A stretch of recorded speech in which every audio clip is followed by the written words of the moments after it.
Chapter 16. Dark, deserted houses were commonplace in the world Duncan knew. But this rambling house with its time-weathered outbuildings, blank, blind windows, and overgrown land, stood apart from all the rest. Family had built this with stone, wood, sweat, lived here, slept and woke here, worked the land acre by acre, generation by generation. Until I half expected it to be burned down. As she felt much the same as her twin, Tonia took his hand. Or torn down for materials. It just looks like it's waiting, he finished. Well, wait's over. As they approached the back door, Fallon gave them a moment, then followed. The spirit animals would guard the body. He'd expected to find it locked, but the door opened with a long creak. He swore he felt the house itself release a long-held breath. He brought the light, a quiet one, and stepped inside. In that quiet light, beneath the dust of time, he saw a large, tidy kitchen. Counters cleared, a table with a pottery bowl, bright blue under the dust, centered on it, and chairs neatly tucked in. Curious, he opened a cupboard, found stacks of dishes filmed with spiderwebs. In another, glasses. Tonia opened the refrigerator. Empty, scrubbed clean so the faintest whiff of lemon wafted out with the sour smell of disuse. There's a pantry here, cleaned out, Fallon said. No food left to spoil or go to waste. But dishes, glasses, pots, pans, all of that. Tonia continued to explore. Someone survived, at least long enough to do all this. To clean. To take the food out. It's been alone a long time. Waiting a long time. He could feel it, both the grief and the joy. They had pride in their home, in the land, in the legacy. You're the legacy, Fallon said. You and Tonia. Hannah, too. This is yours. They left it for you. It's full of them. The voices. As they murmured inside him, he moved on, into a dining room. They'd have had that last dinner here, New Year's Eve. Mom said they always had a big dinner before the party. The room held an old buffet. Candle stands and what he thought must be pieces passed down still stood on it among the dust and cobwebs. A cabinet with dulled glass doors displayed what had been the company dishes, or those for special occasions. The 6 of them that night? The image of those company dishes carefully set ran clear through Tonia's inner vision. Can you see them? He could. Ghosts around the table, with a sparkle of champagne in glasses, fat pheasants on a platter, bowls and dishes holding food as they toasted each other. A fire crackling. And the scents of the roasted birds, the home-cooked dishes, perfume, candle wax. The farmer at the head, he continued. His wife at the foot. The twin brothers, the wives who are like sisters. They're friends here as well as family. Their children and children's children aren't here tonight, but scattered after the holiday visit. Not Katie, who had to stay home with the twins she's brewing inside her. So it's the 6 here, old friends, good family, toasting the end of the year, not knowing it would be the end of all. They loved each other. Tonia, tears in her eyes, tipped her head to Duncan's shoulder. You can see it, feel it. It's already in him. Ross McLeod. Duncan gestured to a seat. He doesn't know. But it's in him, dark and deadly. In all before the plates are cleared. I'm sorry. Fallon kept a step away, letting the twins have their time. Because it made her unbearably sad. She whisked away the dust, the cobwebs. Duncan met her eyes, a world of sorrow in his, then moved on. The living room, or would they call it a parlor, proved as tidy as the rest. With stacked meat in the hearth with kindling beneath as if waiting for the match to send it crackling. Tonia walked to the mantel, took down a framed photo, wiped away the dust. Duncan. This must have been taken the year before, or maybe the year before that. It's all of them, with the Christmas tree. Mom. This must be. Duncan. He studied it with her. Hugh and Millie, the farmers. His grandparents, his great-uncle and great-aunt. Cousins they'd never known. His mother, so young. And beside her, his arm over her shoulders. Our father. We've never seen a picture of him. Tonia said. When Mom went into labor, she didn't have time to take anything. New York was in chaos and she was alone. She didn't take anything when she drove to the hospital. Her Tony was already gone. He's so handsome. You should take it to her. Again, Fallon kept a few steps back, gave them room. Nothing would mean more than a picture of her family together. They went through the rest of the house, finding each room carefully left. Beds made, towels folded, clothes hung or tucked into drawers. We'll come back, Duncan decided. After it's done, we'll bring Mom back and Hannah. They'll want that. So do I. Tonia squeezed his hand. I want to see it in the light. It's a good place, Duncan. It needs to live again. When they stepped back outside, Fallon drew her sword. The hooded figure standing beside Leoch held up her hands. I'm no harm to you. My granny sent me to fetch you. Her voice, thick with the country burr of Scotland, shook a little as she eyed the sword. I only waited, not wanting to intrude. When she drew back her hood, Fallon saw a young girl. Around the same age as the one they'd found on the altar. A young fairy, she realized, with bright hair, eyes wide with apprehension, and no dark in her. Your granny. She said you'd come. And for me to wait and ask you to visit. We're just down the road a bit. Dorcas Fraser, she is, and I'm Nessa. She knew your family and would dearly love to have a visit with you. Would you come? Please? She's 102, you see, and I wouldn't have her coming out in the cold. Of course we'll come. Fallon sheathed her sword. She'll be so pleased. It's not far. And it's safe enough now. Now, Duncan repeated as they walked with her, the animals following. Now. She glanced back at the blanketed burden Leoch carried. I think that must be Aileen. She was a friend, and I feared for her when she couldn't be found. Do you know who did this to her? Duncan demanded. It's best to talk to Granny, but those who did it are gone for now. You're the twins. Katie and Tony's. Granny knew them, and your grandparents, and the rest of the McLeods. They walked the dark road, past a cottage or two. Fallon saw candlelight gleaming. Smelled smoke from chimneys, and animals bedded down in stalls and pens. How many are you? We're near to 100, but it's a quiet place. Some move on and some move in, you could say. There's good land to farm and good hunting, fishing. Any trouble with Deus? Tonia asked. I don't ken. Magicals, Fallon explained, who bring harm. The dark ones. Granny will tell you. She has such stories. She looked shyly at Fallon. She's told me many of you. This is our cottage. The rest of our family is there and just a bit farther up the road. But I stay with Granny and help her tend the cottage and the animals. She led the way to a pretty little house with magical charms painted on the door, and others hanging from the eaves to click and clack and chime in the wind. You are very welcome here, Nessa said, and opened the door. Though the heart of the room, was small. The fire roared in it. Candles lit the room with both charm and cheer. The old woman sat near the fire, a plaid blanket over her lap, a red shawl around her shoulders despite the heat pumping. She had a thin, fluffy bowl of white hair around a face mapped with lines, and eyes as clear and blue as a summer lake. Those eyes clouded with tears as she held out a hand. You brought them. My good lassie. We'll have whiskey, won't we? And some cake. Please be welcome and sit. Oh, Katie's babies. How excited your granny was for you to come into the world. A good woman was Angie McLeod. I hope you know. You have your grandfather's eyes, girl. Sit. I'm Tonia. She took the hand offered, then a stool by the chair. Antonia. For your father. I met Tony more than once. Oh! A handsome one, and a good heart inside him with a sense of fun along with it. So in love was he with your mother, and how he made her smile. Did they live, child? I haven't been able to see. He died before we were born. I'm sorry for it. Rest his soul. Your mother. She's well. And that's a blessing. And you, boy, with your father's fine looks and your mother's eyes.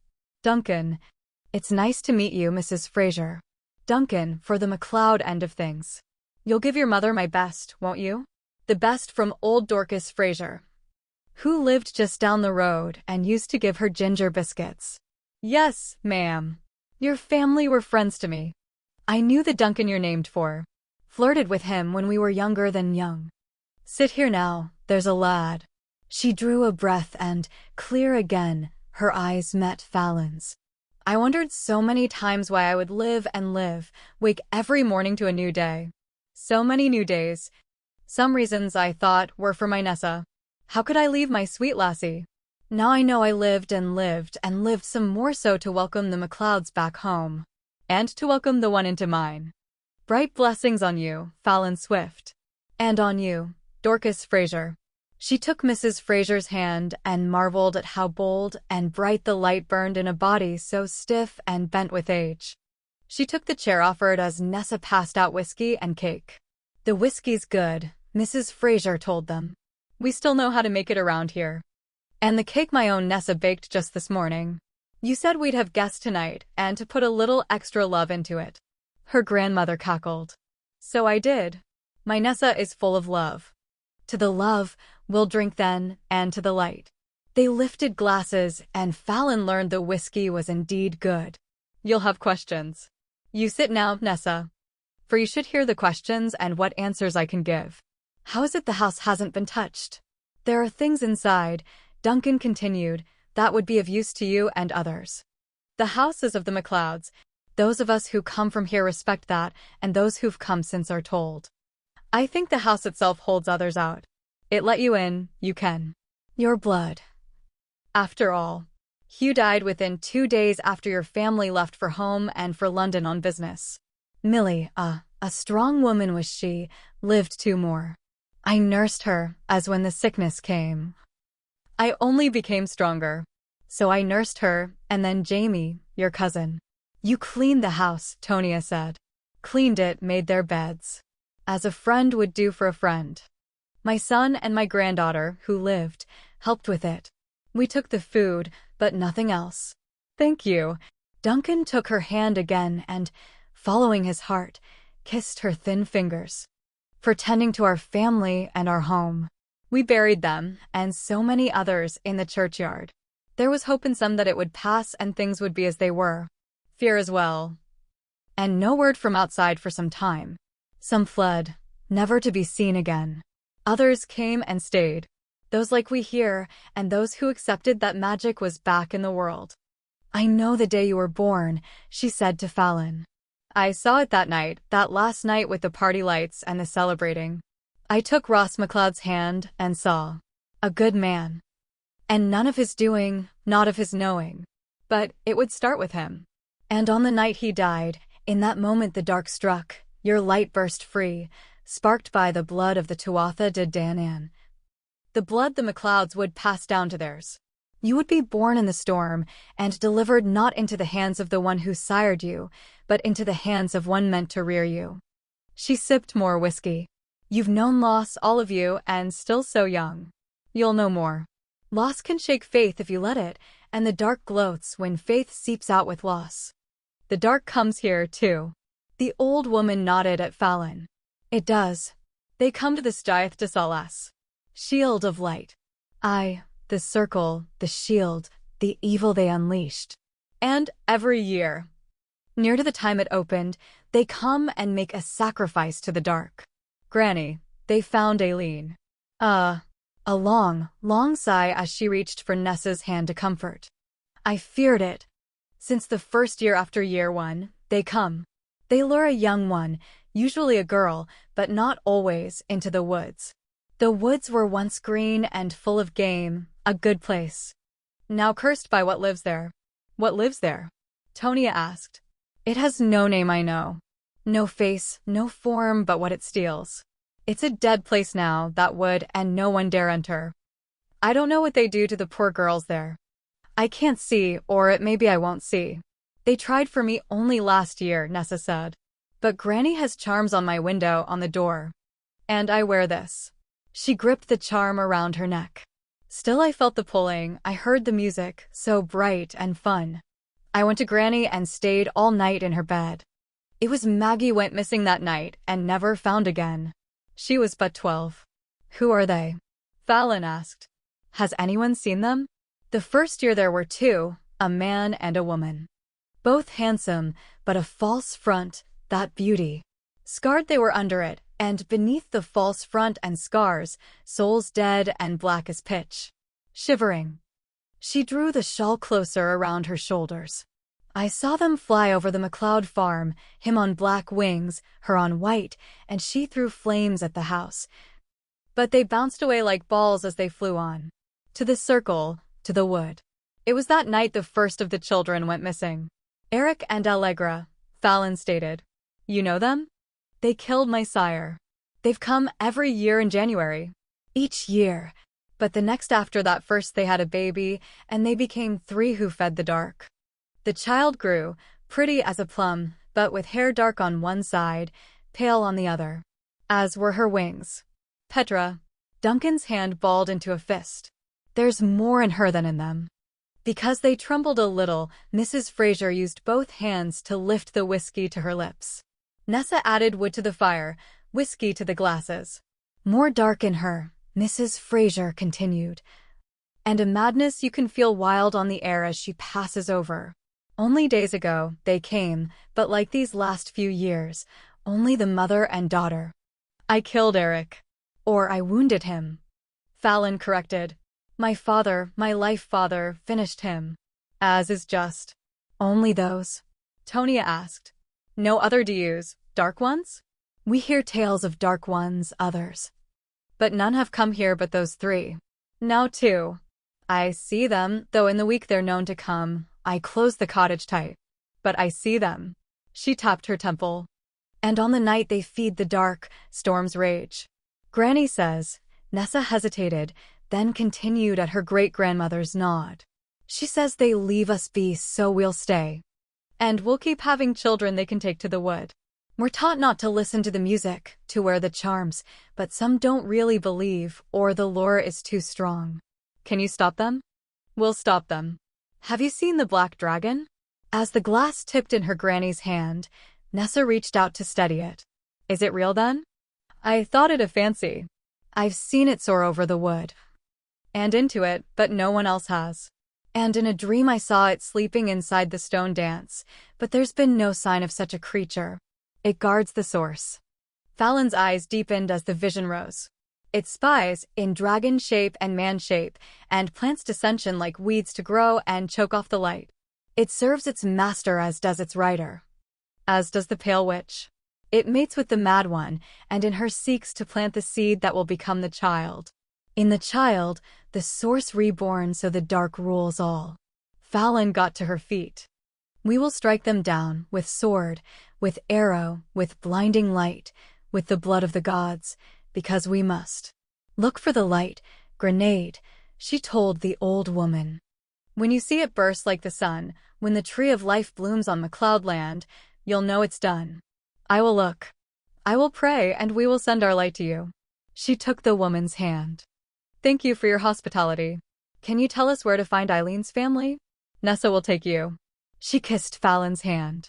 Safe journeys to you, to the children of the McLeods. May all the gods go with you. Lana had done as Tonia asked, so when they returned, they found Katie and Hannah with Lana and Simon, with wine and a fire. And waves of relief when they came in. The dragon slayers, Hannah said with a smile. Not tonight. There's a lot to tell anyway, but first, Tonia went to her mother, offered the photograph. Oh God. Oh! This is from the Christmas before. The last time I was there. She pressed it to her heart, rocked. I never thought I'd see them again. She tipped it down. Your father. It's Tony. Do you see? Let's get some more wine. Lana rose, signaled to Simon, to Fallon. We'll give them some time. Where did you find a picture? We went to the house. The McLeod farm. I wouldn't mind the wine. It's been a night. Like Tonia said, there's a lot to tell. We should do that all together, after they have that time. And maybe a little something to eat. I wouldn't say no. Simon got the wine. Rubbed a hand on Fallon's shoulder. There's blood on you again. She only sighed. Demon wolves. We'll get to them, and all the rest. But to make things easier, she swiped her hands down. Vanished the bloodstains. Duncan came in. Appreciate the tact. And you were right, Fallon. There's nothing we could have brought back to Mom that meant more than that picture. If you could all come back, we could get through this. She and Hannah have a lot of questions. Lana picked up a tray of snacks. So do we. Duncan, Fallon, grab more glasses and small plates. Would you? When they were alone, Duncan ran a hand down Fallon's back as she opened a cupboard. It surprised him how much he needed contact, but he didn't question it. It's going to take some time to walk them through it all, he began. And after, I'm going to need to stay with Mom. She's handling it, but it stirred things up. I can't even imagine it. You think you can because you've heard all the stories, but you just can't. She lost everything, everyone, so fast, so hard. I thought I understood, but I didn't. Not until I went into that house and felt them. So Tonia, Hannah, and I need to stay close tonight. It's going to be the same here, once my mother knows about Allegra and Petra. She handed him a stack of small plates. More stirring things up.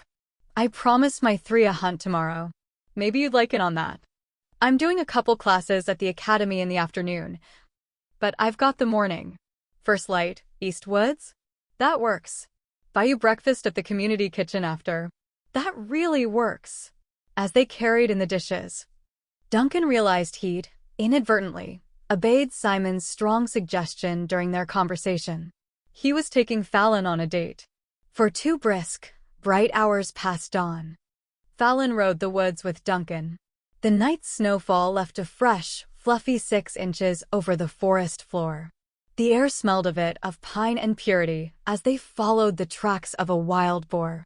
Tapes glided, white wings spread, through trees with branches laden with snow and glinting spears of ice while fail bands slipped in and out of sun and shadows.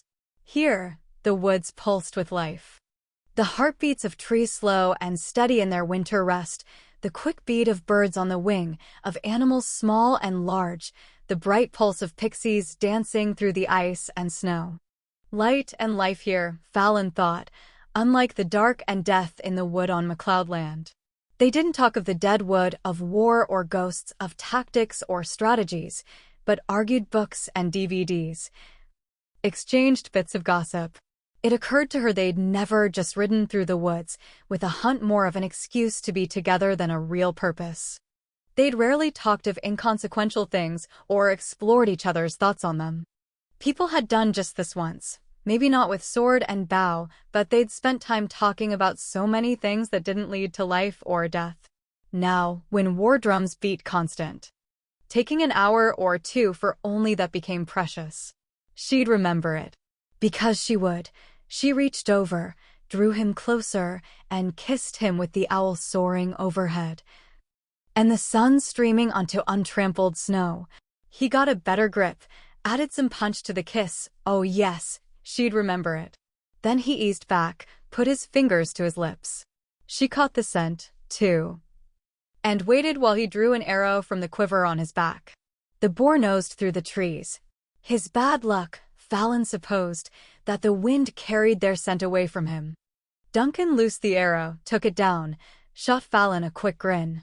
That ought to pay for breakfast. And then some. They took the boar to the community kitchen, where Duncan bartered for breakfast. Some dry goods and a portion of the meat.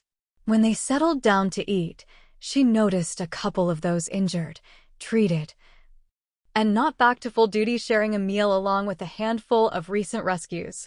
It reminded her to go by the clinic and check on Lucy and Johnny before she left town. Fred popped in. A rainbow-colored cap on her explosion of red hair, her youngest on her hip. Hi, can I sit a minute? Duncan patted a chair. You want some breakfast? I've got a little credit left. No, thanks. With the ease of experience, she stripped off the toddler's coat and cap as she talked. I just dropped the kids off at school and Dylan at the playground.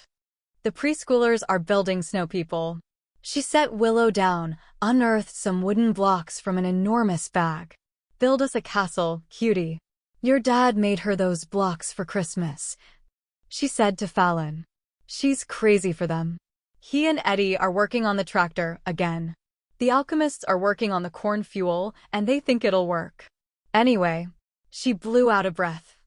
Side-eyed to make sure Willow remained engaged with her architecture. I had coffee with your mom, Fallon. She caught me up.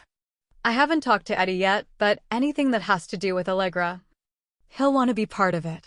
From what we learned, she and Petra only go there once a year, so we've missed them. And that's the first substantiated sighting we've had in over a year.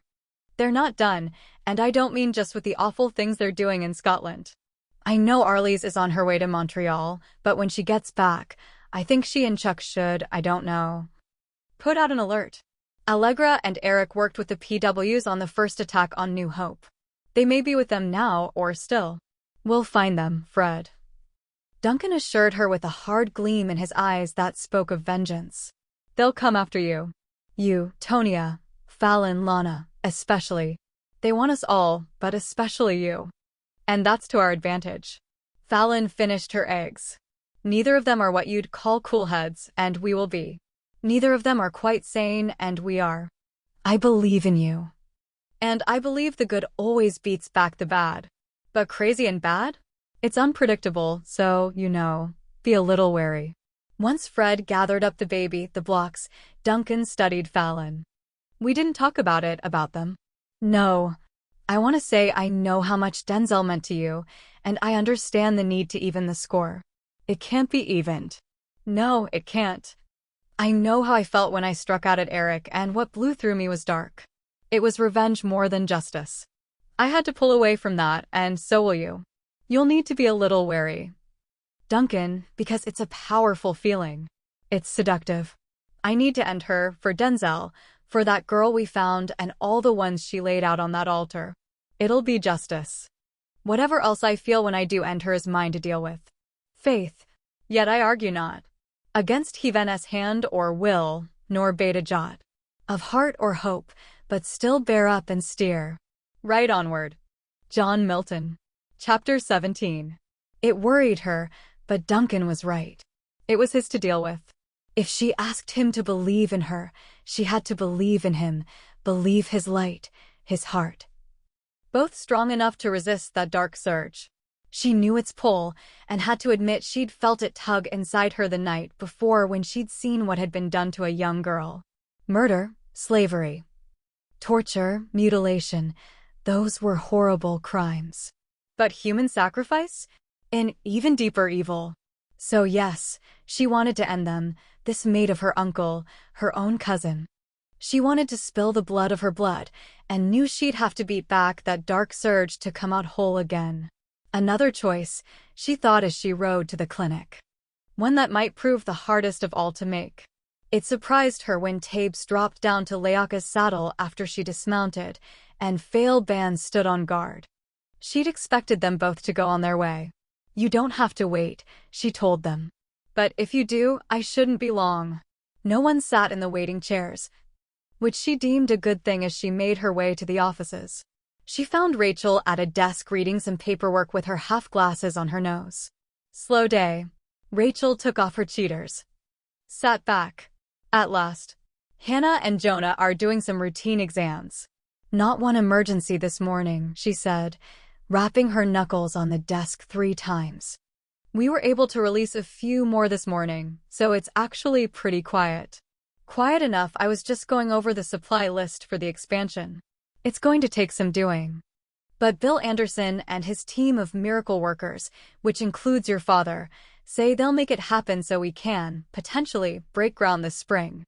Fallon walked over to the detailed sketches pinned to a bulletin board. In them she saw potential and vision and, most of all, faith. You're going to need more medicals. At that Rachel let out a satisfied sigh. I have a pediatrician, yay, in the rescues from DC. She's not ready, physically or emotionally, to work yet, but she will be. And I have another healer from the same group. Best of all. Fallon glanced back. Best of all. I've put together a series of exams, mostly from memory. I want Hannah to take them next month. If she passes, as I know she will, she'll be a doctor. As officially as we can make it. I've talked to Katie and the town council. We're all agreed. I think that's definitely best of all. She's young. Awfully young, but she's been training, seriously training, since she was 13. She's got a natural talent and the passion. Does she know? I told her this morning. I want her to have time to study. The exams aren't a cakewalk, shouldn't be and won't be. She'll have earned her MD. Rachel had let her hair grow a little longer since summer, had it pulled back in a short poof of a tail. Now she rubbed the back of her neck under the poof. Quiet morning or not, the town doctor and founder of the clinic worked long, hard hours. Maybe you could give the paperwork a rest. Well, we're putting in a holistic area and a physical therapy area. When we do, I swear to God, I'm getting a massage every week. Meantime, Fallon moved behind her, rubbed at her neck and shoulders. Rachel shut her eyes, let out a sigh. Come live with me and bring your magic hands. You can call on them anytime. I'll look for Hannah before I leave. I wanted to check on Lucy and Johnny, the two I brought in yesterday. She's cleared, but we got her a bed so she doesn't have to leave him until he is. He's awake and lucid. Some blank spots in his memory, which isn't unusual given the head trauma. From what Jonah told me, what you did in the field made the difference. I examined him this morning. And he's stable. We'll keep him a while, but barring something unforeseen, he'll make a full recovery. And they've both asked for you. I'll go by and see them. Is that better? It was better in about 2 seconds. I just liked the rub. Laughing, Rachel reached back, gave Fallon a pat. Let me walk you down. Oh, and more good news, she added as she rose. I'm always ready for it. Lysandra and Brennan, the preemie, they've officially moved into the apartment over bills. A lot of people ask for a different place when they find out there was a murder in it, but she's happy to have it. She said she'd been caged, and now she and her son were free. Plus, she hit it off with Bill, who doesn't. He loves having them upstairs. That's very good news. She's learning how to knit so she can contribute, and since Bill's a baby softie, she's taking Brennan down and helping him at Bygones a couple days a week. That's good. Good for all of them. It is. I advised her to wait until spring before she did any serious volunteering or work outside. It's better for the baby to stay out of the cold for now, but going right downstairs is fine. She's a good one, Fallon. She paused outside a door. I wanted to give these two a little privacy, and with all the releases in the last few days, I could give them their own room. It's small, but they have it to themselves. Rachel knocked, eased open the door. You've got a visitor. Don't stay too long, she murmured to Fallon and stepped back. Oh, it's you. Lucy, hair washed, pulled back in a tail, her face no longer carrying that gray tinge, popped up from a chair. Johnny, it's Fallon Swift. We're so glad to see you. So glad. Fallon barely stepped into the room before Lucy embraced her. You saved us. Jonah said Johnny's going to be fine. Rachel said so, too. That's good. The man in the bed didn't look fine, but he looked a hell of a lot better than he had. He sat up in the hospital bed, and those shadows dogged his eyes. They'd healed much of the bruising. He wore a white t-shirt, his arm in a sling, and 4 drip in the back of his other hand. You're the one. His eyes swirled with tears as he reached out to her. Though his grip was weak, he clung to her hand. Thank you for the life of the woman I love. Thank you for mine. I couldn't stop them. There were too many of them. You stopped them. When I'm able, I'll fight for you. We'll talk about it when you're better. No, please. Lucy moved closer, brushed a hand at his hair. We've talked. I was wrong to ask him not to fight. We want to stay here, so we'll fight. I don't know how my grandmother wouldn't let me, but I'll learn. We'll learn. I can sew and cook and garden. I can help until Johnny's well. I'll have someone come in and talk to you about that. And when the medicals say you're well enough, we'll see about the rest. How far had you traveled? 3 days, west to east, Johnny told her. We'd been in the house we found for 2 days before the raiders found us. And where you came from? How many people? Maybe 100. I'm not sure. He looked at Lucy. People like my grandmother didn't want the uncannies to mix. We had our place, and they had theirs, with the river between. If I brought a map, could you show me? I could. Johnny nodded. If you went there, some would fight for you. I'll bring a map then. For now, get better. She considered as she left them. A small, segregated community. She'd seen them before. It would be worth a visit, worth trying to rally the willing and able. She started out as she'd kept her animals waiting long enough. She saw Hannah in the waiting area with a boy. A pretty little boy, cheeks pink from the cold, blonde hair curling out from under a red cap with snowmen dancing over it. Hannah had one of his mittened hands in hers. Of course I'll go see her. Just let me get my coat and a medical kit. She's really sick. He had a slight, endearing lisp and big blue eyes. She coughs and coughs. And her head's really hot. We'll get her some medicine. Hi, Fallon. This is Bobby. His mom's sick. I'm sorry to hear that. She doesn't feel good. She sent me for the doctor. He stared up at Hannah with those big, blue eyes. A boy no more than 6 or 7. You can make her all better. You need to come now. Fallon started to put her hand on his shoulder in comfort, but he jerked away, pushed closer to Hannah. Where is she? Fallon asked easily. She stared into his eyes, fascinated she could see neither dark nor light. Just the face of innocence. My horse is outside. He can get you there very fast. Just Hannah. You need to come now.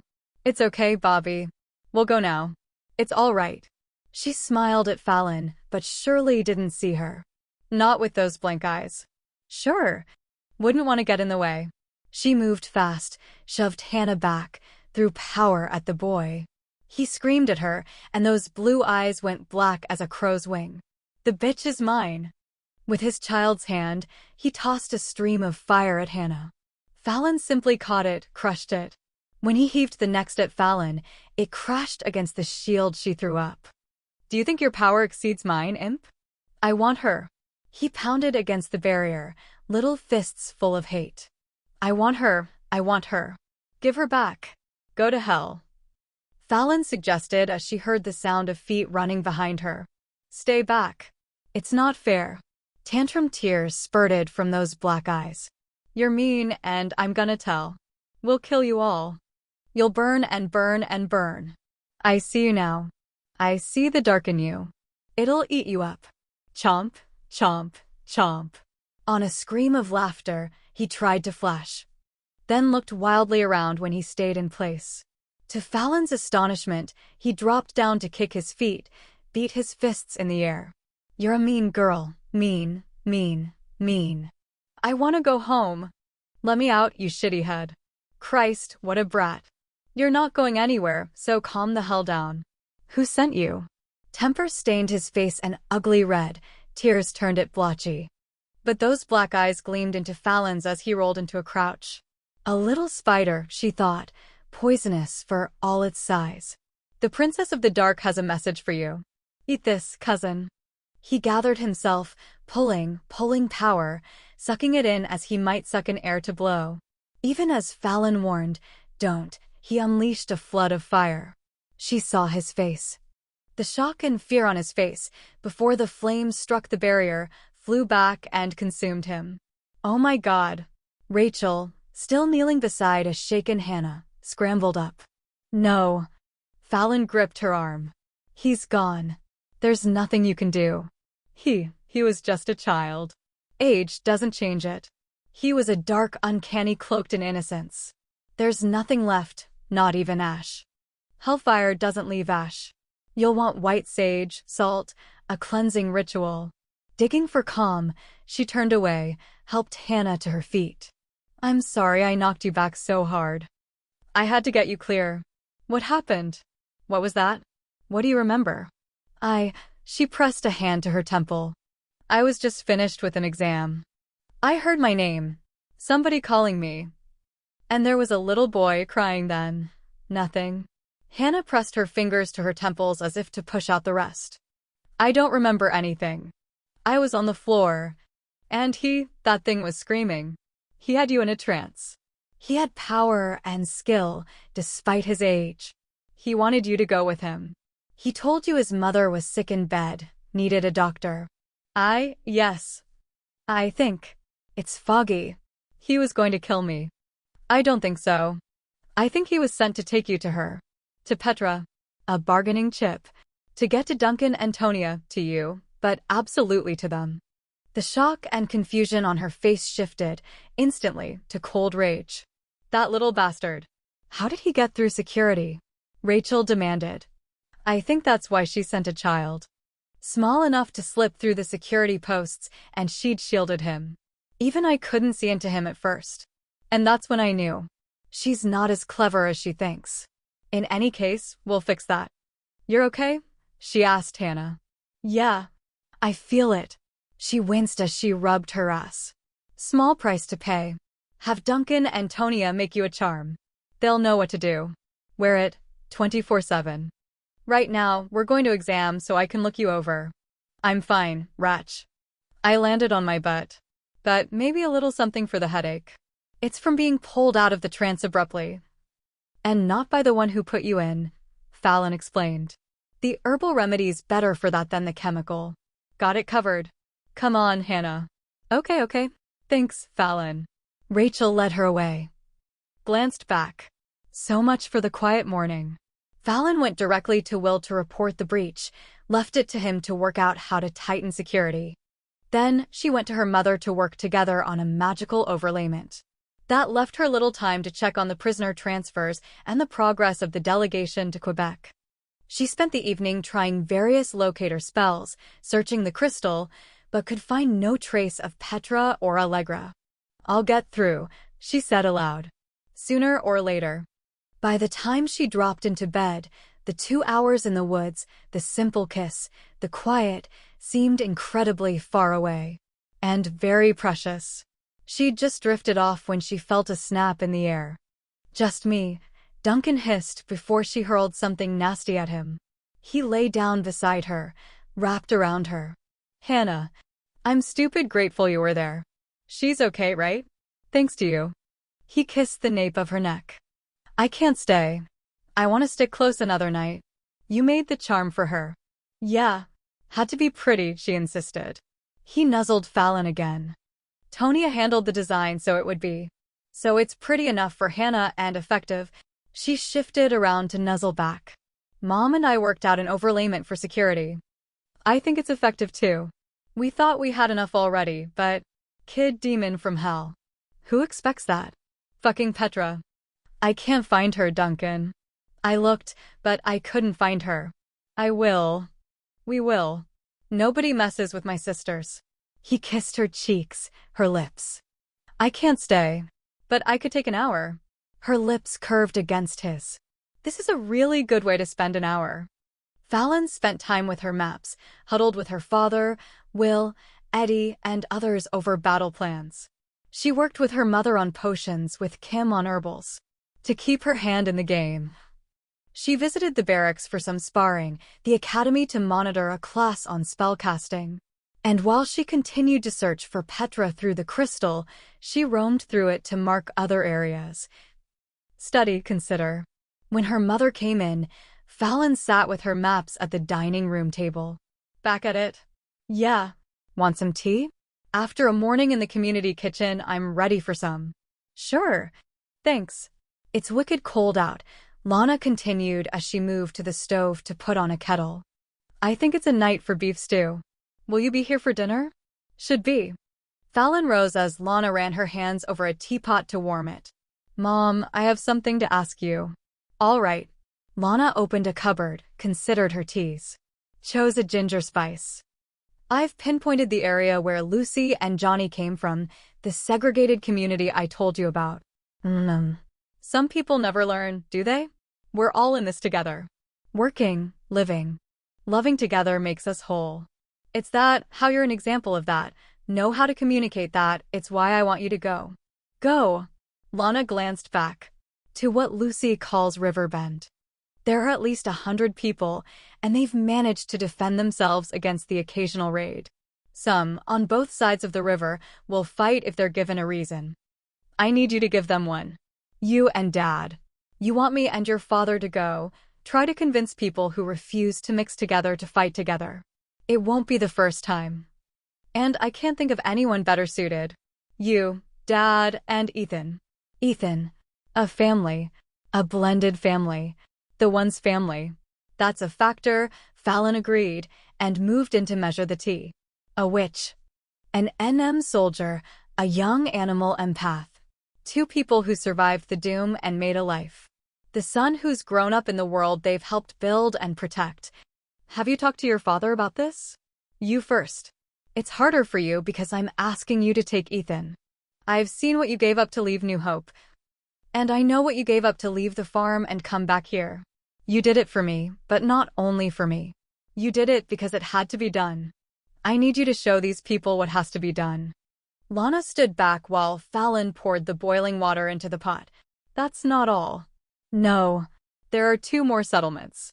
I've mapped them. Every person you can rally to fight increases our numbers. I'm asking you to go, talk to strangers, without being sure of your reception, and convince them to put their lives on the line.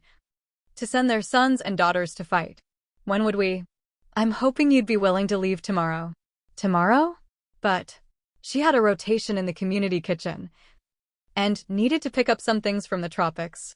She'd promised to work with the herbalists on. And the fact she had those things to do, could have them, had helped build the structure for them. The very reasons Fallon asked her to go. Don't you want to wait until the others are back from Quebec? They're due back in a day or 2. We'll know if we've got the support from the north. We've got the untapped in the Midwest. I'm asking you to begin to tap it. I'm asking you to leave home again. Only for a few days, maybe a week, but to leave home again. The farm's where we left it. And New Hope's right here. Of course we'll go. We'll need to talk about. She broke off at the knock on the kitchen door. Star stood on the other side of the glass with Marichu, the fast young recruit. 2 more cups, she told Fallon and went to answer. Hi. Come in. It's freezing out there. I thought you'd gone back to Forestville, Star. Tomorrow. We're just making tea. We don't want to bother you, Star began, then looked at Fallon. You should talk with Marichu. Sure. Have a seat. The girl looked around the kitchen, carefully, warily. She changed the red in her hair to a forest green, stood in the sturdy boots elves and other cobblers made for the troops. Let me take your coats. Knowing Star didn't like to be touched, Lana simply held out her hand. Fallon, why don't the 3 of you go into the living room? I'll bring the tea. You don't need to bother. It's not a bother.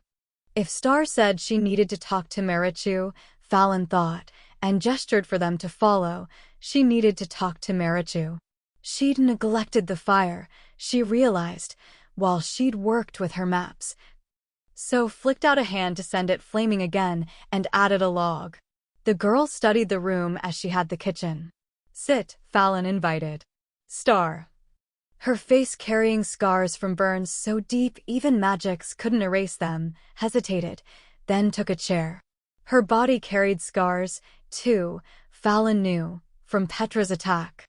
And her heart and soul carried more, from childhood wounds.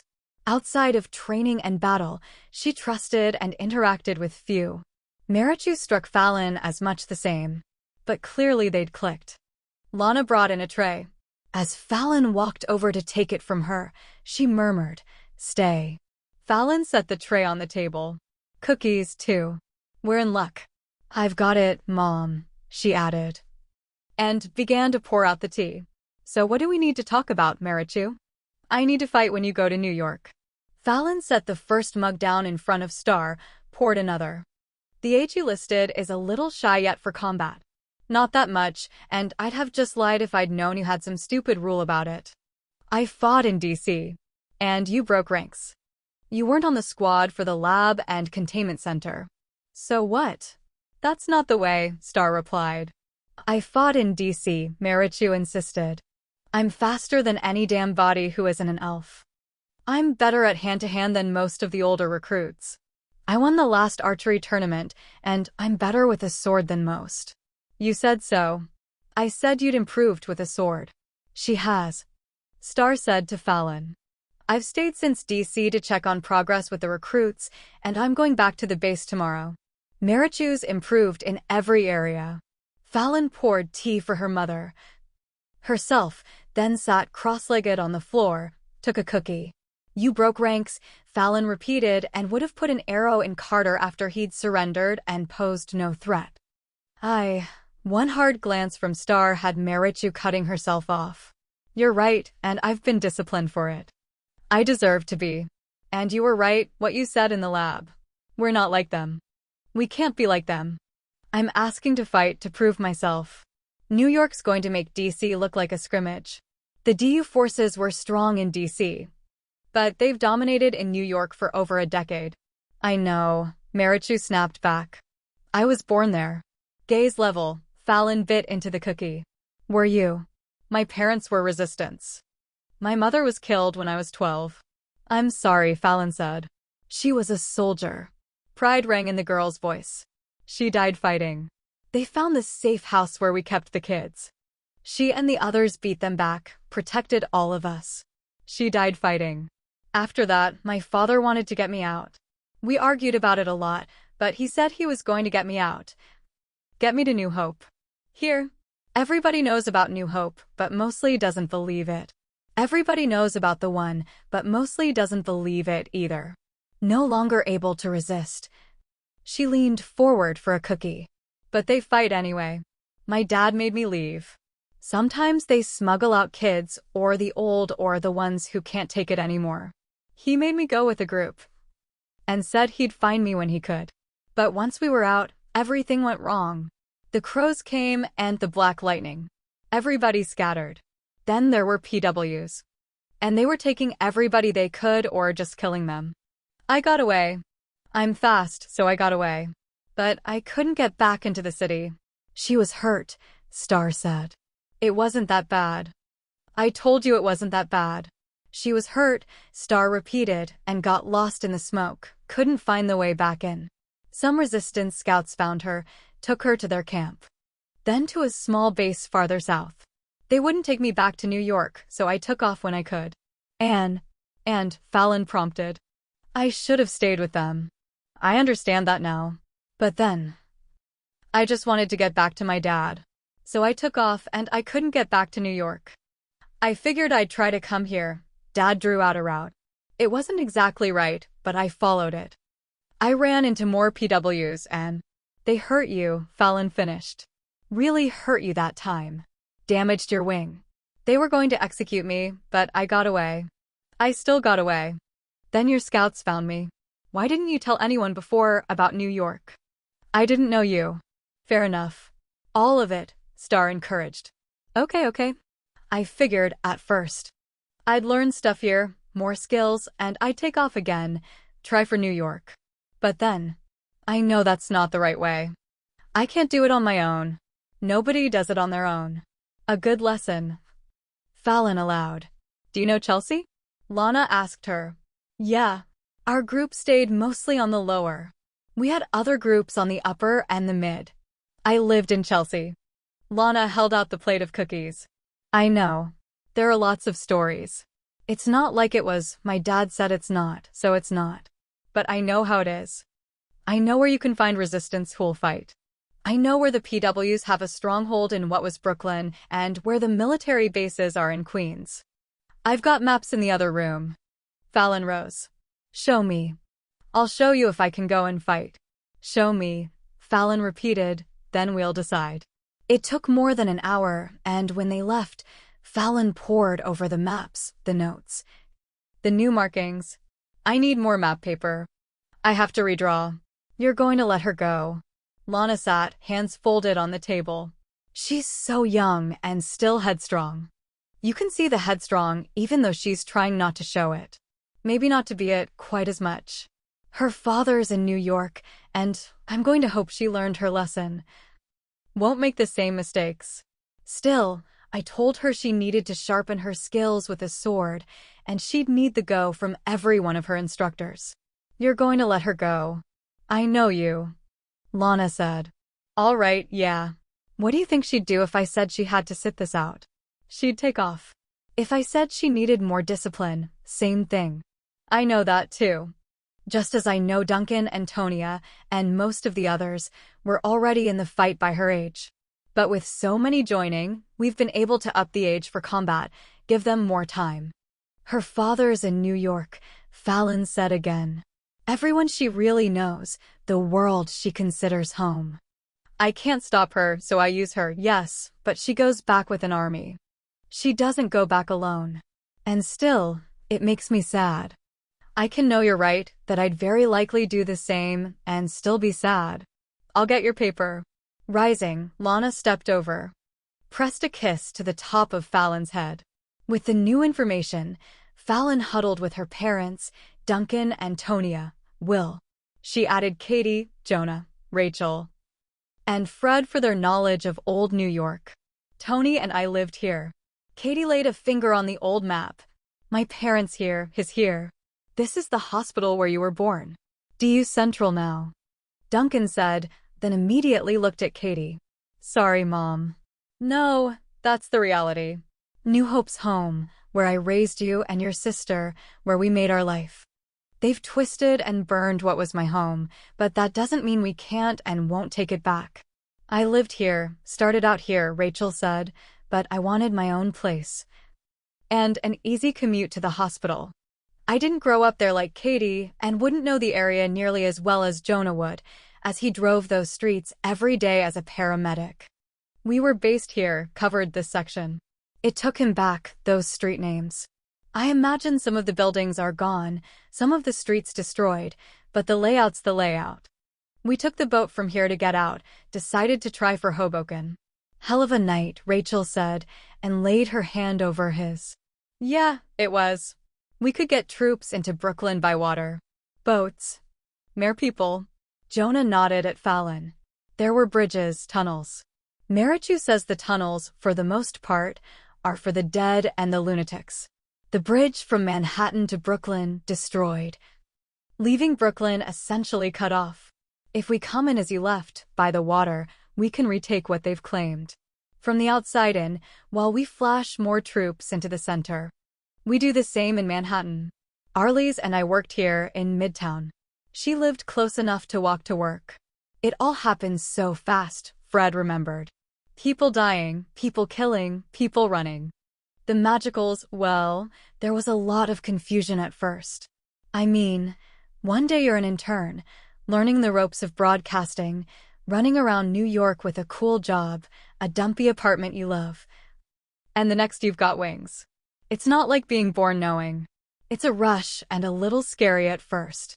Some couldn't handle it, just went crazy, others went dark. You didn't. Eddie reminded her. Not my Fred. You could have left, Tonya pointed out. Why didn't you?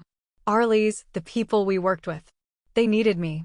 After that last broadcast, God, that was awful, Jim. He was in charge then, said that Arlise had to get out, and I just knew I had to go with her. We walked down to 34th here. She showed them on the map. And walked the path tunnel to Hoboken. When she pressed her lips together, Eddie laid a hand on her thigh, rubbed. We got through it. She put her hand over his for a quick squeeze.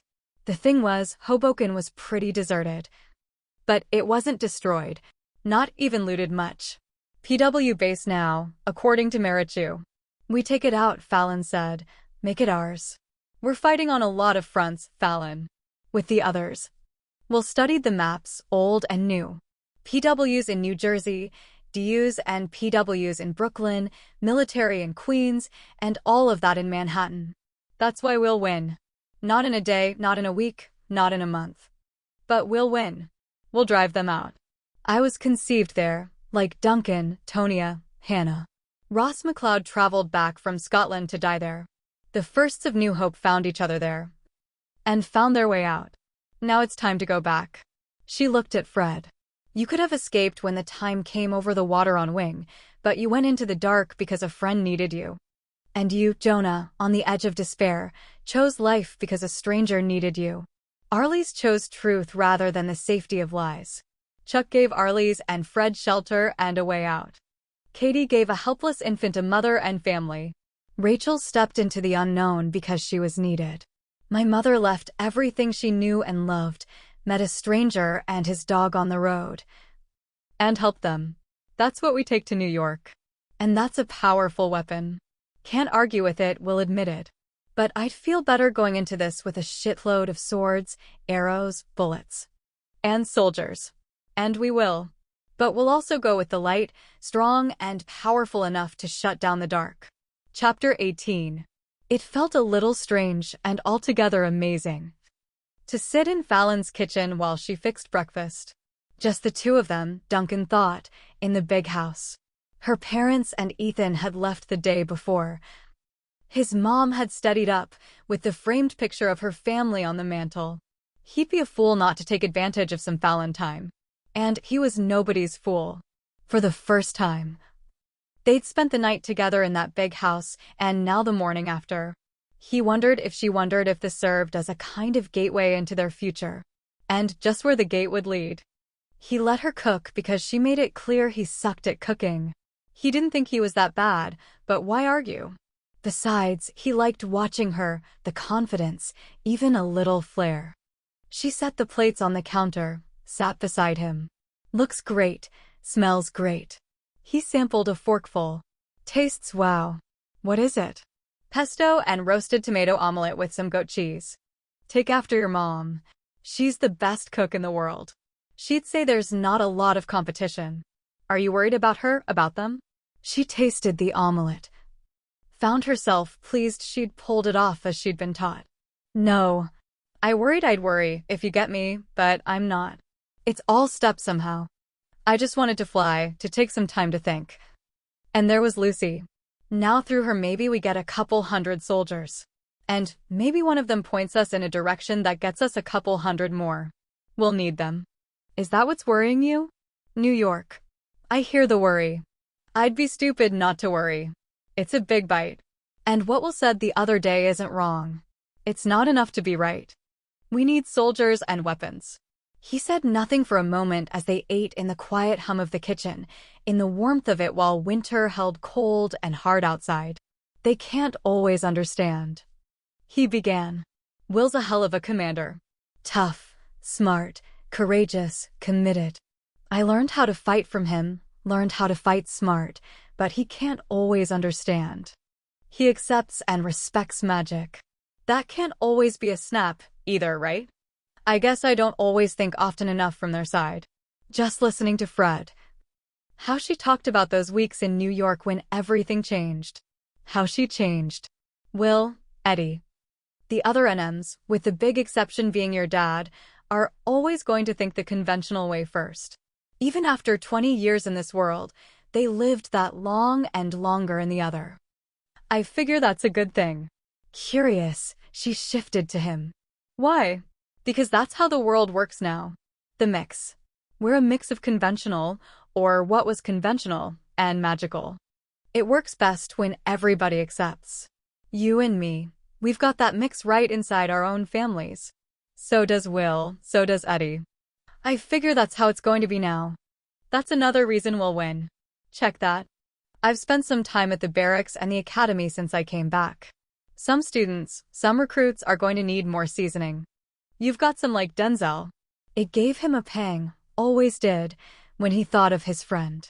He was never going to be a soldier, Duncan went on, but he thought hell lived to be one. Because he figured combat was exciting, dangerous, just plain cool. She thought of how desperately she'd wanted to use the sword hanging over the hearth in Magicks' cottage because, cool. Didn't you at first? Maybe. He added a half laugh. No, hell yeah. Got that knocked out of me, thanks to Will. She got up to get more coffee. We need the numbers, Duncan. I hear you. Are you going to eat the rest of that? Yes. She poured the coffee, sat, picked up her fork. The numbers determine how soon we can move on New York. Can you work directly with the ones you feel need that seasoning? Sure. Since it didn't look like he'd get the rest of her omelette, he took his plate to the sink. Assumed correctly. He'd take cleanup since she'd cooked. I could use Malik. She sighed. I really wanted to give him some time at his cottage, but you're right. He's needed. When she finished, she cleared her plate, wandered to the glass doors. I'll spend some time on it, too. I need to go to the elf camp near the cottage, check in there and up north. I thought Meta and I should scout in the west. We could pick up more. And I need to go back to the farm, the village. God, I miss the farm. Leaning on the door, she looked out at winter. The snow-covered garden, the woods beyond. I don't know if it'll be home for me again. It's like your mother talked about Brooklyn. It's not home for her anymore. I don't know if the farm will be for me, even though I miss it like a limb. I'll make a home with you. It took her breath, so she had to steady herself as she turned to face him. He held a dishcloth, but, God, he'd never looked domesticated. The winter sun streamed through the windows, pale as water, and flowed over the sword he wore as she did. As routinely as another wore shoes. We can make a home. Here, there, somewhere else. You'd leave New Hope if. It's you I won't leave, Fallon. It trembled through her, the solid certainty of him. In him. Loving you makes me afraid, she told him. Afraid of what's to come, where I'm leading others to go. Are you afraid? Of dying in battle? Of losing someone else I love? Damn straight I'm afraid. And afraid doesn't mean dick. Doing what's next, that's what counts. She let out a half laugh. You're the only one. I'd better be. No, such an ass, you're the only one who measured up. To what? My father's. He tossed the cloth aside as he crossed to her. You're calling your father's asses? No, that's just for you. She gripped his hands. At 14, I opened the book of spells, and all it held blew into me in a storm of power and knowledge. With that, I leaped into the well of light to take the sword and shield from the fire. Now you're just bragging. No, no. She laughed, squeezed his hands. All of that, all of it, is no more magical than being able to stand here with you, knowing I can be afraid with you and we can do what's next. Knowing we will do what's next. She brought his hands to her lips. I'll make a home with you. Here, there, or somewhere else. He started to draw her in to hold that moment. And they both felt it. They're back. She let her hand lay on his heart another second. Malik and the others. They gathered in the war room after Duncan went to get Will. As her mother's daughter, she made coffee, tea, lit the fire, and struggled to be patient until everyone settled in. I want to thank all of you for making this journey, Fallon began. Travis gestured with his mug. I want to say, straight off. The Snow Queen's got, style. Her HQ's the next thing to a palace. Excessive. Meta chose tea, black, no honey, no frills. Yeah, maybe. But it didn't hurt my feelings to have a little taste of luxury. Which she definitely has. Arlie's, prepared to take notes, shot Travis an indulgent look. She's converted what was a 5-star hotel in the heart of Montreal to her headquarters, her home. She lives the high life, literally, in the penthouse suite, and takes the entire floor. However, she's also seen to it her people have housing, food, clothing, medical attention. Other buildings we toured have been converted into clinics, schools, greenhouses, tanneries. She indulges herself. A great deal, Meta put in with clear disapproval. Fancy clothes, dripping jewelry. But she jerked a shoulder in what Fallon read as reluctant respect. Her people aren't neglected or misused. They have food, shelter. And she listens to them, Travis added. Yes, in her way. They use, primarily, wind and solar energy. Their training facility could be improved, but their security's strong. She was very gracious, Arlie's put in, and seemed receptive to Meta's suggestions on their training facilities and methods. It's certainly a different feel from New Hope. Her center's very urban, and she's most definitely in charge. She has advisors, but it's not the sort of setup where they do any more than advise. She rules. And how do her people feel about that? They love her. Travis said. They trust her, and they feel safe. She loves them. It's not bullshit. Their safety and well-being are important to her. Did you? Trust her? Yeah. She's an easy read. She tried her wiles on him, Meta added. Is that so? Travis grinned. She's too fancy, he decided. Hot, yeah, but too fancy and not my type. And it was more of a test. She likes sex. A lot, another easy read. But it was more of a test. Same with Malik. Fallon's gaze flew to the sorcerer, who sat silent and placid. Really? Just a test, Travis continued. Maybe with some thoughts in there on gaining a little advantage if she could bag Malik the sorcerer and the brother of the one. Anyway, not my type. He shot a look, close to a leer, at Meta. Act your age, little man. This is acting my age. I like hot warrior chicks. I think we can move on from that. Malik, other than attempting to seduce you and a teenager, were there negotiations that apply? Yes. She wants your allegiance very much. She's very aware she needs you more than you need her. Her concern for her people is, as Travis said, very real. And very deep.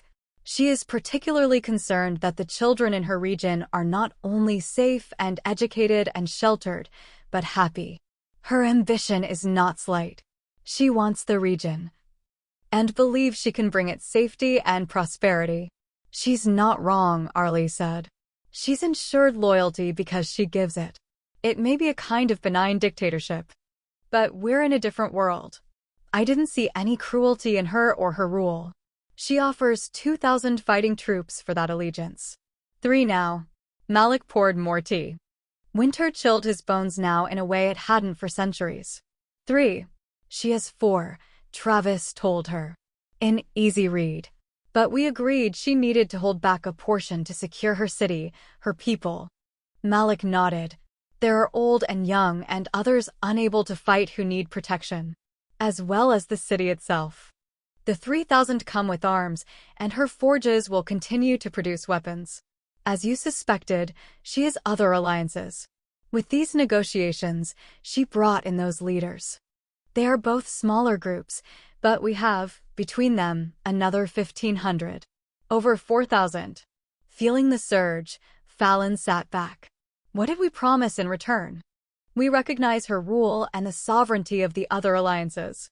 If needed, we assist them against our common enemies. We open trade with them while respecting their borders. A small side deal with Vivian is her request we assist her people in creating a tropics area and the means to begin growing coffee beans, tea, cacao, pepper, citrus, and so on. Smart. Fallon decided. Not only will she have that capability, but she'll be able to trade directly with her other alliances. I'd prefer if we sent a coven up to create it rather than giving them the means to do it themselves. Which is what we agreed to. She's satisfied with that.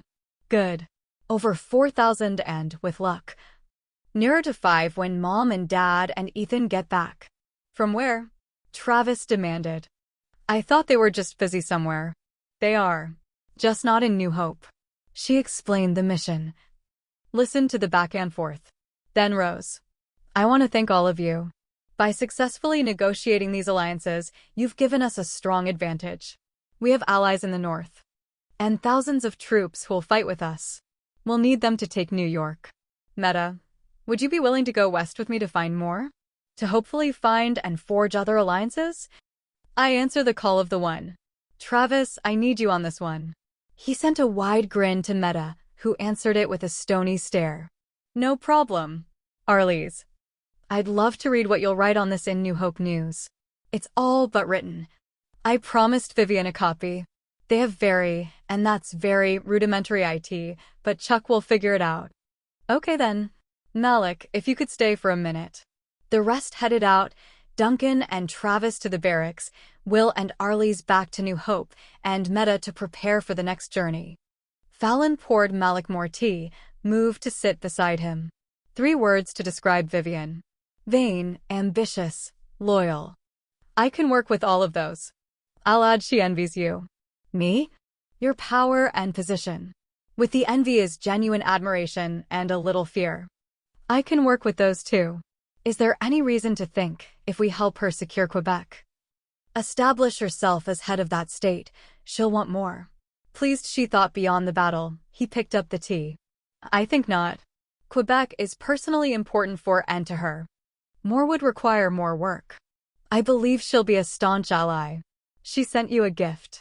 Rising, he walked to the bag he'd brought in, took out a small pouch. Intrigued, Fallon opened it. The moonstone pendant glowed white. Carved on it, as if as one, 3 figures blended. The owl, the wolf, the alicorn. It's beautiful. The stone was set in silver. The words inscribed on its back read, "Wisdom, courage, loyalty. The spirits of the one." And, like Arlie said, gracious. I've never seen work this fine outside of the vault we found in DC. Her craftsmen do more than make the practical. She has jewelers, silver, and goldsmiths, those skilled in working with silks, velvets, furs. Quebec will be a monarchy under her. I believe she'll rule well. Because it touched her, Fallon hooked the pendant onto the chain with Max's wedding ring, Simon's St. Michael's medal. Rubbing her fingers over the faces, she spoke casually. She didn't tempt you? She's too fancy for me, he said, clearly amused. And not my type. What do you need to ask of me? She looked at him then. I wanted to give you time at your cottage, but instead I'm asking you to stay in New Hope to help Duncan season some of the recruits. I'm sorry to. He waved her off before she finished. 15 centuries I've waited to fulfill my duties. This is what I'm made for. In a rare show of affection, he closed a hand over hers. I answer the call of the one. You could have Colin's room while you're here. Now, that does tempt me. But I'd do better with the seasoning if I stayed at the barracks. Perhaps I'll be invited to a meal when your mother returns. I'll make sure of it. In the meantime, I can tell you they eat well at the barracks. We've seen to that. Then I'll join Duncan and Travis and get a meal. A safe journey west. He rose, retrieved his bag, then looked back at her. You've done well, girl. High praise from the old man. Alone. She sat a moment longer. Not just battle plans now, not only training, readying troops. Now alliances, politics, diplomats, borders. Now visions for the tomorrows must come through the smoke. She had no desire to be a queen, to rule over the reforming world. But if she took up the sword to lead that world to war, she needed to know the ways to embrace the peace and hold it. Once, she'd drawn back the curtain to show Colin the blood and battle, the worse the dark demanded. She held the hope that one day, she'd draw it back to peace, to unity, to all the light offered. But for now she rose to prepare for the journey, for her quest to find more souls to lead to war. While Fallon packed provisions, Lana sat in the pristine living room of Teresa Aldi, Lucy's grandmother. A handsome woman, her stone-gray hair coiled in a braided bun at her nape, she sat stiffly in a chair. She offered no refreshment. A wood-burning stove, obviously scavenged and added after the doom, squatted in the corner and sent out some stingy heat. Still, the chill in the room came as much from the woman as the winter. I appreciate you seeing me, Mrs. Aldi. I've told you we have nothing to say to each other, but you're persistent. Women raising children in this world have to be. I'd hoped you had some message you'd like me to take to Lucy. She made her choice. She told my daughter you once hid a magical from purity warriors. We're not heathens. She lifted a hand to the cross she wore around her neck. Or fanatics. Like that godless cult. It was an act of kindness, of humanity, that involved considerable risk. They would have killed the boy, one no more than 10. We don't wish your deaths, Mrs. Swift. We only insist you keep your distance. We live quiet, peaceful lives here. You have a lovely community. As do the Magickals who live across the river. They stay on their side, we on ours. She kept her hands folded, implacably, on her lap. The boy wandered over, and should have known better. I have 3 sons, Lana said with a smile. I can't count the times they should have known better. I have a daughter, too. I know who you are. Know who she is and what she claims to be. She doesn't claim, she is. But more directly to you. She saved your granddaughter's life. I told you I have no desire to hear. But you will hear. Lana's voice changed, snapped. She'd tolerate the chill, even what she considered the rude. But she wouldn't tolerate ignorance. You'll hear, then I'll go. The child you raised. You hear? Tears as much from anger as grief sparked in dark eyes where lines fanned out in deep grooves. I raised Lucia. I raised her because her father died in the doom, and her mother, my own daughter, my only surviving child, changed. In turn, Lana folded her hands in her lap. She considered the temper progress when measured against the cold stone wall she'd hit before. How? Became like you. Cursed, she was. Cursed and mad with it. The world dying around us. Friends and neighbors sick or already buried. My husband dead, my 2 sons dead. And my only daughter wild and violent where she'd once been kind and loving. When Mrs. Aldy looked away, her knuckles white as bone on her lap, Lana said nothing. Better to wait, Lana thought, let it all come out. She tried, my loving daughter, tried with fire from her own hands, to burn down the house. Burn it down while the baby she'd wanted so much screamed in her crib. The baby's room, she started that fire in Lucia's room, and laughed like a mad thing, wept like a mad thing. Reason couldn't stop her, please couldn't as I rushed in to grab the baby, as others rushed to put out the fire. She only laughed and wept and threw more flames from her hands. Those flames struck one of the men who'd come to help, and she laughed and laughed as he burned. Laughed and wept as others dragged him out to try to save him. And when she turned to me, to the child I held in my arms, I saw what she meant to do. I shot her. I killed my child, one I loved with all my heart, to save her child. So don't speak to me of witchcraft and magics. I'm sorry for your daughter, for all you lost, and for the terrible choice you had to make. You know nothing of it. You're wrong, Lana said quietly. I've seen the madness. I faced it. I understand loss. I suffered it. I've known evil with power and without. All of us who survived had to make terrible choices. The boy your granddaughter loves made a choice, like yours. To try to save the child you saved, he made a choice. It was raiders, Mrs. Aldy, not Magicals who attacked them. Just men, cruel men. Johnny could have gotten away. He could have left her and with his elfin abilities, run or hidden. Instead, he fought to save her and nearly died in the attempt. Would have died. As she would have if my daughter hadn't come to their aid. Mrs. Aldy looked away, but those tightly pressed lips trembled. He took her away. It seems nearly the other way around. According to Lucy, Johnny wanted to fight against the dark uncanny, against the dark that threatens us all. Lucy begged him not to leave her. They left the home they know because you forbade them to love. No good can come of mixing. Oh, I so disagree. My husband isn't magical, our oldest son isn't. We're a family, Mrs. Aldy. One I love, one I'm proud of. We're in this world together, and if you push back, push away from that world, your own becomes smaller and smaller. Has the community across the river offered yours any violence? We leave each other alone. Except when you hit a frightened boy, or when they offer healing bombs or other aids to people here.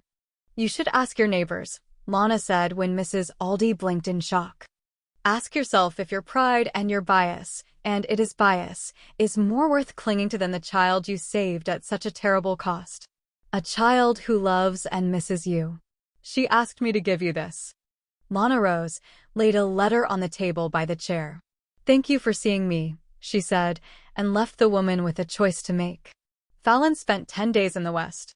Despite the purpose, she found time for amusement watching Meta flick Travis away like an overeager puppy. She enjoyed watching Tabes glide through western skies, over land that offered mile after mile of open.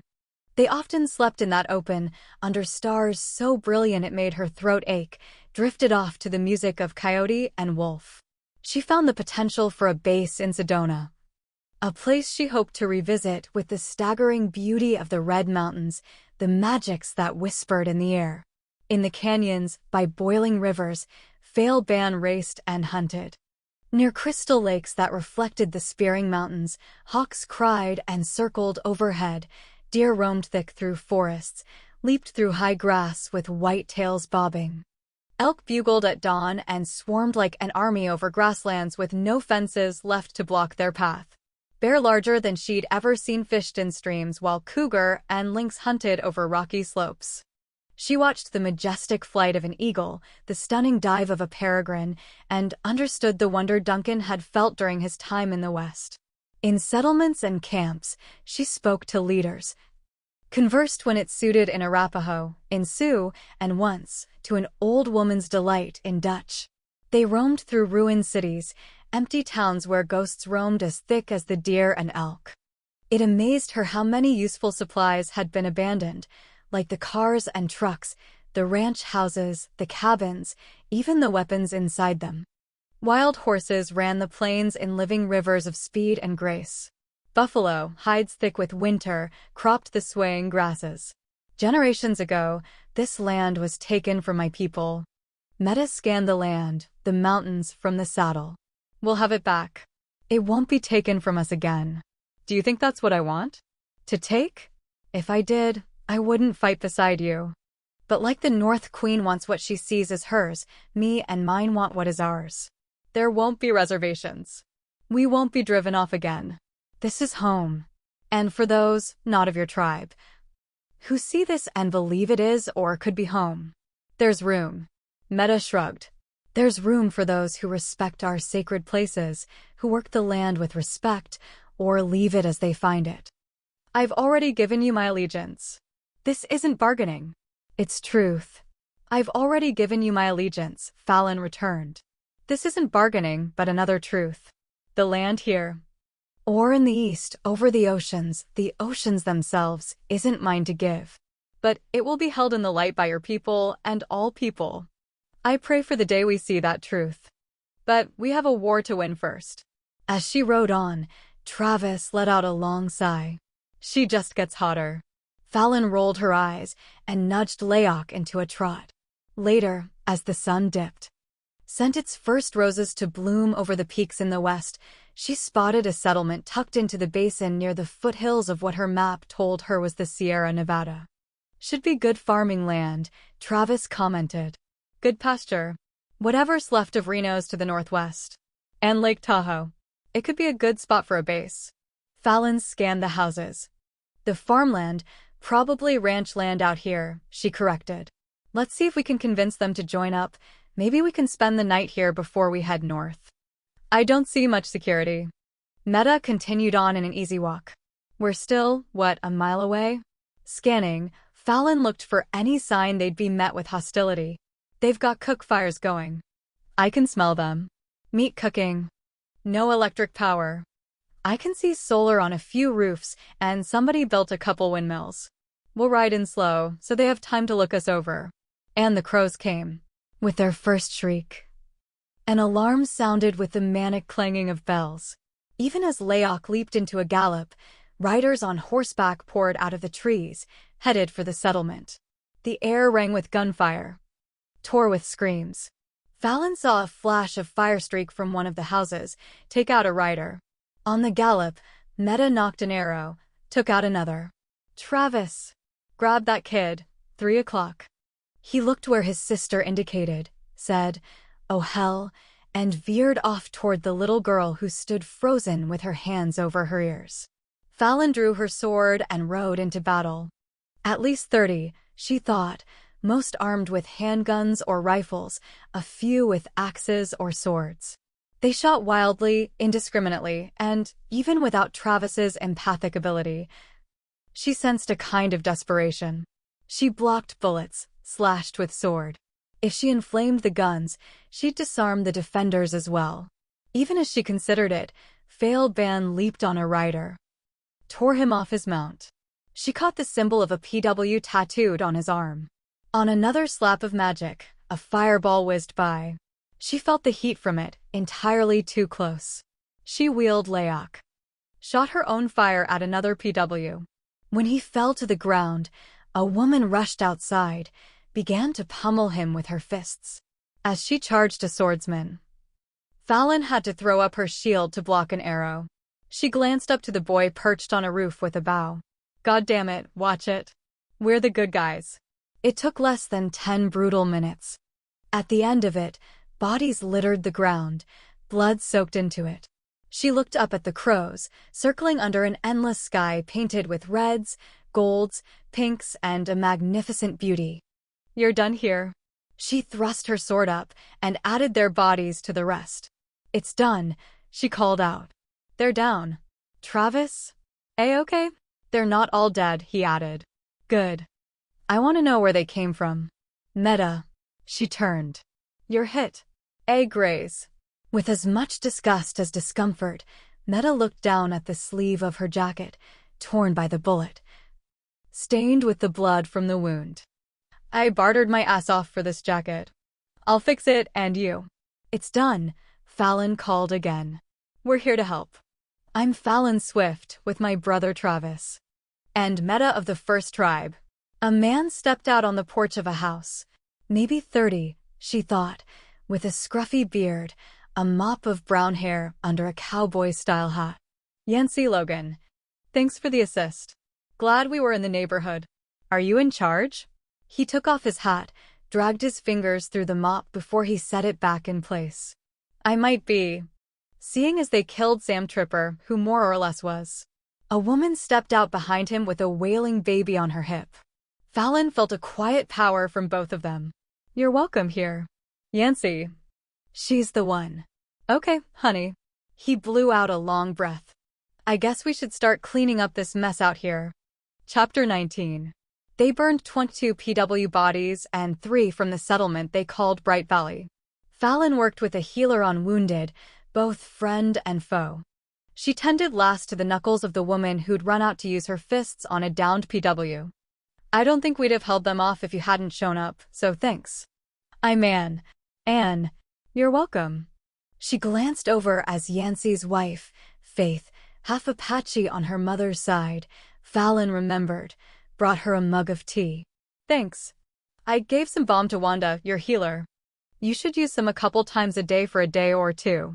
They feel fine now. The balm will keep it that way. I noticed you're mostly women and children. Out of 156, sorry. 53 now, we have 55 men over 18. We haven't had much trouble before. Faith handed and another mug. Small groups of nomads or raiders, but nothing like today. We thought we were ready, but we weren't. We got complacent and decided. I haven't seen a PW raid since I got here. How long ago? Almost 5 years now. Anne, a small, diamond-shaped scar on her left cheekbone, flexed her healing knuckles. We got hit by one outside of Reno and had to run for it. I had my sister and little brother, not blood, but heart. I understand. Well, we got out. Lost everything but what we could carry and ran for it. Fallon heard the bitterness, understood the pummeling fists. Sometimes you fight, sometimes you run. My brother got horses. He's got away with horses and animals altogether. An animal empath. My youngest brother, blood and heart, is the same. Then we rode south and ended up here. Bright Valley, it's a good place, with good people. And paused, rubbed both hands over her face. Her voice wavered. Sam, I want to say Sam was a real good man. One you could depend on. And everybody here. She dropped her hands again, straightened her shoulders. He's going to be missed. People around here aren't bloodthirsty. But they're going to want to hang the ones who killed him that aren't already dead. Yancey will calm everybody down, Faith predicted with a steadiness that rang with truth. He's got that way. If anybody can, Yancey can. Faith smiled at that, then the smile died away. But I don't know what in hell we're going to do with them. Where we'd put them, how we'd deal with them. We'll take them. Where? And shifted her attention back to Fallon. I'll explain, but we need to talk to the prisoners. Yancey's got Sal watching them. They're tied up tight in the sheriff's office, Sam's office. Sam, Faith said and pressed her fingers to her eyes for a moment. We don't have a jail, but they're tied up. And Sal won't let them pull any crap. And, can you take her? I'm helping ride herd on the young ones. Sure, I can. They went out of the small building into the street, where blood still stained the ground. But people worked to board up broken windows or led horses back to a town paddock. She signaled to Travis and Meta. Will he lead? She asked Anne. You're Yancey? I'd say he and Sal will help run things as much as they're run. Yancey's quiet, but he's nobody's fool. And Sal doesn't take crap for certain. They walked to a box of a building with 2 chairs on a narrow porch. Inside, the prisoners sat on the floor, bound hand and foot. Sal had her booted feet on the desk while she sipped whiskey. She'd been a redhead once, Fallon noted, as streaks of ginger still wound through the gray of her long braid. Like Yancey, she wore a cowboy hat, hers tipped down over her forehead, and a gun belt with a pistol rode on her narrow hips. "Hey there, and how are those knuckles?" "Just fine now. This here's Fallon Swift, and sorry, I didn't get the other names." "That'd be young Travis and Meta." Had my ear to the ground, Sal added. "I'm pleased to meet you. Maybe a little sorry you figured you should heal up these assholes, but pleased just the same. It's easier to talk to them if they're not bleeding." "Got nothing to say to you, devil whore." One, black-bearded, pot-bellied, spat on the floor. "Or any of your like." "Oh, I think you'll have plenty to say." Tapping her fingers on the hilt of her sword, Fallon circled the bound men, arranged back-to-back on the floor. The pot-bellied one wore boots with toes as pointy as needles, a fancy flag, red, white, and blue, sweeping up the sides. And Sal's worn so thin they showed holes at the balls of the feet. She decided to start with the youngest, bearded as well, but scraggly, patchy. He wore a faded denim jacket that carried a poorly embroidered PW and proud on the back. He'd taken an arrow in the hip, and though she'd healed it, she hadn't taken the pain. She imagined it ached like fire. He couldn't have been older than Ethan. "What's your name?" "Ain't got nothing to say to you, whore." She gave Travis a glance, then crouched down to stare eye to eye. "I can smell your fear." "Fuck you. You follow Jeremiah White." His eyes, a faded blue, held hate as well as the fear and pain. "He's gonna wipe you and you're like off the face of this earth." "How many have you killed?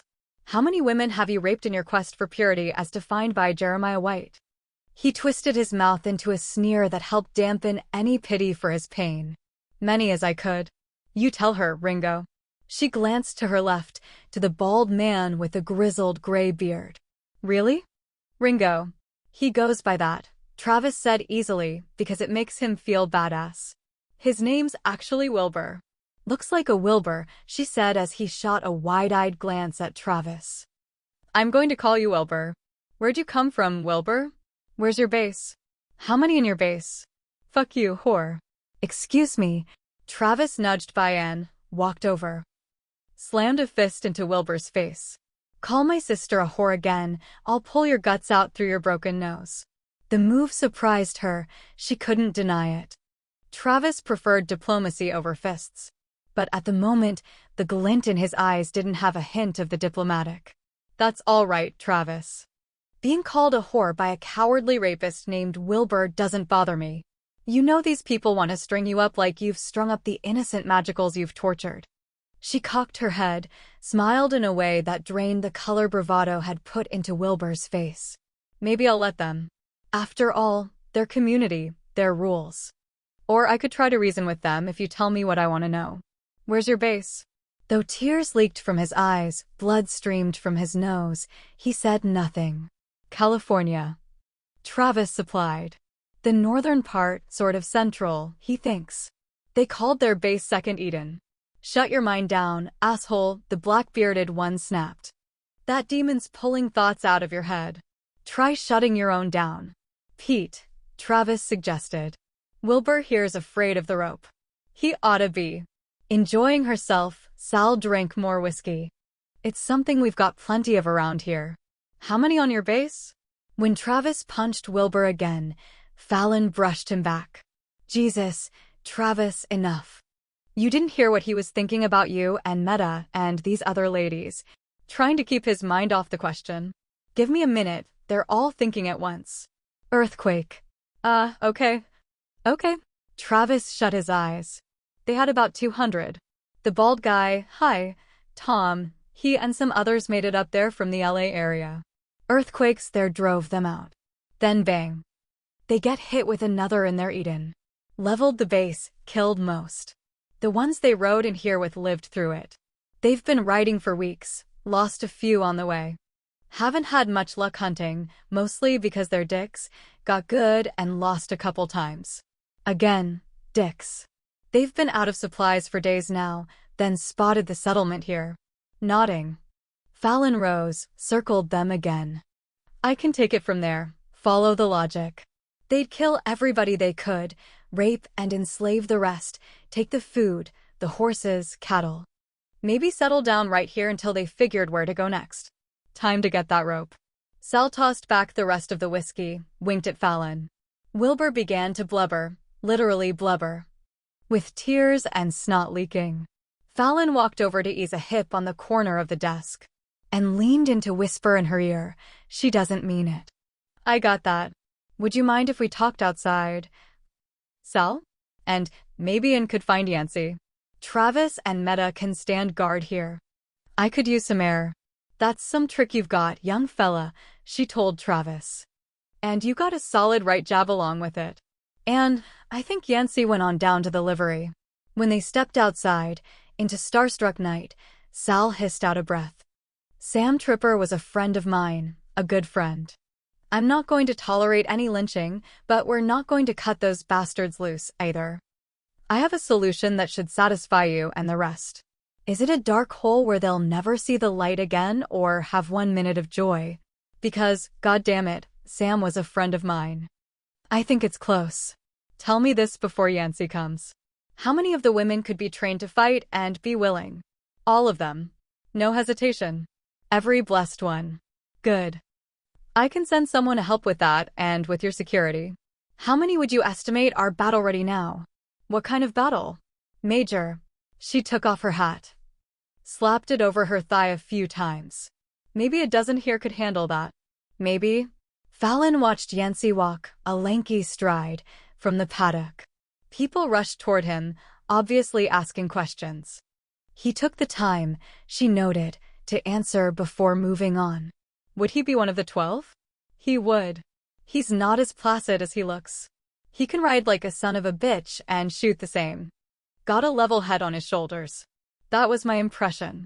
And you? "Yeah, I can handle myself." "Yancey," she said when he joined them. "Sal." "Ma'am. I want to thank you and those with you for helping dig the graves. We'll have a memorial in the morning, say some words." "I asked old EB to say them, Sal." "That's a good choice. My faith like to have you all to supper." "You're welcome, Sal. We can get somebody to watch the prisoners." "Will you let me take the prisoners?" Fallon asked. "I'd be happy to give them over." "Just hold on," Sal interrupted. "I'd like more particulars there." Yancey puffed out a breath, looked up at the stars. "We can't keep them here, Sal, and that's a fact. Somebody's bound to get their blood up and do them in. Too much of me, I gotta say, wants to let them, and be done with it." "We have prisons," Fallon explained. "Travis and Meta can take them back tonight. They'll be locked up. They're murderers. They'll be locked up for life. We have the means, the system. It's your place, your people, your decision. But I can promise you if you let us take them, they'll pay." "You talking bars and locks?" Sal demanded. "I am. We have other facilities for prisoners of war, those who qualify. But these aren't POWs. They're killers. Bars and locks. I can live with that." "How many you got locked up? Including POWs?" "Several thousand." Sal's mouth dropped open. Yancey simply stared out of narrowed eyes. "You don't have any outside communication," Fallon decided. "We get someone comes through now and again," Yancey said. "Maybe bring some news in. Heard some rumors about fighting back east. About you. We got Carrie, she sees things. She says she's seen you fighting, an army with you, but she didn't know where. There's been more than one fight. You don't know we've taken DC." Sal gripped Fallon's arm. "Girl, you took those government bastards down?" "We did. You're the answer to prayers I've been afraid to speak." "I've got a pile of questions for you." "They got Sal's son, the government did, and my sister." "I'll answer your questions. Let me arrange to have Travis and Meta transport the prisoners. I'll stay the night. We have a lot to talk about." When she got home, snow fell in fat, soft flakes. And she saw her mother coming from the greenhouse with a basket, moving along a shoveled path. Her hair bundled up under a red cap that matched her knitted gloves, Lana kept her eyes on the ground to watch for slick spots. On a surge of love, Fallon rushed toward her. "Mom." Lana's head jerked up. She very nearly lost her balance, then beamed and opened her arms. "You're home. You're finally home. Just this minute. Let me get Leok settled, and I promised Fail ban one of your biscuits. I'll get it for him." She met the wolf's patient eyes while Tabes glided, white through white, to one of his favorite perches. "I'm so glad to see you all. This calls for some serious hot chocolate. With whipped cream. It's not serious without it. Don't be long. Come on, boy, I've got a biscuit with your name on it." Home, Fallon thought as she scooped grain for the ollie corn, gave a carrot treat to the faithful Grace. Not the farm, but still home. Stepping out again. She looked through the snowfall toward the barracks. Duncan should be there, she thought.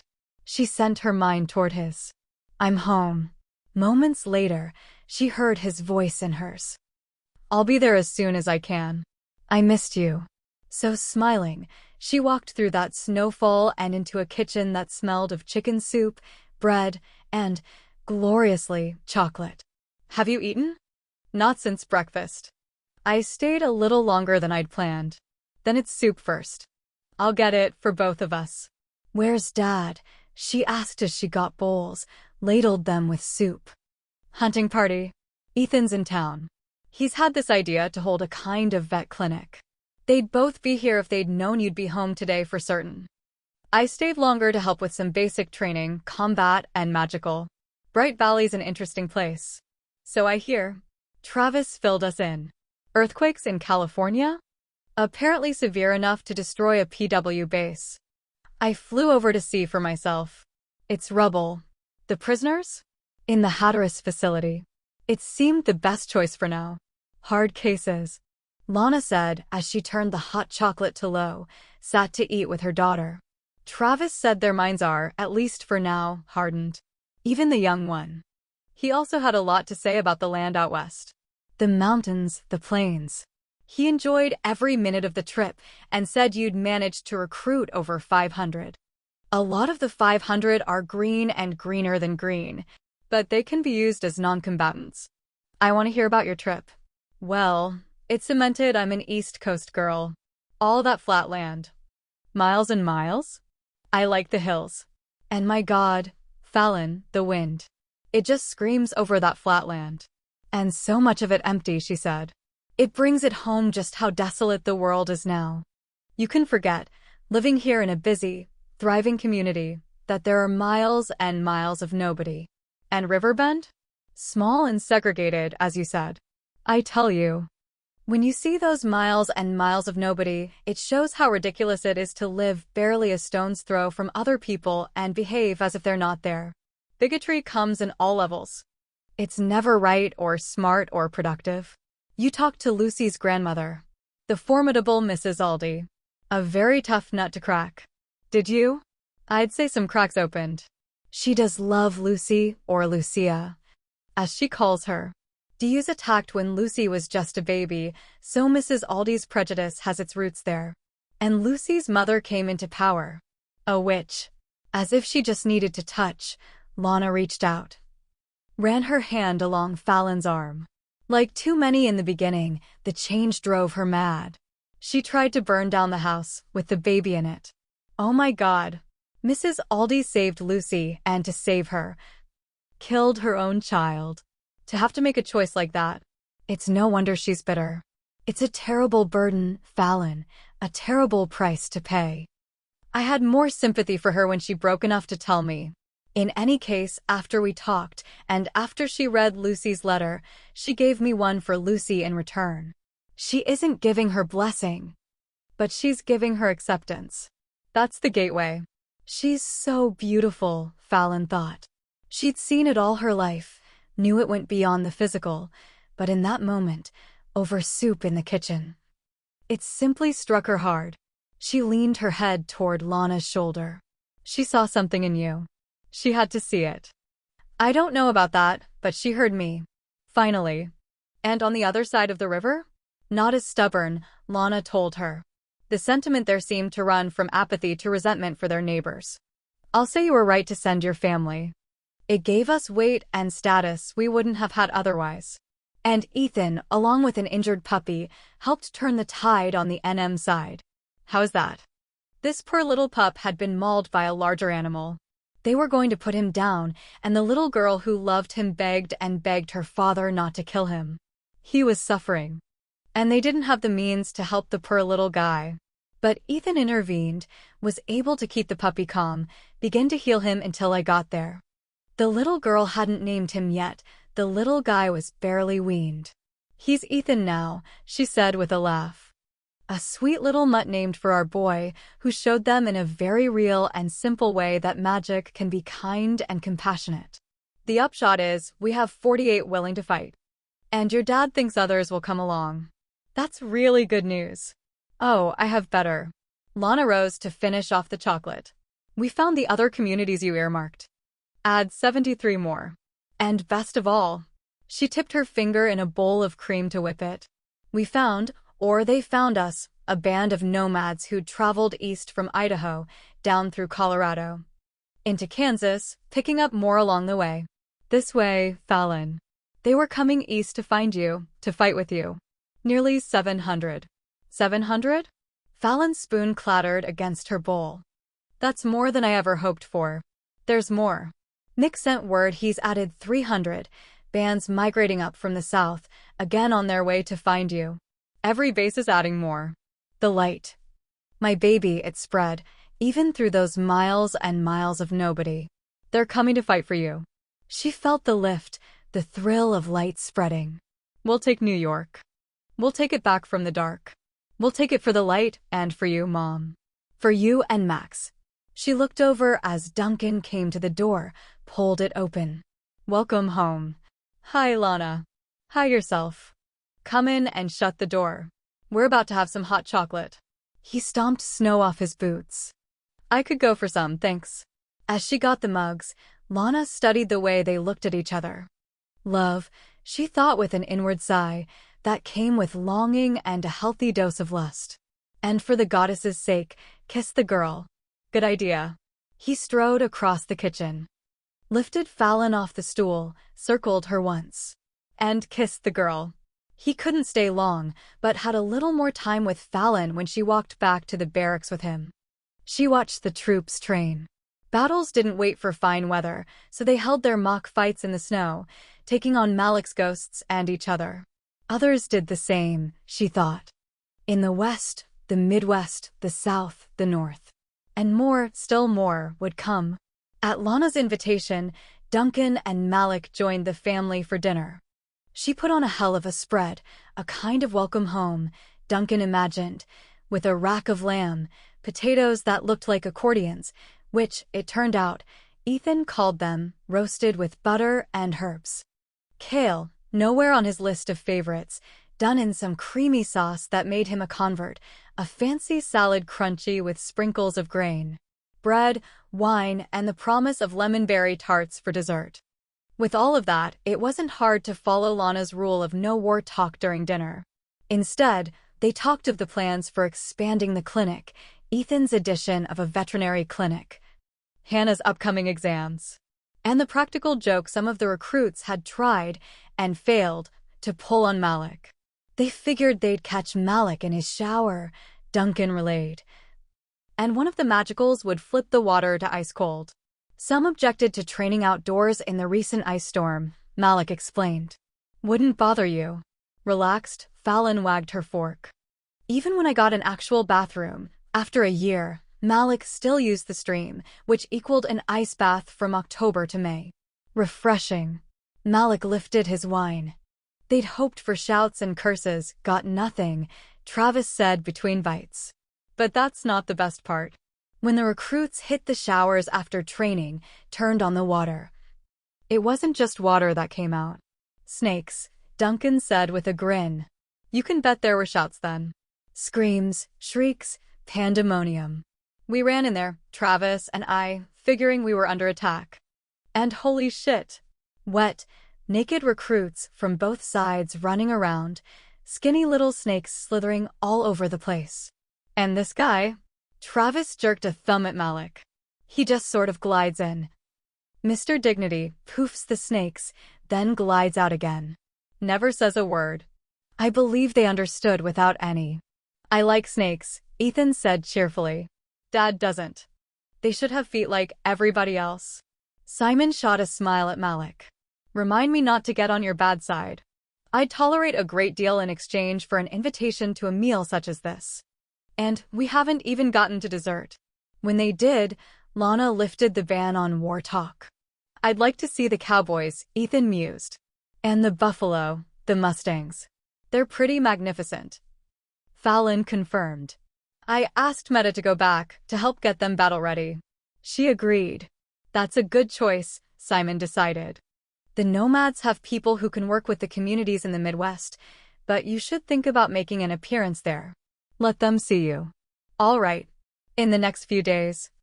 I've got a tidbit I haven't had a chance to pass on. With enthusiasm, Travis dug into his tart. When Meta and I transferred the prisoners to Hatteras, I poked them a little more. Easy reads. He added. White was at their base before the quake. Just a couple days before. White, in California. With a frown, Fallon nudged her tart aside. We don't have any intel putting him in California. Now you do. You remember the younger one. Wilbur. The one you punched in the face. Twice. Yeah, that one. He's hoping White will come save him, all of them, lead them to their righteous victory.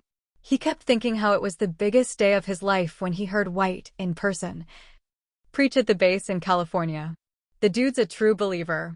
It's not even so much he sees White as what you'd call a conduit to this asshole god of vengeance and bigotry he worships. More like White is his asshole god. That's who he's praying to anyway, to come bust him out so he can kill you personally for White. It's what he imagines doing to you before he kills you that earned him a punch in the face. Twice. He has to be flashing. Since Travis had already told him what the man had thought about Fallon, and it wasn't the sort of thing you spoke about at dinner, Duncan moved on. No way he could get all the way to California otherwise without our getting some word on it. He's been known to work with DUs before. How do his followers justify that? Fallon wondered. Ends, means, Simon answered. The man's been preaching his ugly racism and twisted God for more than 20 years. Plenty did the same before him, before the doom. He's just taken it to a new level. We're cutting into his numbers, and after New York, we'll hunt him down. He can join Hargrove in prison. We cut off the head of the snake. There is always another snake, Malik said. One at a time. Deliberately, she pulled the tart back, took a bite. He's poisoned the world long enough. Chapter 20. Winter raged on, week by week with brutal cold, icy winds, long nights with bulging clouds, pregnant with snow, that smothered the sun, the moon, and stars. No hopeful February thaw broke the bitter, so the world seemed cased inside a snow globe constantly shaken. Fallon considered waiting another week, 2 weeks, to launch the attack on New York. Indeed. Some she respected advised just that. She went out alone, cast the circle, stood inside it under the blank sky, and called the gods. Fill me, gods of peace, gods of war, into me your wisdom pour. For this world you've placed in my hands, I accept all your commands. To help me guide this world to light, open the curtain to my sight. This I ask with humility, for as you wish, so mote it be. She let the vision come. The once great city burned and smoked, its flames and ash whirling through the wild wind of a blizzard. Red lightning streaked over the black sky, staining it like blood blooming on a dingy cloth. The battle, brutal and bitter as the night, raged below the murdered sky with a roaring as vicious as the gale. Men and women fought on the streets with filthy snow heaped like mountains. Rats, toothy and fat, scurried under those streets to feast on the dead and dying piled in tunnels. Dogs, feral as the rats, prowled and snapped. Inside buildings or the rubble of them that formed caves, the very young and very old huddled in terror. Balls of fire exploded, turning men into shrieking torches. Overhead, she saw the sweep of a black dragon. For an instant his eyes, red against the black, met hers. He turned his sinuous body, graceful as a swan, and breathed his killing fire. On his back, Petra rode with her hair streaming, her face exultant. Her laugh, savage bells, rang and rang and rang. The curtain closed. She had her answer.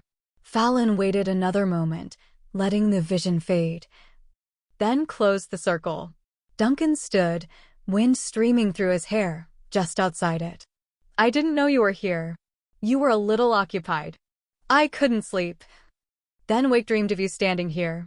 I saw what you saw. We can't wait. No. But I was never on the side of waiting. No, you weren't. We attack as planned, when we planned. Midnight tomorrow. With her eyes gray as the smoke, fierce as the battle, she held out a hand. Let's take tonight. At midnight, in the raw whip of February, Fallon sat astride Layok, tapes on her arm. Failed band beside her. Troops stood or mounted, as did those in Arlington, on the beach, in forests, on plains, in fields, on rocky rises. She looked at her mother and Ethan, who'd stay behind for now. Healers and support would be needed in waves, just as fresh troops would be needed. She knew her mother's thoughts. Come home safe. Bring your father, your brothers home safe. But Lana said, fight well, fight strong. She saw Arlie's gripping Bill Anderson's hand. She wouldn't risk the Chronicler or the Elder on this launch. Fred. Not only with her brood, but the children of others who stood ready to fight, sent a smile full of faith toward Eddie. Katie moved to Lana so the women slid arms around each other's waists. Hannah and Jonah, she knew, waited at the clinic, beside a mobile with a team for the signal. It was time to give it. She drew her sword, cast her mind to every leader in every base. Fight well, she said as her mother had. Fight strong. Lifting her sword to the sky, she flashed. Thousands flashed with her. Lightning exploded in the sky. The spires that still stood bled red in its savage light. Smoke choked the frigid air, spewing up from fresh fires whose heat churned the snow into ash-black sludge. Buildings along the wide avenue that bisected the city into east and west huddled battered and broken where wild laughter echoed. A rumble of engines, the blast of explosions. Tortured screams ripped from the west. As planned, her troops fanned out along the grid of what had been Midtown. A small army of raiders on snowmobiles, in burly trucks roared in. You first. Fallon thought, and charged. Duncan veered his horse left as she took out the lead rider with one killing slash and sent the rumbling vehicle and its pillion rider tumbling through the air. He fought his way to the first truck, smashing power at the windshield, following it with flame. While the driver and his companions screamed. He surged through the trampled snow to the back of the truck, broke the locks to free the half a dozen people locked inside. Get clear, he shouted as the crack of gunfire. The whiz of arrows in flight ripped through the city's canyons. A girl of about 16, blood running down her face, leaped out. Screw that. She grabbed for a charred piece of wood and, wielding it like a club, rushed into the fight. He felt the first slap of power whip toward him, whirled to meet it with his own. As those Magicks, dark and light, clashed, the air bloomed bloody red. He pushed into it, sword flaming, power pulsing. Dealing with a group of raiders, he knew, was only the beginning. As he took the next truck, burst the doors open so prisoners tumbled free. Black lightning rained from the sky. With it came a new surge of power on dark wings. He saw the face, contorted with glee, the eyes, black, piercing. Even as he braced, sword and power ready, an arrow winged out, struck the enemy in the heart. The wind tore through the great, edgy wings, tattering them as power died. Duncan looked toward Tonia when the body fell into the soot-stained snow. I could have handled it. I did. Guiding her horse with her knees, she'd been one of Meta's top students. Tonia knocked another arrow. Ready for this? All my life. Together. They led their brigade west. As Duncan and Tonia moved west, Simon east, Fallon south, block by brutal block, Colin fought in Queens, Malik in Brooklyn. By boat, on foot, on horseback. Mixed troops surged on lower Manhattan from the east. Flynn poured his in from the west. War cries ringing, resistance fighters teamed into the streets, climbed over rubble. many armed with nothing more than clubs or fists. While crows screamed, while Magicks clashed as violent as swords, they stormed the city held by the dark for a generation. Fairies swooped through fire and smoke to fly wounded out of the fray, to lift children, the elderly out of the war zone. Some struck down had to be taken out through lightning strikes, through sudden, shocking explosions. Hour by hour, foot by agonizing foot, they drove the enemy back. When they lost ground, lost men, they regrouped, pushed on. At first light, weak, dull, smeared with smoke, Fallon drew her exhausted troops back, called in fresh. The first strike in the Battle of New York raged for 14 hours with a toll of 500 dead or wounded. For the price, they regained the heart of the city, several sectors on its fringes. Fallon ordered a triage set up for wounded, a shelter for the horses, guards posted to hold the lines they'd drawn. Troops from the first wave were billeted, fed, ordered to rest. She stood outside a building in that heart and, curious, used the sleeve of her already filthy jacket to wipe at soot. Magical symbols, she noted. Protective symbols still beating, still carrying light. She moved to glass doors, waved a hand, and when they opened, walked inside. Large, echoing, marble and gilt dulled with time, but undamaged. Many doors, elevators, she corrected. Photos of people, smiling through layers of dust, lined the walls. Some had fallen, vibrated off from explosions, she imagined. She opened herself. Searched, but could find no scent, no taste, no remnants of dark. So here, she thought, she'd make her HQ. She turned to Travis. Like her, he was soaked with blood, grime, wet from the snow. And she thanked the gods, unharmed. This'll work. It's protected, and whatever protected it was strong enough to hold that light all these years. We can billet more troops here. And wounded who haven't been transported or treated.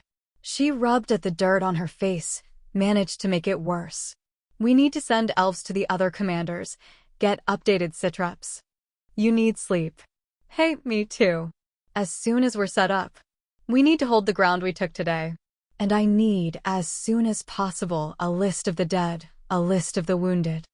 I need to talk to the resistance fighters we picked up today. We need to coordinate. She squeezed the back of her neck, tried to roll the worst of the ache out of her shoulders. Her eyes stung so each blink felt like a swipe of sandpaper. So much to do now, right now, she thought, with this breath between the fight between life and death. POWs need to be transported. Travis pulled off a wool cap, dragged a hand through his filthy hair. I don't know if we've got any yet. When and if. We need a team to handle the bodies. Ours, theirs. Any minors, any too old, sick, or unwilling to fight should be taken to safety. They're already on that. You chose those teams before we left New Hope, so they're already on it. Good. Travis. I need to get word to New Hope, I need to be sure, then send word back that Dad and Colin are alive, Duncan, Antonia, Eddie and Will and... I know. I'll send some elves out. What was this place? His eyes, red-rimmed like hers, scanned the space. I'm not sure, I need to check the old maps and find out. Because it was important enough to earn strong protection. I'm going to go through it. Find the best place for a kind of command center. You're sure it's clear? I don't feel anything, but... It's clear. He took her at her word. Then I'll find you once I've got the reports. She searched out a stairway, empty and echoing with her bootsteps as she walked up. She found offices, most with desks, some with other furniture. Desks separated with partitions in big open spaces. Dead plants, framed photos coated with dust, computers Chuck might revive, strange little notes, their edges curled, the paper crisp as bacon. Bagels for 800. Table read 1/3. Mike, maybe. 212-555-1021. Another echoing area had rows of seats, rows and rows, and a kind of stage, big lights overhead, a large camera? A performance space? She wondered. A theater? A studio? She'd need someone who'd lived through the doom to study it. On another level, She found more desks, no partitions, the remnants of computers, destroyed, more lights, another camera. Screens like Chuck had in his basement. Monitors. She wandered through, then into a large office space. Big desk, she noted. It would serve well. The dirt and soot lay so thick on the big window she couldn't see through it, so she laid her hands on the glass until it cleared. She could see fire still burning, a large blaze to the east. Smaller spurts to the west and south. Below, troops carried the dead through another snowfall that swirled in high winds. Others transported supplies to another building. Elves blurred by. Archers held positions on roofs or through the broken windows on high floors. Yes, this'll work, she murmured. She shrugged off the saddlebag on her shoulder to a sofa. Sent up plumes of dust. They'd clean, she thought. Clear away the dust, the grime, the spiderwebs. But for now she waved her hand to clean the desk chair. She pulled out her maps, sat. She spread out the newest one to mark the progress of the first strike. Then, weary, laid her head on the desk. She'd close her eyes for a minute, just a minute. She fell asleep instantly. And dreamed of war. Duncan found her there, set the New Hope version of MREs down on the desk, dragged a blanket out of her saddlebag to throw over her shoulders. Then, without bothering to clean it off, he stretched out on the dirty couch to grab some sleep for himself. He woke to the smell of coffee and hot food. Blinked his eyes open to see Fallon awake at the desk. She spooned in soup while she watched him. How could you sleep on that filthy couch? It's no dirtier than I am. As he sat up, she held her hand over the second MRE to heat it. How can you sleep sitting? He wondered, and got up to grab the food. Your dad and Colin are fine, he began. I know. Travis told me. She tapped her head. Tonya, Mick, Malik, all of them, holding their own, holding the line. It'll be dark soon. The troops in the first wave should be rested and ready. We took them by surprise. The enemy with the first strike. He thought the soup the most excellent ever made in the history of soup. They'll be ready now too. We got to Times Square. It doesn't look like the DVDs or books now, but we got there, and we're holding it. What I hear is Malik's forces sent the PWs running to hell. But there's a pack of shifters DUs. Giving them some grief. He ran through what he knew, and Fallon adjusted her map accordingly. We'll send more shifters to Malik, have the Mare people cut off the PW's escape route by water. We're going to need to take the tunnels, but for now, we can close them off. I still need to go over the old maps. There are landmarks still standing, and we can use them. Taking the city's more important than preserving specific sites, but whatever we can preserve will matter later. Especially to those who lived through the doom. It still beats, he said as he ate. Not like DC. Yes, it still beats. And this place mattered, she added. Enough to cloak it in protection strong enough to hold back the DUs, the military, the crazies. This may sound a little crazy, but I think this is where Fred and Arlie's worked. Frowning, she shifted to face him. Fred and Arlie's? Why do you think that? I grew up on the stories. I know you've heard them, but probably not as often or in the detail I did. I drew a sketch once of Arlie's at the newscaster's desk with the dead guy beside her. You know that story, right? Her last broadcast from New York. Yeah. I was about 12 and thought it was really cool, so I drew it, the way I saw it in my head. When I showed it to Arlie's, I realized, not so cool. Not for her. But she said I got it right and asked if she could keep it to remind her to tell the truth even when it's scary. He took Fallon's hand. Come on. He led her out of the office, into the place with the desks, the long counter under the lights, in front of the camera. Put Arlie's and the dead body up there, and that's my sketch. That's why, Fallon acknowledged. That's why it's here for us, why it's here to serve as the center of command. Fred protected it. Arlie's told the world the truth. They held back the dark, and now so will we. For 2 weeks in the bitter cold, war ripped claws through the already torn city. It rampaged through the boroughs like a wild thing. In the 3rd week, the Light for Life forces lost 50 troops in an ambush when they worked to clear a crosstown tunnel. Fallon led in 100 more to beat back the alliance of DUs and raiders in the green glow of fairy light. She emerged into winter sunlight that struck the huge mounds of snow her troops had cleared from the streets and entryways. The crows still circled, smoke still spewed skyward. But the tide was turning. She felt it in her bones, and with it a hope that drove away the fatigue. She started to mount Laok, paused at the call of her name. Star streaked toward her. "You need to come." "It's Colin." "No, he's not. Alive, but he's hurt. He's hurt bad. You need to come." She, who rarely touched, gripped Fallon's hand. "He's with Jonah and Hannah. They got him to the mobile, but..." With her hand viced on Star's, Fallon flashed them both. Colin lay on a gurney, his face bleached white, his eyes glazed, his body trembling. With horror, Fallon saw the tourniquet above the elbow of his left arm, and Hannah holding compresses to the stub beneath. Jonah submerged that arm, wrapped in gauze, sealed in a bag, in a tub of ice. The bleeding slowing down. "You're going to be all right, Colin," Hannah assured him. "We're going to get you back to New Hope." "He's in shock. Star got him here fast and the limb." "But..." Fallon turned, looked directly into Jonah's eyes. "Will he live?" "I don't know." Jonah laid a hand on Colin, obviously willing the vision of life and death that had once nearly driven him to take his own. "It's just not clear. It's not yes or no the way it usually is."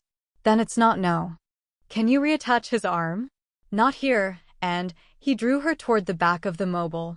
He kept his voice low, kept it calm. "We haven't done anything like this at the clinic.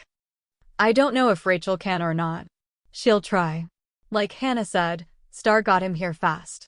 We've cleaned the arm, done the emergency treatment, but this is massive, complicated surgery, Fallon.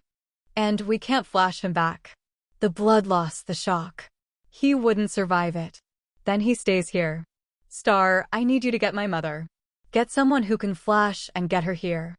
She needs to bring her cauldron, 3 white candles, carnation petals, bay leaves, fresh earth, blessed water, 3 bloodstones, a white cloth and leather. Enough leather to cover his arm right down to over the fingers.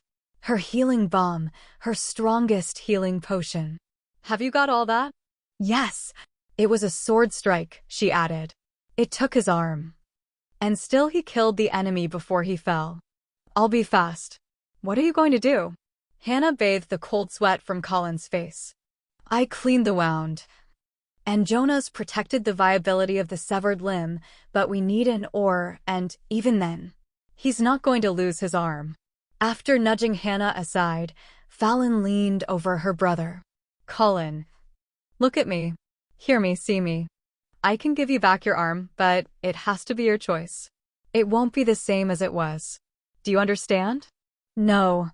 Son of a bitch. You'll have to relearn how to use it again, Fallon persisted. And it's going to hurt like hell. Pain's part of the price. It's your will, Colin. You have to want it. Be willing to go through the pain. You need to be awake and aware. You're strong. You can do this. His teeth chattered, and his eyes swirled with pain. Can't they, sew it back on? They're not sure, and we're not sure how long it would take you to get back to New Hope. As she spoke, she opened herself to his wound. Pain, searing. Even with whatever Hannah had given him to dull it. But clean. She'd done her job well. But I'm sure. Trust me. He closed his eyes for a moment, and before he opened them again, she felt that will inside him, steely, snap strong. Maybe you could toss some magic in.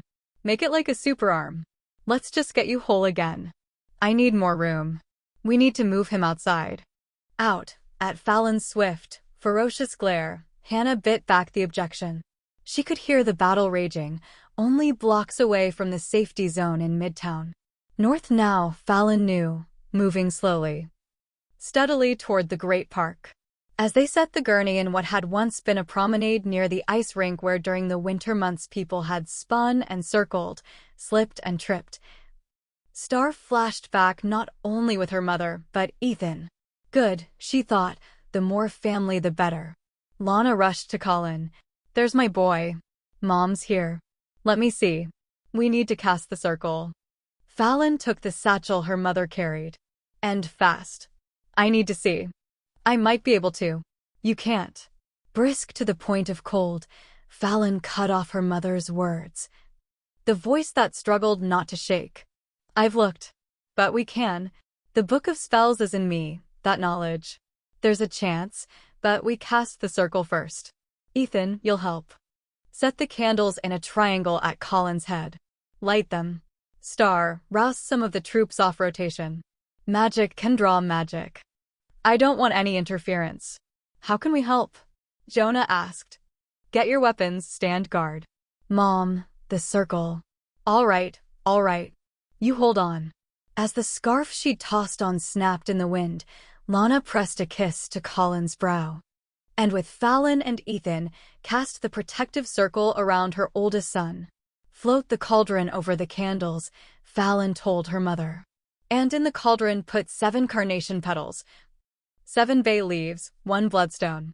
Fallon took the white cloth and, pricking her finger with her knife tip, carefully wrote Colin's name. This is my brother, blood of my blood. Know his name. She wrapped another bloodstone in the cloth, added it to the cauldron. This is water, blessed by the mother. Know her love. This is earth, given brother to brother. She nodded to Ethan. 1 fistful, she ordered. Know his faith. She lifted her hands and the wind came in stronger, encircling whirls. This is air, stirred by the sister. Know my devotion. And now this air lifts the flames on candles white and pure to offer these elements. Rise, rise, rise, flame and power. Rise, rise, rise, a healing tower. Merge water, earth, wind, and fire. Rise straight, rise true, rise higher. As the flames shot up, lances of light, what was in the cauldron began to bubble and smoke. In it she slid the leather and the 3rd stone. She sheathed her knife, drew her sword, 1 taken from fire, 1 lifted in faith. We are 3 and family, this healing spell we seal. She held out a hand for Ethan's. And without hesitation he offered it, kept his eyes on hers when she scored his palm so his blood dripped into the cauldron. Here, in a brother's blood, is kindness. She scored Lana's. Here, in a mother's blood, is selfless love. Then her own. Here, in a sister's blood, is faith. We are 3. We are family. This spell we seal, this wound to heal. Unwrap the wound. She told her mother. Coat it with the balm. Then take his right hand. Push all you have into him when I say. Ethan, she continued as she took the arm from the ice bath at his shoulders. Hold him down. Give him all you have. She unwrapped the arm, pushed away the doubt and fear that wanted to creep under the shield of power. He's going into shock again, Hannah called out. Let me. Fallon merely flicked a hand, shoved Hannah back 2 steps. Then drew the leather, now slick as skin and shimmering, from the cauldron. Her eyes, dark, lit with power, met Colin's. Your will, she told him, your courage. Let them see your power, your heart. Holding out her hand, she caught 3 of Lana's tears in her palm. Let them fall on the wounds as she pressed them together. Hold him down. Push. When she laid the leather over his arm, the sudden, searing pain ripped a cry out of him. His body arched against it. His eyes went wide and glazed. Will it? Fallon snapped at him. Want it? Take it. I call upon the power of light, she shouted as she ruthlessly coated his arm, from fingertip to elbow. With the shimmering, smoking leather. Restore your warrior for the fight. Knit and join to heal, skin to skin now merge to seal. By the power you granted me, as I will, so mote it be.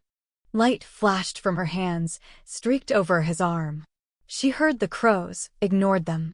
The lightning that flashed at the circle others deflected. She kept her hands clamped on Colin even as his pain cut through her and the wind snapped with keen teeth. Then it died, like a switch flipped, and the pain, the terrible burning of it, fell to a pulsing ache. His pulse, she thought, one she felt through his arm. Do you see me? She leaned in close. When he nodded, pale, breathless, She laid a hand on his sweat-slicked face. I see you, brother. The light in you is mortal and human and stronger than any dark. Give him the healing potion, Mom. Weeping, Lana lifted his head, brought the vial to his lips. Drink now. My baby? My boy. Am I moving my fingers? I can't tell. You have to will it, Fallon told him. Retrain your mind to work with your arm. It'll take time. And it may not function as easily or as completely as it used to. I'll make it work. He stared down, obviously puzzled by the leather that covered him from fingertip to elbow-like skin. Is it like a cast? No. He looked at Fallon with eyes going a little goofy from the potion. I got a leather arm now? Cool. Yeah, cool. Sleep now. Fallon put him under. We closed the circle. Then, Lana, eyes still streaming, reached out across her sleeping son to grip her daughter's hand. I've never seen such power. In all I've seen, all I've known. I've never seen anything like what you were able to do. You were hurting him, hurting yourself, and I tried to stop you. It doesn't matter. It does. The lack of faith, even just for that second, could have cost him. It won't ever happen again. I need to stay with him. We'll move him into the HQ. You can help him work on getting movement back. He'll get pissy about it, so better you than me. I'm staying, too, Ethan said. I can help with the animals with Colin. They closed the circle, gathered the tools. When Hannah as medical, Star as guard, helped take him to the HQ, Fallon sat on the ramp of the mobile. It's clear as day now, Jonah said. It got clearer and clearer during the spell. Life. I think it depended on you and Colin, on all of you being able to do what you did, so it got clearer and clearer. Then there's that. At his gesture, she looked at the statue of the god overlooking the ice rink. Where the war and black Magicks had turned it into a fanged demon, coated the gold with oily ash, Prometheus shined again. The gods, Fallon thought, had heard and answered. He laid a hand on her shoulder. You look like you could use a little magic elixir, too. He went into the mobile, came out with a flask. Not your mother's elixir, but it can't hurt. She took it. Sipped whiskey, let out a breath. A golden god, a rink of ice, a pulse in an arm. Her head hammered with the aftershocks of the spell. I need to get word to my father, to Travis, that he was hurt. But he's okay. We'll do that. But he sat beside her, put an arm around her shoulders. Though it didn't surprise Jonah, it did her when she pressed her face against him and wept. Chapter 21. Colin, being Colin, did get pissy, especially when Fallon refused to let him back into the field of battle. He managed, after 2 days, to wiggle his fingers. And after a week to make a loose fist. Colin figured that was good enough. Fallon disagreed.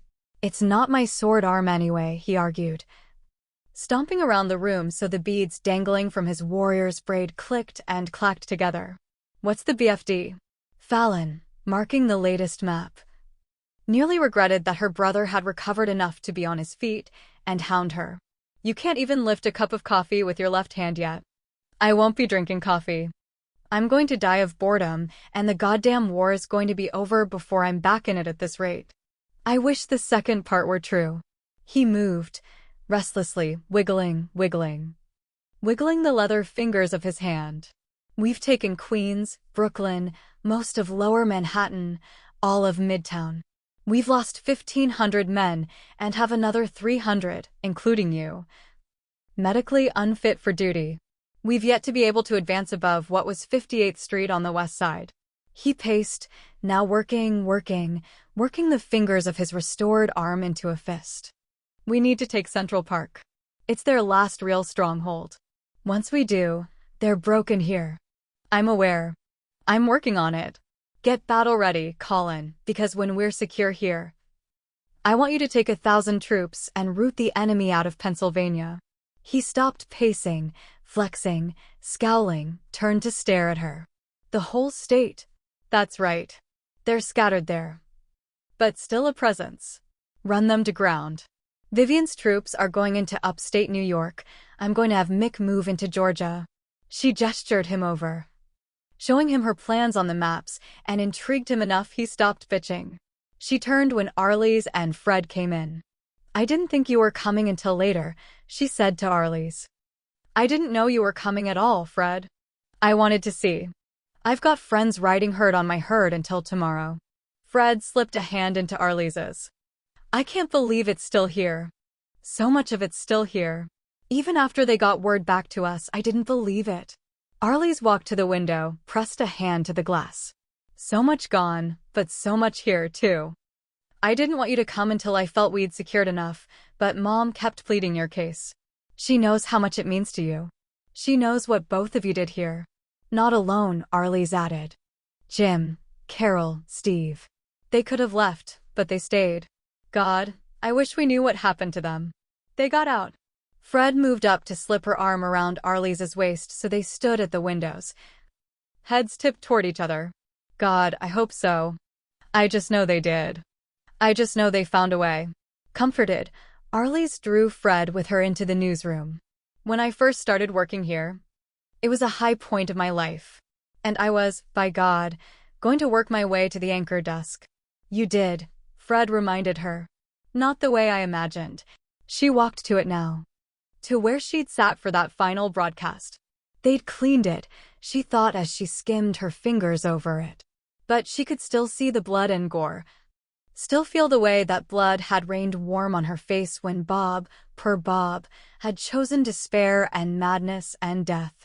Had that been what had woken her up? She wondered. Had that warm slap of blood reminded her to dig for the courage to do her job? To tell the truth. She looked out now, into the eye of the camera. It was still her job. "I want to broadcast your victory from here, Fallon, from this same desk, in this same newsroom. I want to tell whoever in the world we can reach we've reclaimed New York. Maybe Jim and Carol and Steve will hear it." With a firm nod, Arlies took Fred's hand again. "Or TJ or Noah, or someone who worked in that shop in Hoboken where you left the thank you note. We can bring Chuck up, he should be part of it, and he can figure out how to make it work. I can help write the copy." Fred's wings peeked out to flutter. "Damn straight. When you're ready to declare victory, Fallon, I want to report it. You and me and Chuck, Fred. The three of us are going to close that circle. Then we'll turn this place. And the reporting done from here, over to someone else. Because we're New Hope now." It was, Fallon thought, exactly what she'd hoped to hear. "Mom said you would. You're earlier than I thought, and like I said, I didn't know Fred was coming. Will and Theo are going to be here in about an hour. I can have Eddie come in too." Now Fred's wings fanned out. Sparkled. "I can't wait. Let's get some news for New Hope while we do," Arlies suggested. "How about we take a little stroll around Midtown, Fred? Colin can take you, secured areas only." "Great. You can be our first interview," Arlies told Colin. "Go on, Fred. I'll catch up." "I really like your arm." Fred took his leathered hand, beamed up at him. "It's super cool. I bet the girls think it's sexy." That got a grin. "Now that you mention it," he said as they walked out. "Fallon, I just wanted a minute. I wanted to say that even after all this time, all that's happened, there's so much about magic that baffles me." Watching Fallon, Arlies ran her fingers over the anchor desk. "But something I know, absolutely, right down to the bone. What happened here mattered. It matters that of all of New York, you chose this place. And it means everything, Fallon, just everything to know it mattered." She had to pause, gather herself as tears spilled. "When I sit at this desk again, tell whoever can hear or see that the light is back in New York, it'll close that circle for me. I know that doesn't end it. But it'll close that circle, and I know, absolutely, right down to the bone, that matters too." Arlies let out a breath, swiped the tears away. "Now I'm going to do something I never thought I'd do again. I'm going to walk in New York. You could stop off in the triage on the first floor. My mother should be there. I think she'd like to take that walk with you and Fred. I'll do that." She walked over, embraced Fallon. It all matters. Alone, Fallon went back to her maps. She had a plan, needed to refine it. And help close that circle. Surreal, Lana thought, as she walked down Fifth Avenue with Fred and Arlies. One building rubble, the next soot-streaked, graffiti scrawled, but standing. Who chose? She wondered, what would stand, what would fall? The rising temperatures and stiff winds of March shifted and slowly melted the high hills of snow, and lethally long icicles dripped and shrunk as they jabbed down from eaves. Sentries patrolled, the occasional support troop rode by on horseback or on electric scooters. Some carted wagons of supplies that rumbled and bounced, but in this sector, one back and held by LFL forces along the avenue once thick with traffic and tourists. The voices of 3 women rang clear as church bells. She could smell the smoke from distant fires, hear the echoing rat-a-tat of gunfire from the north. The sudden blast of light from a bolt streaking across the sky, and thought of the scent of roasted chestnuts, the blare of horns, the colorful displays in shop windows. The sea of people moving along the sidewalks, so many busy places to go. I bought my winter coat there. Fred pointed to a holdout building across Fifth. They always had good sales, she remembered. And there was this guy who sold fake cashmere scarves on the sidewalk right down there. I got one to go with the coat. $10. I shopped there, too, Arlies remembered. I'd usually head downstairs and get a latte from the Starbucks after. And I treated myself to an outrageously expensive pair of over-the-knee suede boots at Saks that last Christmas. She turned. Studied what had been a Fifth Avenue landmark. War had sheared off the top floors, shattered the windows. Oddly, a couple of naked mannequins sprawled like the dead behind the broken glass. I hope some resistance fighter looted my apartment and got them and everything else. Where did you shop, Lana? Lana smiled at Fred. I was a downtown girl. The Barneys on 7th practically applauded when I went in. God, I love to shop, to buy. Shoes, big weakness. She looked down at the sturdy lace leather of the elf-made boots that had served her and well for 3 years. Oh well, do you miss it? Fred asked. I sort of miss shopping, the looking and touching and discovery. You don't think about it really, but seeing all this, it brings it back, so I kind of miss it. She hooked her arms through theirs. We'd have had fun with it, the 3 of us. Shopping. Trying on clothes, stopping for lunch. They watched a scavenging team haul out bags and crates from what had been, if Arlies's memory served, a banana republic. But scavenging's fun, too. Fred decided. I'm amazed there's anything left to scavenge. Because it seemed there was always something else to find. Lana's mood lifted. Well, it is New York. She gave them each a hip bump. Let's go shopping. With her father, Fallon refined her battle plan, then called in her available commanders. After more than an hour's debate, she sent them back to prepare their troops. Will stopped, laid a hand on her shoulder as he studied her floating map. Basically the same tactics as Arlington. It worked. Damn straight. Well, I'm going to find my wife before I head back. She's with mine, Simon told them. Give me a minute and I'll go with you. He turned first, pressed a kiss to Fallon's forehead. What's that for? We'll say luck. Reaching out, she gripped his hand. Are the numbers right? As they'll ever be. We'll get the word out. Buy you a drink later? It's tradition. A drink before the war. He glanced at Duncan. You too. Sure. Duncan waited until Simon walked out. He's warming up to me. He's always been warm toward you. Warmer before I got naked with his daughter. But he's warming up again. After the drink, let's have another tradition and get naked before the war. I'm for that. It's all in, Duncan. And it'll be all in and done. It's the right move. The right time. We're ready. He gave her a quick yank, took her mouth, took them both away for just a moment. More of that later. Alone, she walked back to the map. She expected she'd have another heated argument with Colin, but she would keep him solidly on support on this one. She had additional fighters with the resistance, undisciplined for the most part, but fierce. Hey, she glanced over. Mick. Sorry I couldn't get here sooner. We had a little distraction. Since mud and blood streaked his face, his clothes. She doubted it had been little or merely a distraction. Are you hurt? Nah. He swiped the back of his hand over his face. Some of you thought they could push us out of Chelsea, your mom's old neighborhood, right? We thought different. Got an assist from a small band of resistance and tamped it down. But I couldn't get here for the briefing. He wandered in, his forehead creasing as he looked at the map. Is that my battalion? Yeah. When do we strike? Daybreak. Let me run it through. While she did, he pulled a pouch of sunflower seeds from his pocket, offered her some, munched. You've got Poe leading Collins' troops. Collins not cleared for combat. He's gonna be pissed. You know he's working on getting a tat on the arm after we hoist the banner here. That's not going to screw up the Magicks, is it? It's the same as his own skin now. It is his skin now, so no. Cool enough. Shit, almost forgot. I brought one of the resistance guys back with me. He wanted to check, see if he can find his daughter. He got her out a while back with directions to New Hope. Did he give you a name? Funny name. I'm not sure. Marichu. Yeah, that's it.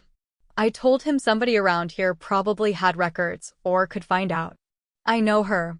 She's here. Gesturing for him to follow, she started out. What's his name? John, nice and easy to remember. I never figured she'd be here. He said she's 16. She says 17 now, but either way young. And persuasive. She found an elf runner, gave him instructions. Let's find John. They took the stairway. They had the elevators working on magical power, but Fallon found them too confining and slow. We keep records in an office on the main floor. Support staff are trying to keep it updated.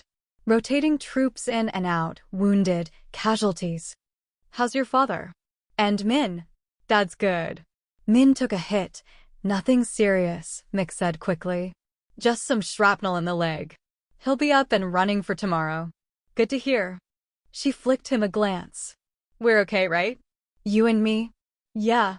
After only the briefest hesitation, he gave her an elbow poke. It's hard to think of anything but the next fight when you're in the thick of it like this for weeks. Makes you realize stuff. I'll be glad to get back to the beach. Man. New York's just too closed in and covered with concrete or whatever. How the hell did anyone live here? Millions did. Count me out. But that doesn't mean the assholes can have it. We're going all the way down. That's right. He grinned. Racia.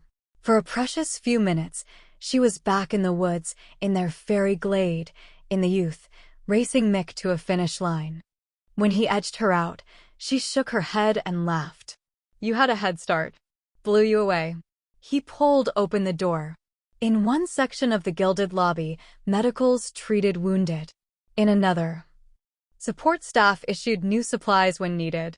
On a higher floor, a commissary had been converted to a mess hall to cook for the medicals, the wounded, to prepare the MREs. She started to direct Mick toward the back when he called out. Hey, John. That's him.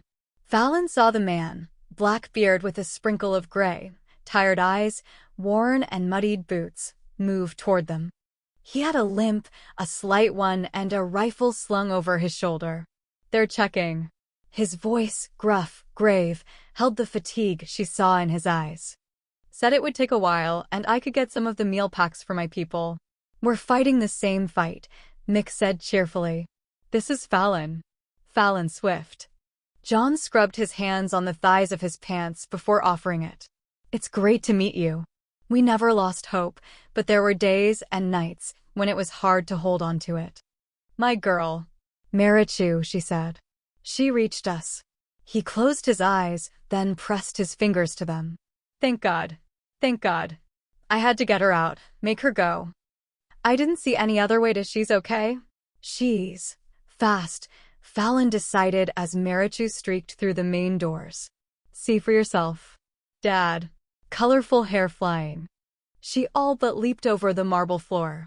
On a choked sound, John grabbed her up. All the strain in his face just melted away. Let's give them some room, Fallon murmured. Mick stepped back. But watched the reunion, draped an arm over Fallon's shoulders. That's what it's about. That's the reason. Yes, love, she thought, bright as the sun. And friendship. She circled Mick's waist with her arm. True as the heart.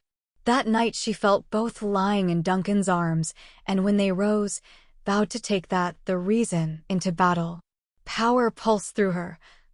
Around her, in those hushed moments before light broke the dark. She saw it in her mind's eye, the troops poised, positioned strategically around Central Park. The warriors crouched in other parts of the city, ready to block, to cut down any who tried to break through the lines. They held, the men, women, witches, warriors, elves, fairies, shifters. All who'd fought for weeks for a city smothered in black magics. All who'd fought to bring the light back. Like the statue of Prometheus, she thought, this city could, and would, shine again. As the light blinked through the haze in the east, through the towers that stood even after 2 decades of war, she drew her sword, set it to flame. Saw the answering flame of Duncan's, the tipped fire of Tonia's arrow, the surge of light from every direction. At that signal, she pointed her sword east, pulled light from the burgeoning sun. Day burst like a bomb. And they charged. They rooted the enemy from burrows, flushed them from trees, drove them in so her northern troops broke through to take more ground. Swords slashed, Magicks clashed over ground. Melting snow turned into a bog that sucked greedily at boot and hoof. PWs who hadn't escaped the city, who she knew were now used as DU fodder, ran in panic to be attacked by both sides. Tabe swooped, tore strips from a panther shifter as Failband joined to fight off a pack of wolf shifters. Through the scream of crows ripped the screams of men, so the melting snow ran red. She took Layok into a steep climb, rising into wind that whirled with those clashing magics. She sliced through the wings of a dark fairy, sent her spiraling to the ground. Below she saw the ground shake under a platoon of her men, and hurled fireballs at the clutch of dark uncanny who worked to open the earth beneath them. She wheeled Layok in midair. Saw that Vivian's commander kept his word.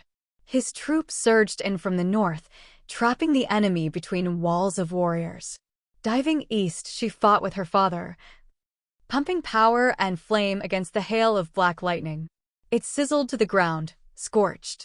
Drive them in, she shouted, ignoring the enemy who fled. They would meet yet another wall in Troy's battalion. Keep the heat on, Simon shouted back. We've got this. Trusting he did, she galloped south. She joined with Will, then Star. Pushed through to Poe in time to help fight off an attack led by the blur of rushing elves, a rain of arrows. She swept them back, sent them tumbling in a whirlwind. Fast fuckers. Poe swiped at the mud on his face. You're bleeding. His breath came fast, but he shook his head, flexed his impressive biceps. Just the meat. In answer, Fallon leaned over, pressed a hand to his arm to close the wound. Drive them in. You got it, boss. She raced toward mixed troops and charged a dark uncanny as he flashed lightning from his hands. Layok impaled him on his horn, shook him off. We've got some wounded, he called to her. Medics and reinforcements are on the way. She pivoted to strike out at the next attacker. Then streaked to Tonia. Mick needs some help. Gripping Fallon's hand, Tonia swung up with her. Let's take a ride. They flew up, circled. Tonia's arrows flashed down, finding mark after mark. Like old times, she said. There, Travis is moving in to back Mick up. Drive them in, Fallon ordered. Drive them in. Meta and her horsemen, women, are sure as hell doing just that. Jesus. Malik and Duncan have merged, and they're kicking ass. Drop me off that way. I want in. Tonia leaped down onto an outcropping of rock, arrow already knocked, then flying into the belly of a tiger. Through the mud and the blood, the scorching flames, the cutting wind, they fought, pushing the enemy inward, closing in around them like the walls of a well. She saw the spread. The rise of black wings, felt the streak of power slap the air. For a stunned moment she thought, Eric. But she'd buried the ashes of her uncle herself, had salted the earth over them. Still, she sent Layok in pursuit. Up, high above the city, beyond the crows that screamed, he turned. No, not Eric, but every bit as twisted and dark. He smiled. lips curving in a face as handsome and smooth as a carved angel's. She realized almost too late he'd drawn her away, isolated her. When he threw the first strike of lightning at her, she blocked it with her shield and pivoted to stream flame from her sword at the attacker who'd swooped in on her flank. He swept away the fire as a third charged in. She thought of Magicks' ghosts. Wondered why neither of them had thought to practice in midair. They combined power, heaved it toward her. She dived, felt the heat of it blow past her, and felt Leaka's quick start of pain. But he never faltered, streaking up, wheeling as she slashed out, caught a wing, followed through with a gale that tumbled the wounded one into the second. As they flailed, she blocked a blow from the first, pushed back. They regrouped, the handsome one, the wounded one, a female with dozens of flying black braids. She steadied Leak for the next attack. Duncan's voice sounded in her head. "Make room." "No, don't." But he flashed behind her, sliced his sword so the flame from it lashed out like a whip. It struck the one she'd wounded, seemed to curl around him as he shrieked. The fire simply enfolded him, left a trail of bitter smoke as he fell. "Which one do you want?" Duncan asked her. "The male." "Son of a bitch." She lashed out. Again and again. A strike, a block, a sweep of power. He had more than he should, who knew what bargain he'd made with some devil to increase his power. "We're wasting time. Give me your hand," she ordered. "Busy here." "Your hand." She reached back, gripped it. Light sparked from the joining, power meeting, merging. With it, she threw what she had at the dark angel. Felt Duncan loose his own. That power cut through them like glass. They didn't shriek. They made no sound at all as they fell. "Are you hurt?" "No. You are." She didn't feel the pain until he pressed a hand to her hip to heal the slice and burn. "Easy," she snapped. "Go slow. Leak is burned, left hind leg. I need to get him down, tend to him." Duncan shifted, looked down and back. "It doesn't look too bad. He's hurting." She took him down slowly, started to search for the safest spot so she could see to him. "Duncan." "Yeah, I see. Down's a good place to be. We've got what's left of them trapped, just the way we lined it up." She landed softly, slid off. "I've got him," Duncan told her. "I'll fix him up. You finish this." "All right." She stroked a hand over Leak, then moved through the thick circle of her troops. There couldn't have been more than 100 left inside that circle. So many more lay dead, dying, or wounded on the ground. A coven of witches ringed the circle, forming a shield against any dark magics the vanquished might attempt. Fallon stepped through them as well. She lifted her sword with one hand, her shield with the other.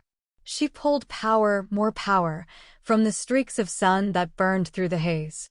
"Feel the light entwine you. Know the light will bind you. Your powers I hear block and on them close the lock." She waited a beat, and the coven added their voices to hers. "The net around you, one and all, holds tight. Restrained, rebuked dark powers by the light. For you have chosen this destiny. As we will, so mote it be." She turned to Troy. "You're unharmed." "Yes. And you." "Close enough. You know where to take them." "We do. The evil in them remains even if their powers are locked." Almost casually, Troy flipped back her long spill of hair. "They'll likely kill each other before they're done. Their choice. The island we chose can sustain them, or be their graveyard. It's all a choice." She turned away to check on Leak. Mick fell into step beside her. "We could both use a dip in the fairy pool about now." She looked at him, herself, both coated with mud, streaked with blood, smeared with soot. "The fairies will have our asses if we washed this much away in their pond." "That's a point. You had me worried up there." She rubbed a hand on his cheek, smearing more mud. "I'm down here now." He smeared mud back, grinned at her. "I didn't know you could do that. You know, lock up the dark magics. We couldn't have if you hadn't cut down their numbers, gotten them cornered. And if we didn't have a full coven ready with the incantation." She closed her eyes, breathed. "We took back New York, Mick." "Sure as hell did. I'm going to go find my dad." Gonna clean up. Drink a bunch of fairy wine. I'm right there with you. He did a backflip, a series of tumbles that made her laugh. And on the final spring, the bolt struck him. In the back. And through to the heart. He fell like a stone on the boggy ground of battle. No, no, no. Whipping out both sword and shield, she leaped to him.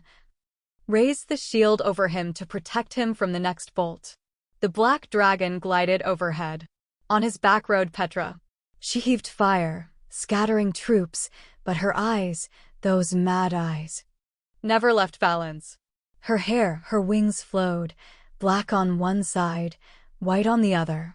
You think this is over, cousin? She shouted it, let her laugh ring out.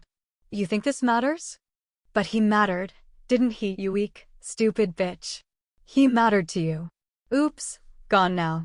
Fallon gathered her grief, let it wind with her power. Flung it into the sky. And me, too. Poof. Both Petra and the dragon vanished an instant before Fallon's power blasted the sky, boomed across it like a comet. Mick. Mick. She lifted his head into her lap. I'll fix it. Please. Let me fix it. Pressing her cheek to his, she rocked. Fallon. Duncan knelt beside her. He's gone. I'm sorry. He's gone. No. No. She shoved Duncan back, ran her hands over Mick's face, his hair. His chest, searching for life, for his light. No. Stay away from me. But he wrapped around her, held her, as she'd once held him when he'd grieved. So she wept in Duncan's arms on the bloody field, cradling her friend. Light for life. Life is a pure flame, and we live by an invisible sun within us. Sir Thomas Browne.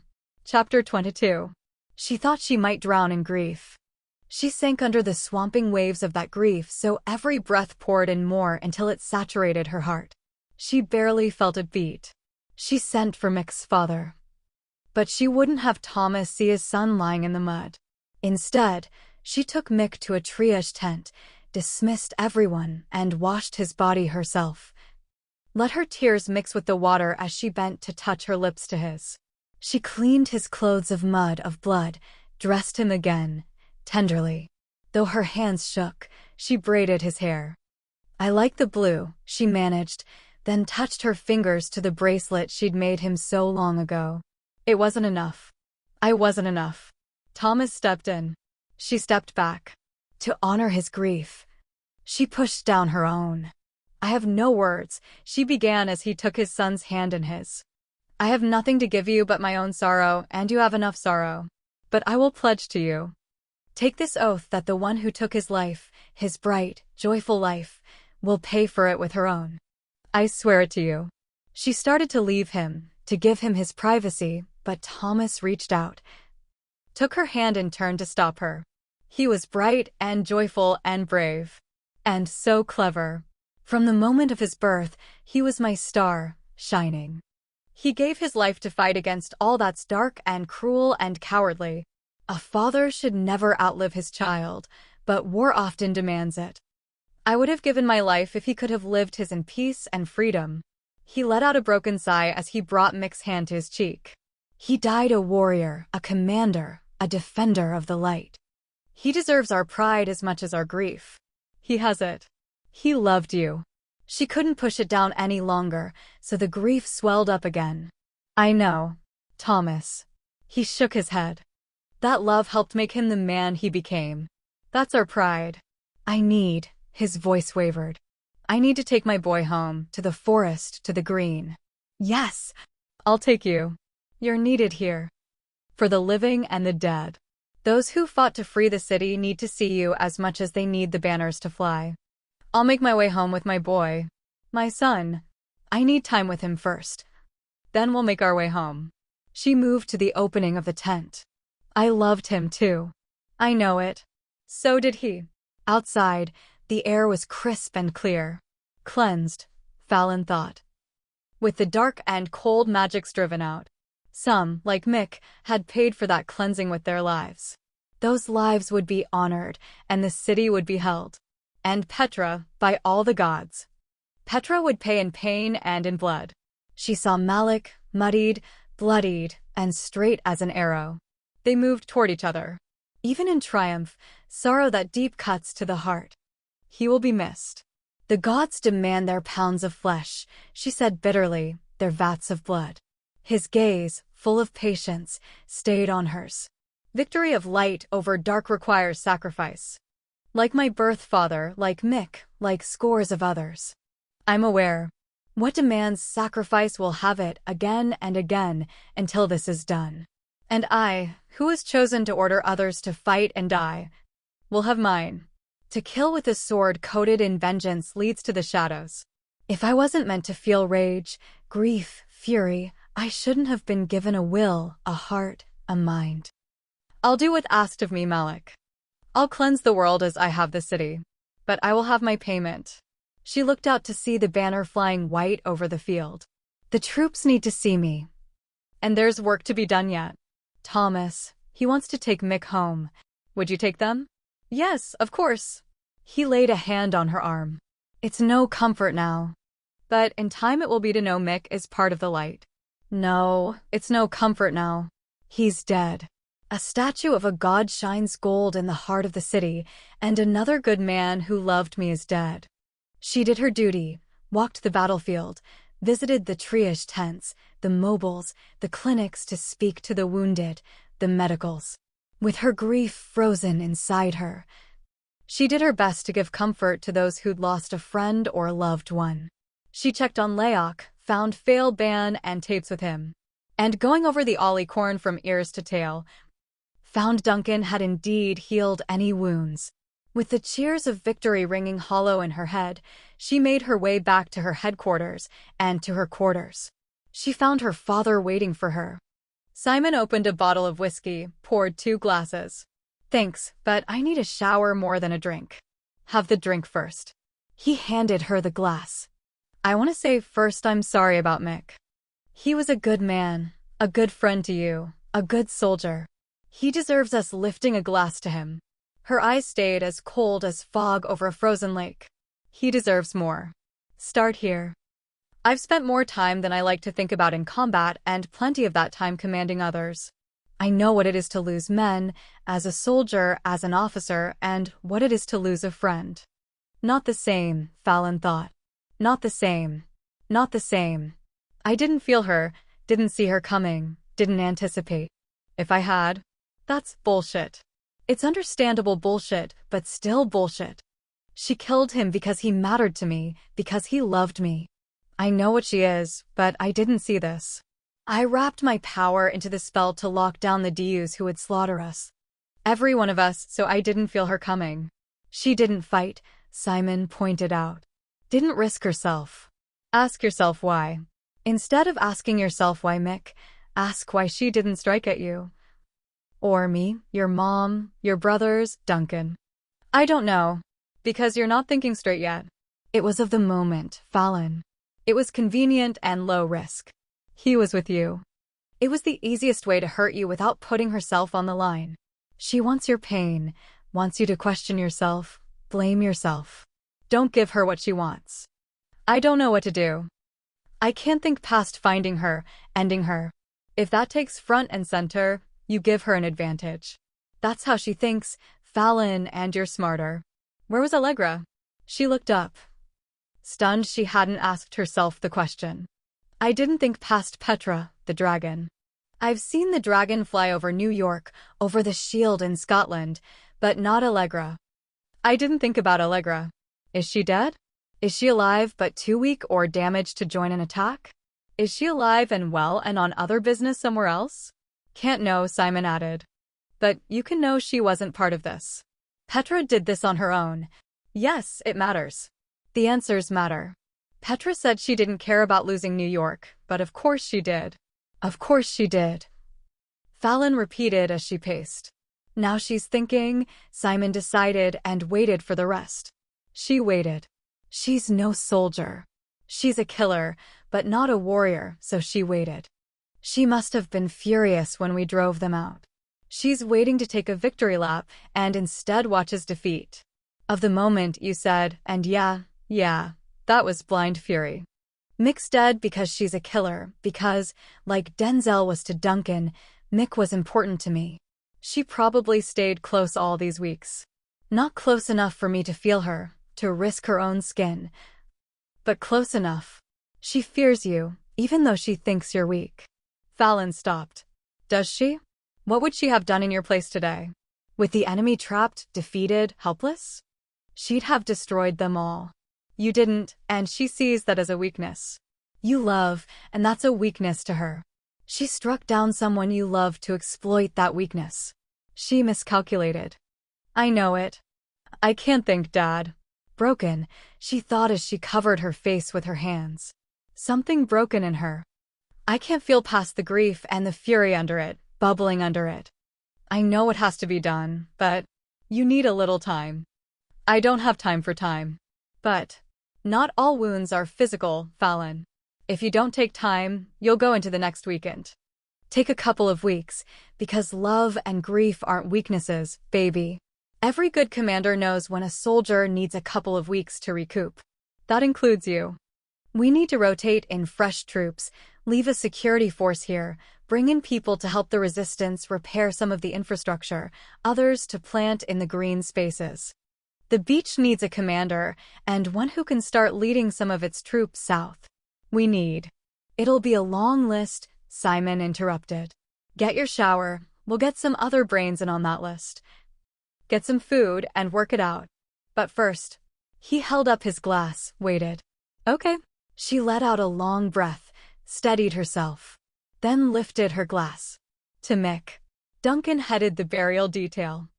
Some would be transported back to their homes, but so many had no home other than the bases they'd migrated to. For those, he claimed a section of the park, one where the ground rose, where the trees grew thick. It was heartbreaking, soul-searing work, and so he'd asked for volunteers rather than issuing orders for the detail. It revived him, his flagging spirit, that he had more than were needed. He split them up into groups assigned to separate the enemy dead, others to dig graves, others to make markers. He spotted Tonia, worked his way to her. Give yourself a break. I will when you will, she said, and kept shoveling. There are easier ways to dig a grave. Sometimes you need to do something this way. We lost Clarence. Shit. Duncan felt his heart drop again as he thought of the boy they'd rescued from a cult and the women who'd taken him as a son. And Keisha, Morris, Leah, Mick. Tonia swiped at her face. Leaned on the shovel. Have you seen Fallon? Not since. No. Colin said she's holding, and they're meeting now to work on reconstruction, cleanup, expansion. Why aren't you in on that? I need to do this. Me too. With a nod, he picked up a shovel, helped her dig. After friends, loved ones, comrades had been laid to rest, Duncan supervised the purification and burning of the enemy dead.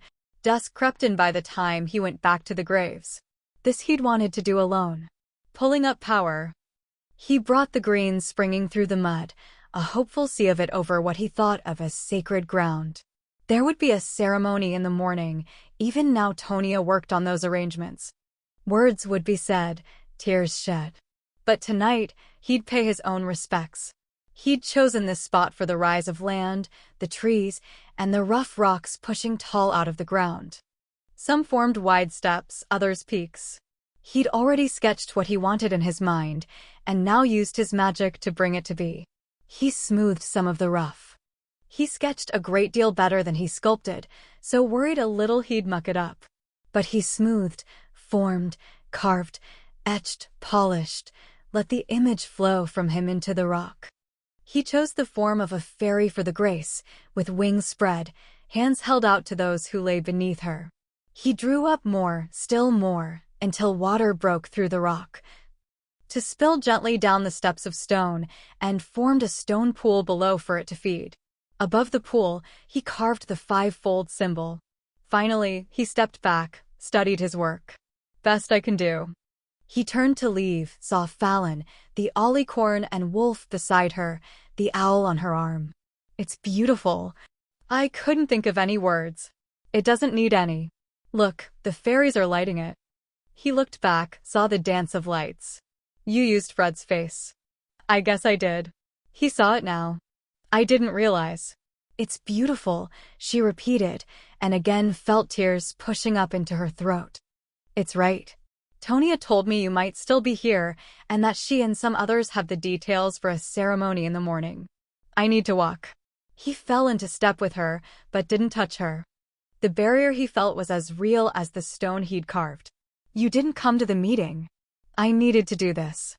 Understood. Flynn's going to take command of the beach and start moving troops south. You couldn't ask for better. No. He'll be gone for weeks, maybe months. I nearly asked you to take that post. But I wasn't sure I could get through those weeks or months if you went away again. Then why don't you want me to touch you now? I'm not sure I can get through the next minute if you do. I should have helped with the burial, the purification of the enemy dead. I knew you would take care of it, so I spared myself. Stop. Damn it. You want to feel sorry for yourself right now. You're entitled, but I took care of it because I needed to, wanted to. Some of those people died under my command, so just knock off all the one crap. We all did what we had to do. And we all lost friends today. It weighed on him, more stone. Those friends knew what they risked and took this place back with courage. You demean that by sucking up all the responsibility. You demean them. It sliced at her, the truth of it sliced. That's harsh, that's cold. Maybe, but it's how I see it. Those men and women didn't die for you. They died for what you represent. They died for their families, their neighbors, their futures. Mick died because Petra wanted to hurt me. Then let's go get the bitch and her fucking hag of a mother. He wanted it. Could almost taste the bitter tang of their blood. We go back to Scotland, close the shield, and we take down that dark bastard in the woods. We draw Petra and Allegra out and finish it. She pressed her face to Leaka's neck. It's not time. Screw that, Fallon. If not now, when? I don't know. And that sliced too. I just know it's not time. There's more to come. I can't, she whirled on him, stopped. Drew a breath. There, she said, and pointed. And there where Mick had fallen stood a tree of life, blooming full, branches curving upward. Is that my solace? She asked. Now he whirled on her. It's acknowledgement. It's gratitude and honor. Tears burned the backs of her eyes, and she wanted to scream and shed them. Yes, you're right. The fact I can't feel that, just can't, is another reason I need to leave. Leave? Go where? I need solitude. I need to restore my faith. I need a couple of weeks, Duncan, just some time alone. Alone? Everything you said is right, but I can't feel it. I need to feel it again, believe it again. And I can't lean on you until I'm sure I can stand on my own. She broke something in me. Duncan, and I need some time to heal. When she killed Denzel, you needed to leave. Part of that was distance from you, but okay, yeah. A couple of weeks, she said again. And though she felt his need, stayed behind the wall she'd built. Will you stand for me tomorrow at the memorial? You're leaving now? If I don't, I won't, because I want to lean on you. I want my family, my friends. But I know it won't be time to end this until I take back what she took from me today. I need to just sit the hell down with you. Take a minute. I can't. I just can't. I have to go. Where? He demanded. Where the hell are you going? To the quiet. She felt his hurt, his need for more from her. But couldn't give it. She mounted Leak. After the quiet comes the fury, and with the fury the end. The end of dark, the end of light, this hangs in the balance. No, the fire, the famine, the rivers of blood should dark tip the scales. Know the song of peace 1,000 years if the light shines true. Shine true, Duncan of the MacLeods, and you will know when the time has come. She dropped out of the vision. Looked at him under the streaming moonlight, the sparkle of stars that spread over the freed city. I love you, she said, and vanished. You said no, he murmured. For the first time you said no. Battles sparked as the light for life forces advanced in every direction. Duncan gave himself over to the fighting, joining Flynn's troops in the Green Mountains of Georgia, flashing to Meta, the shuttered city of Santa Fe in New Mexico, and on the windswept fields of Nebraska. He nursed his own wounds when he got them, cleaned his sword, and looked for the next fight. Fallon might have taken the quiet, but he wanted the fury. You need some downtime, brother. He drank a beer with Tonia in the community gardens. Shrugged with it. I'm sitting down right now. You know what I mean. You only came back today to placate Mom. I know you've already grilled Chuck on where to find some action next. Maine, right? Vivian's troops and ours about to face off on the coast. I'm needed there. I'm not here. He heard Eddie's harmonica join in with someone's guitar riff. And Rainbow, now a leggy teenager, danced in the air with some fairy friends. Spring, he thought. Plenty of those signs of spring around him with the greening trees, the young crops, the burst of flowers. The balm of the air as it neared May Day. Spring bloomed everywhere in New Hope. He wondered if it bloomed wherever Fallon was. He shoved that thought away, turned his head to look at Tonia. Anyway, seems to me you were into it with me when we took on those combined forces in Georgia. I was needed. There's also plenty of need here. We're barely keeping up with training. And we're losing Colin again. He's taken Pennsylvania and going back to Arlington tomorrow. It's spring, and that takes Eddie and some of the other serious farmers off rotation for scouting. They broke ground on the clinic expansion. After Maine, I'll be back. That's what you said after New Mexico. And I came back. Annoyance bit through the words. We're driving them down, Tonia. But the way they're combining forces, that's got to be a concern. We're seeing more and more DUs fighting alongside PWs. More raiders grouping together. I can't argue with that. There's not even a pretext with the PWs now. It's not Magicks they want to destroy. It's us. Did Chuck tell you about their latest dispatches? What they're sending out? Yeah. How the uncannies who fight with them have been purified and redeemed or whatever. Using their powers for the holy war, blah blah. White's a lunatic. And he's an idiot if he actually believes the DUs won't wipe him and the rest of the PWs out the minute they're not useful. A lunatic and idiot. But he's still managed to keep his cult going for more than 2 decades. Fear and hate can work. He drank more beer, brooded over the colored lights strung around the garden. I know you miss her. We all miss her. It's not about, the hell it wasn't, he admitted. She said a couple weeks. It's been nearly 5. I shouldn't have let her go alone. Let my ass. You don't let her any more than I let you go to fricking Maine. You're worried, I get it. Jesus, Duncan, so am I. So's everyone. She's been the prime target since before she was born. Then stop making excuses. Not excuses. Reasons.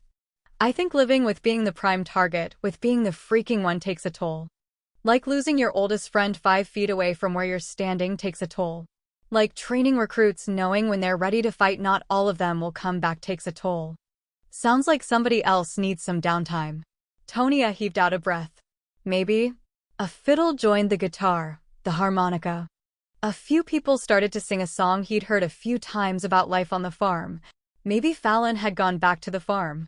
He could go, look. The hell with that, he decided, and chugged beer. He wasn't a dog who'd belly crawl back to the boot that kicked him. She hadn't just left. She'd blocked him so he couldn't even touch her mind, not even in dreams. The hell with it.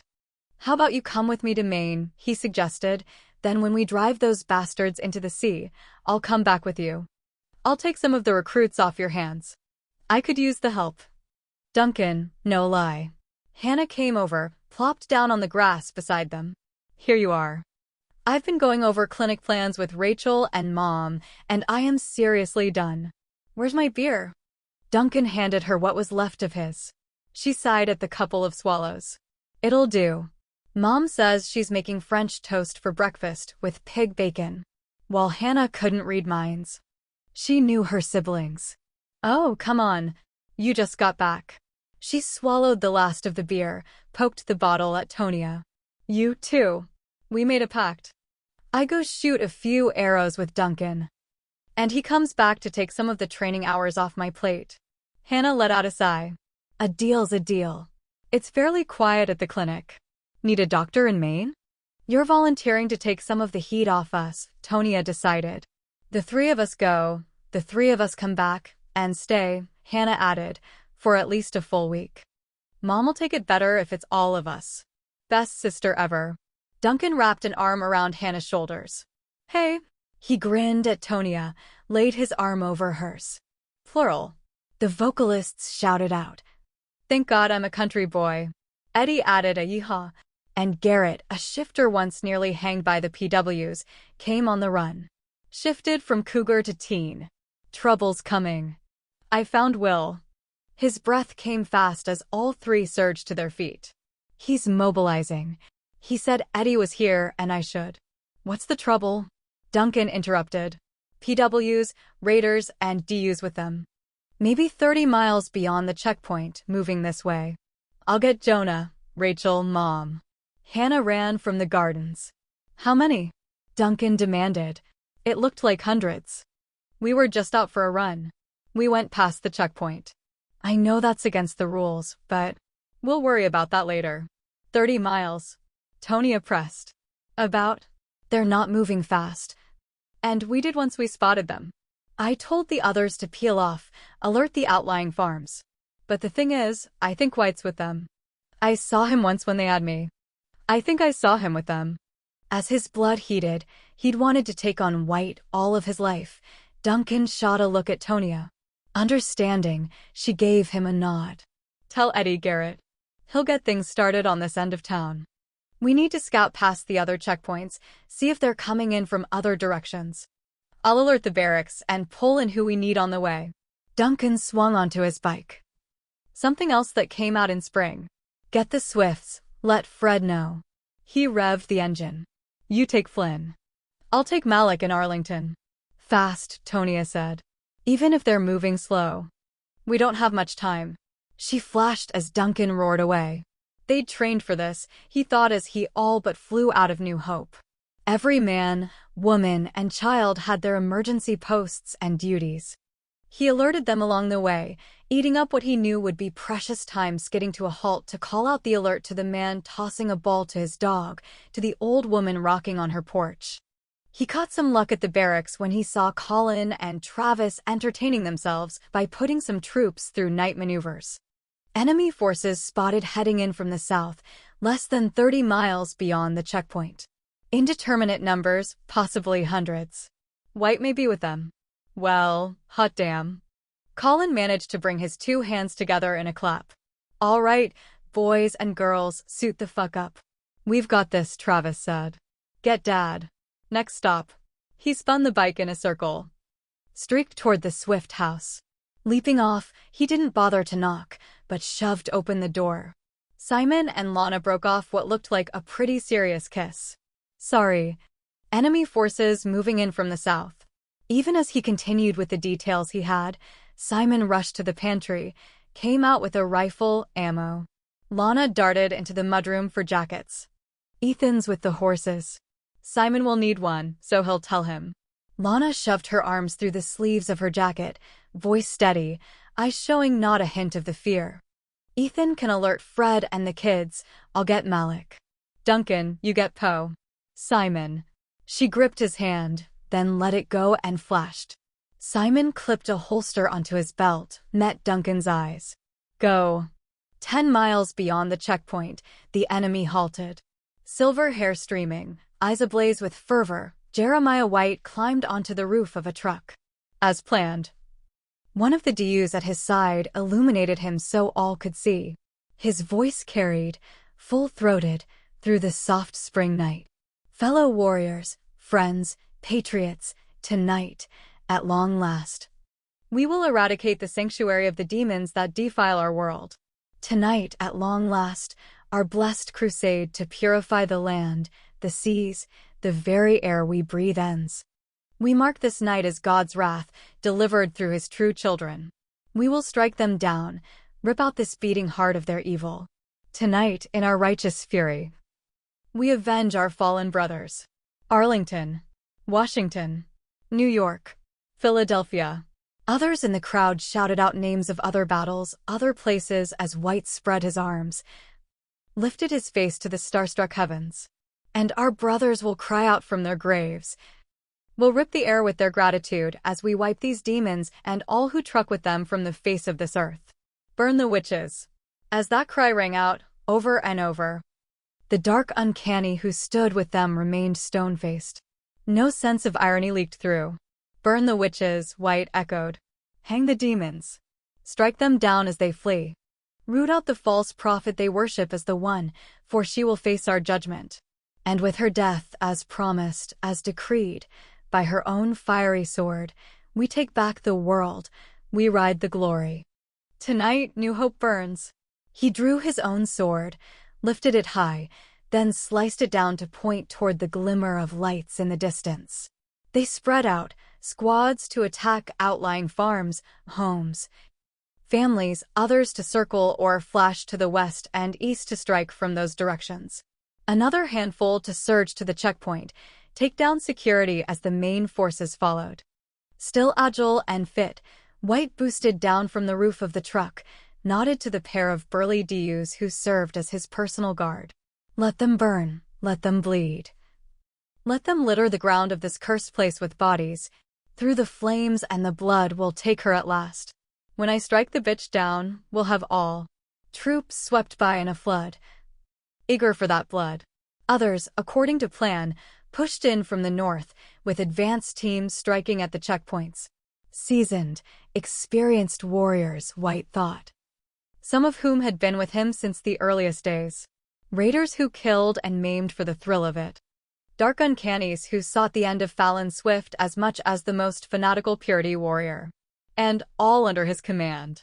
He waited, his own eagerness growing. The thirst for vengeance searing his throat.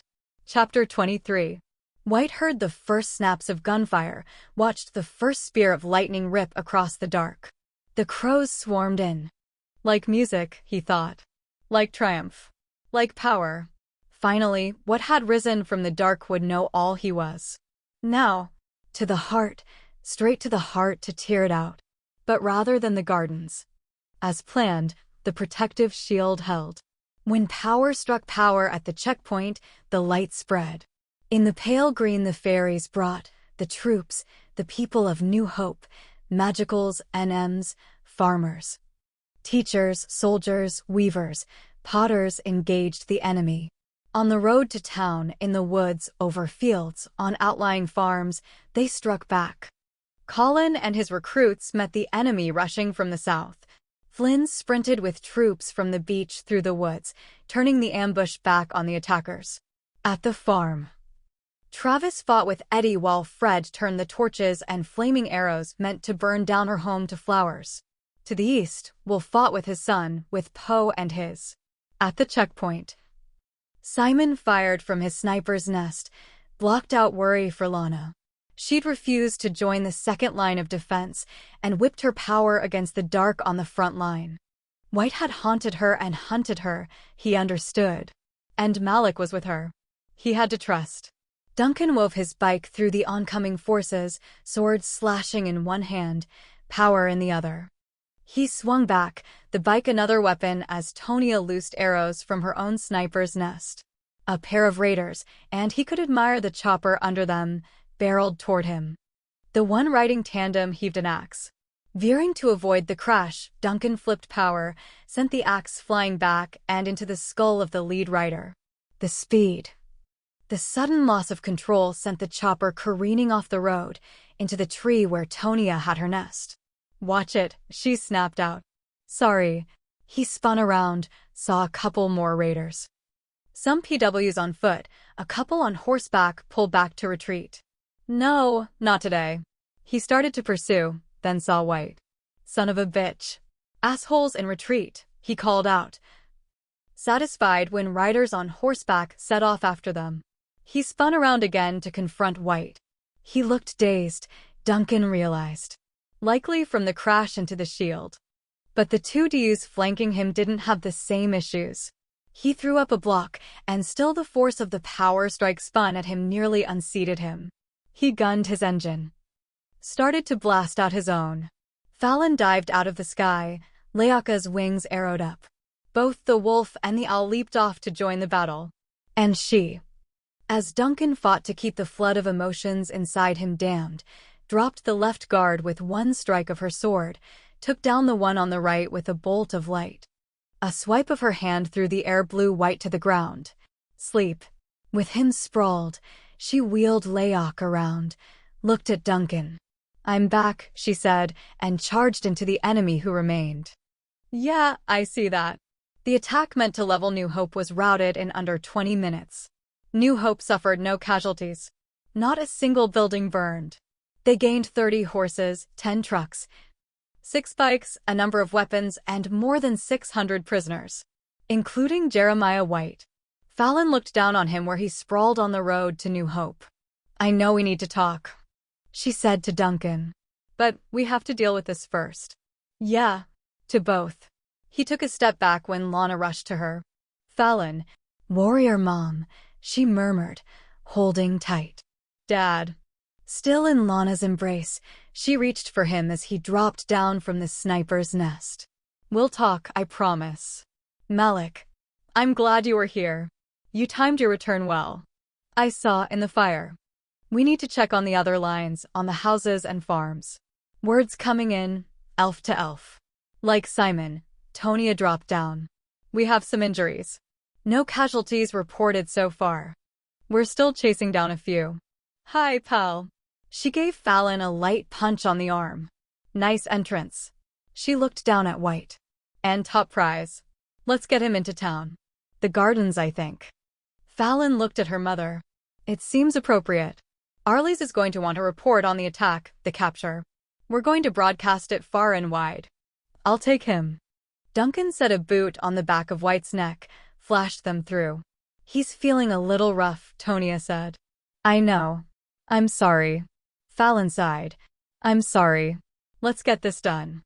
Lana laid a hand on her arm. "What are you going to do with him?" "Part of me wants him dead, but that's not the way. I'm going to question him, here, in front of as many as possible. So any who want to hear can hear.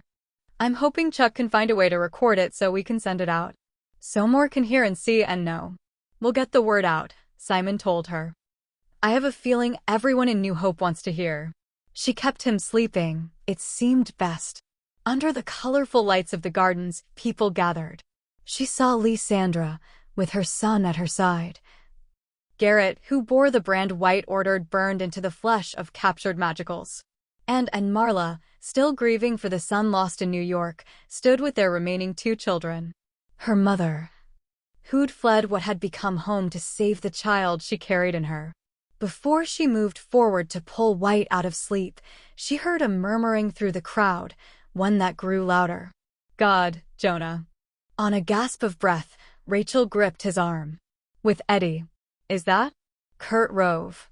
Jonah put a hand on his youngest son's shoulder. "It's that son of a bitch Rove." Eddie, his face hard as granite, dragged the bound man through the crowd, then shoved him to the ground in front of Fallon. "This here's Kurt Rove. Maybe he didn't kill Max Fallon directly, but he was part of it. He betrayed this town and everybody in it. He killed the good, sweet woman my oldest girl's named for. Shot her in the back while she used her own body to shield a child.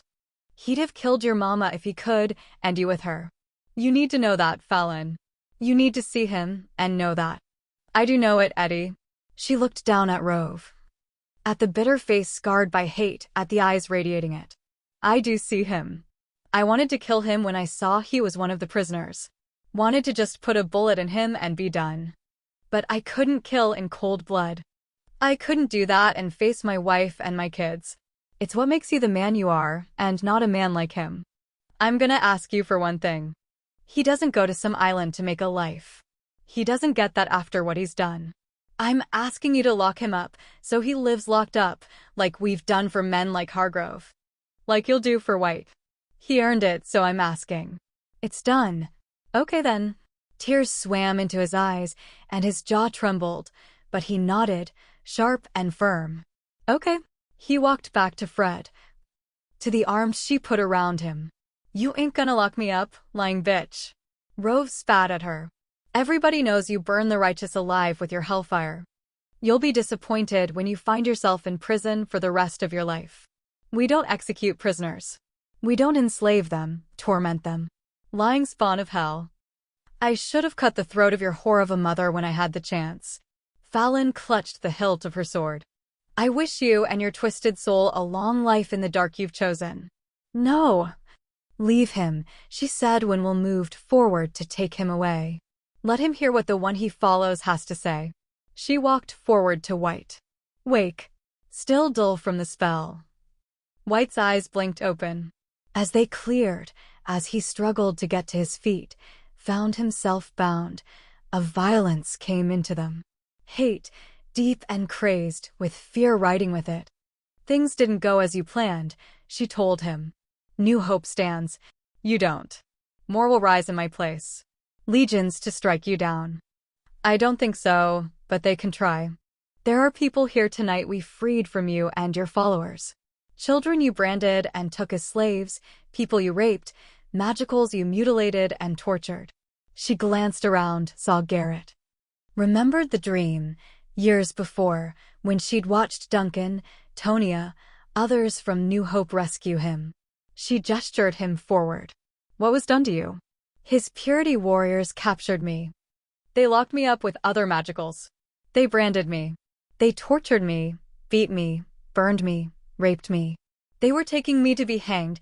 They held ritual hangings at midnight on every Sunday. Like worship. The people of New Hope rescued me and the others. I was 12. Spawn of Satan, White spat at him. The Almighty will strike you down, you and all like you. He managed to push up to his knees. You don't deny imprisoning, torturing, branding, raping, executing children? Fallon asked. They aren't children. They aren't human. Demons. Demons spreading their infestation over the earth. Yet he lives here, as do others, causing no harm, while the dark uncanny are in league with burn and kill. The raiders who ride with you burn and kill.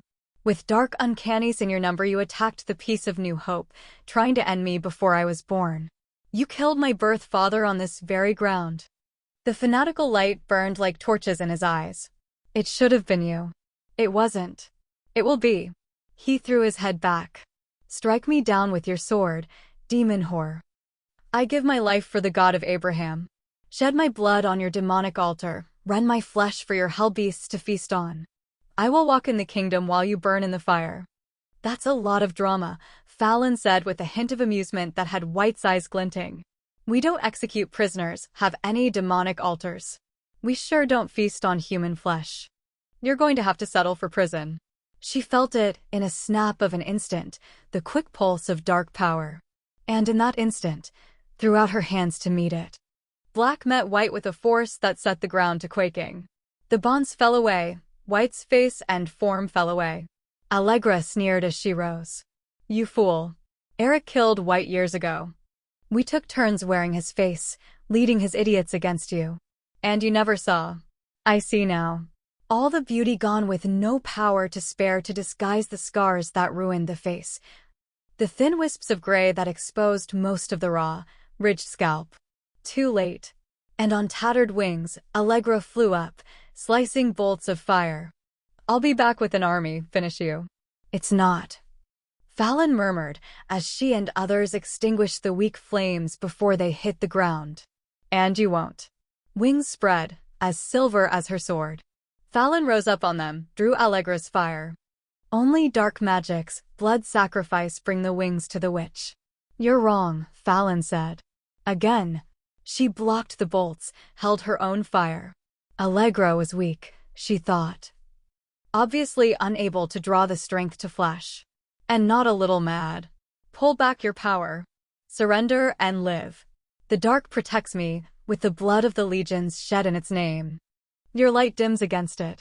She swiped at Fallon again. You destroyed the father of my child, you gave her pain. Now watch the bitch who helped you burn. She used all she had to draw up a torrent of flame. She sneered down at Lana, drove that torrent toward the ground. No! With power pumped by fear, Fallon pulled the storm of flame back. And threw up her shield to deflect it, felt the storm of heat lash out as it engulfed Allegra. One shriek, sliced off short, then there was nothing. Just nothing. On the ground. Arlies gripped a trembling hand on Chuck's arm. Tell me you got that. Yeah. Though it shook a little, he kept his scavenged and rebuilt video camera on Fallon as she landed softly, folded in those silver wings. I got it. I need a really big drink. We'll both have one when we check the footage. She stepped forward to stand with Lana. Did you know she could do that? You know. Fly. No. I knew she had all Magicks in her, but we'll have to talk. Eric, now Allegra. Lana reached for Simon's hand. He'd stood beside her even as the fire spewed down. Both here. Where they killed Max.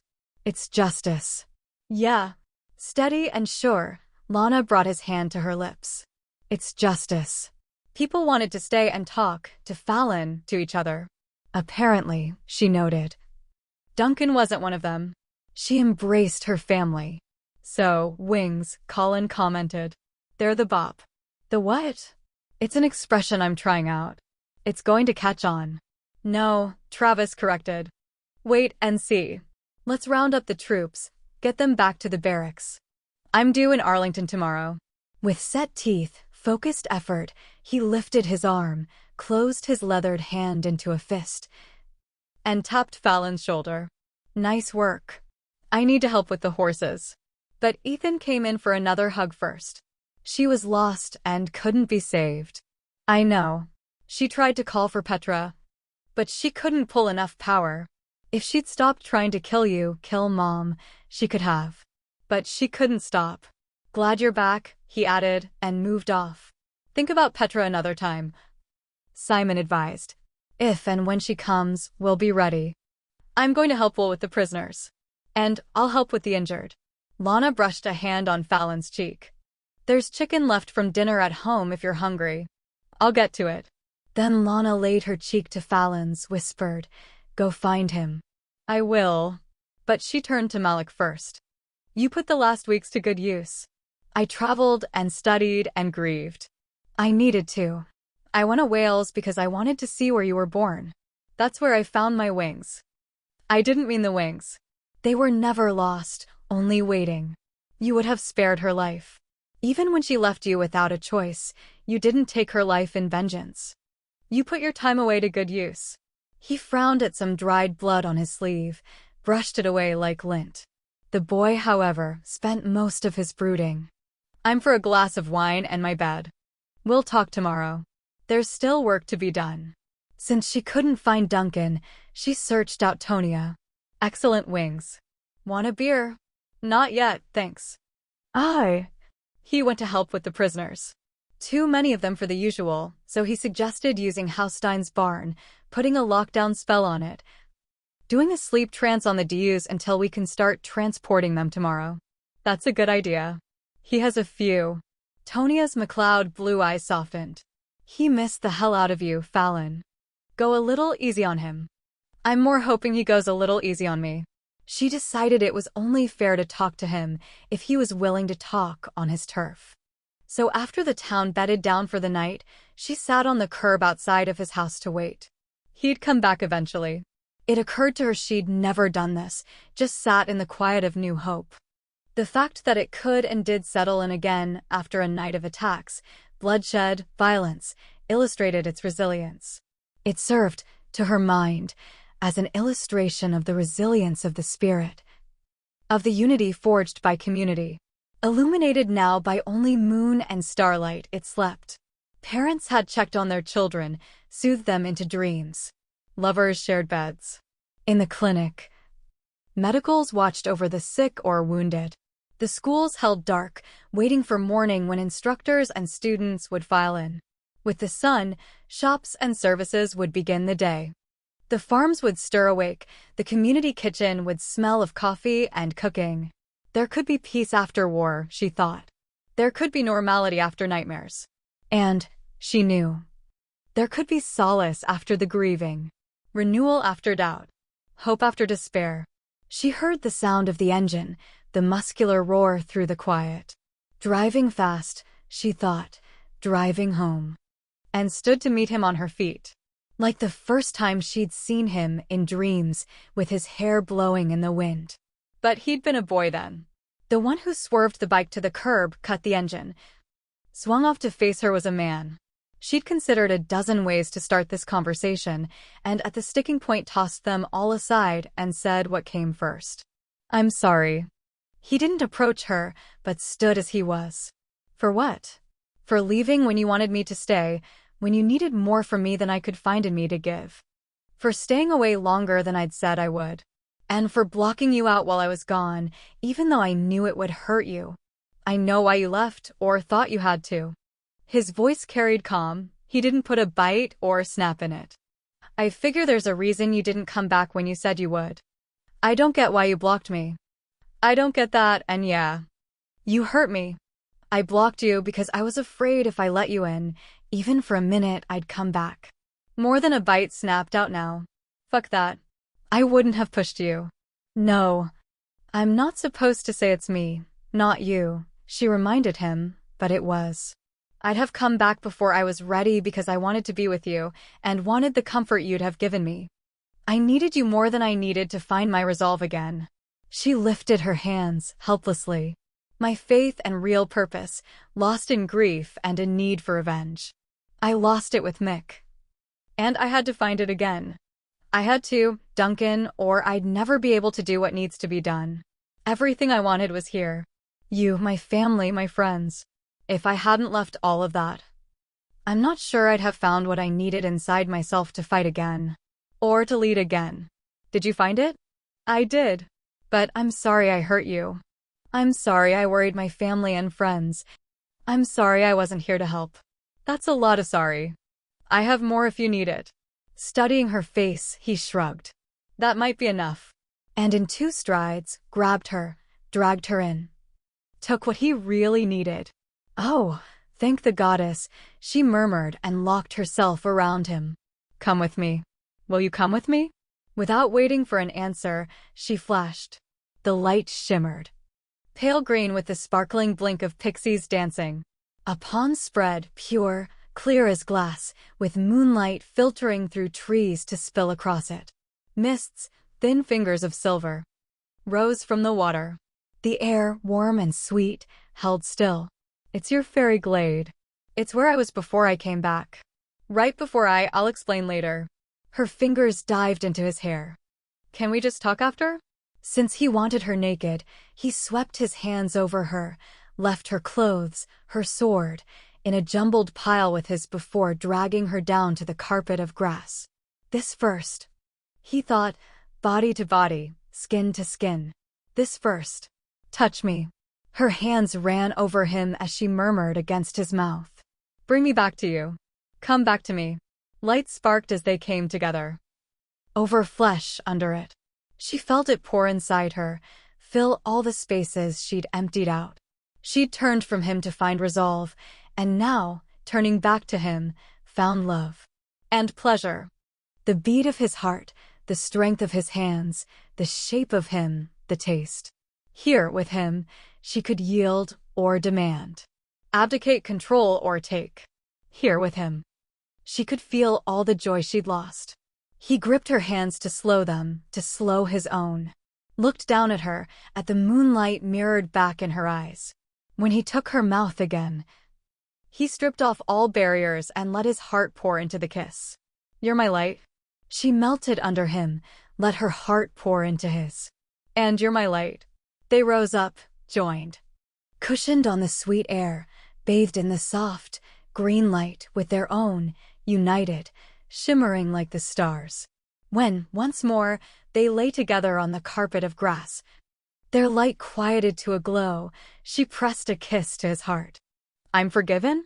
"Probably." He trailed a finger down her spine, up again. "I wasn't mad. Well, off and on. I was worried. Everybody was." "Where did you go?" "Everywhere." Now she rested her head on his heart.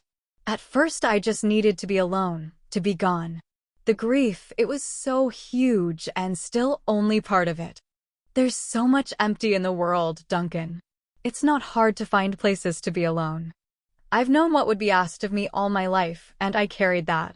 I've carried more since I turned 13. So I told myself everybody else would just have to handle it all for a while because I couldn't. And I knew you would. You, my parents, my brothers, Tonya, Arlies, Jonah, Everyone. I knew you would. If it was selfish, well, the gods would just have to deal with that.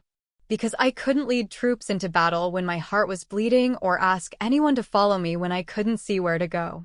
She pushed herself to sitting, looked through the mists rising over the pond. When I saw what you'd done, the memorial you'd created, everything in me shook. I couldn't say all I wanted to say to you, or I'd have fallen completely apart. Then, the tree over where Mick fell. I wanted to feel comfort from it, but I didn't. It was anger and the anger. The hunger for revenge blocked everything. I wanted to bring the lightning and burn that tree to the ground. She paused, trailed her fingers over the cuff she wore. Fashioned from another tree she'd destroyed with temper.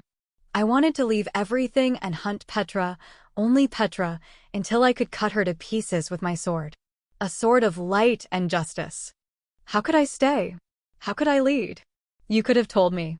I couldn't. I couldn't even tell myself. I could only feel grief, anger, despair. Why, when I've done what they asked? When I've done all I know how to do they demand such payments? Max to Mick, with so many between. Why? How could I be the light when I couldn't feel or find it? She looked over at him when he sat up with her. It wasn't just who Mick was to me, or what he was to me, how much I loved him. Though, God, as much as I did, it's not what I feel for you. What if it had been you? It wasn't. She shook her head. But that question kept circling in my head. You or my parents. Colin lost his arm. What if he lost his life? Travis, Ethan, Tonya, Hannah. Malik, so many I love. What if one of you is the next payment? I'd say you can't think that way, but you already knew that. He didn't have to like it, he decided to begin to understand it. And that's why you left. It's a big part of it. What grew in the grief, the doubts was worse. That hunger, that thirst to destroy what destroyed. Eric and Allegra killed Max because they wanted to kill me, inside my mother. They came back because they wanted to kill me and destroy everything, everyone in New Hope. Petra killed to hurt you. And for the joy of it. And Mick. She shut her eyes a moment. She killed him to strike at me. I feel, if we'd lost him in battle, I could have taken it. Grieved, yes. But it wouldn't have shaken me to the core. But she chose the moment of victory. She chose to strike him down in his moment of joy. In a moment the two of us shared. It took me some time to understand that, to get through that hunger and understand. She won't win, Fallon. I know it, but I didn't know it then. I stopped believing in what we are. I went to mountaintops and deserts, to forests and to cities even the ghosts have abandoned, and wondered why we bother. Didn't people just find another reason to kill or scar the land? Hadn't they driven Magicks away out of fear? He tugged the ends of her hair. That was some excellent wallowing you did there.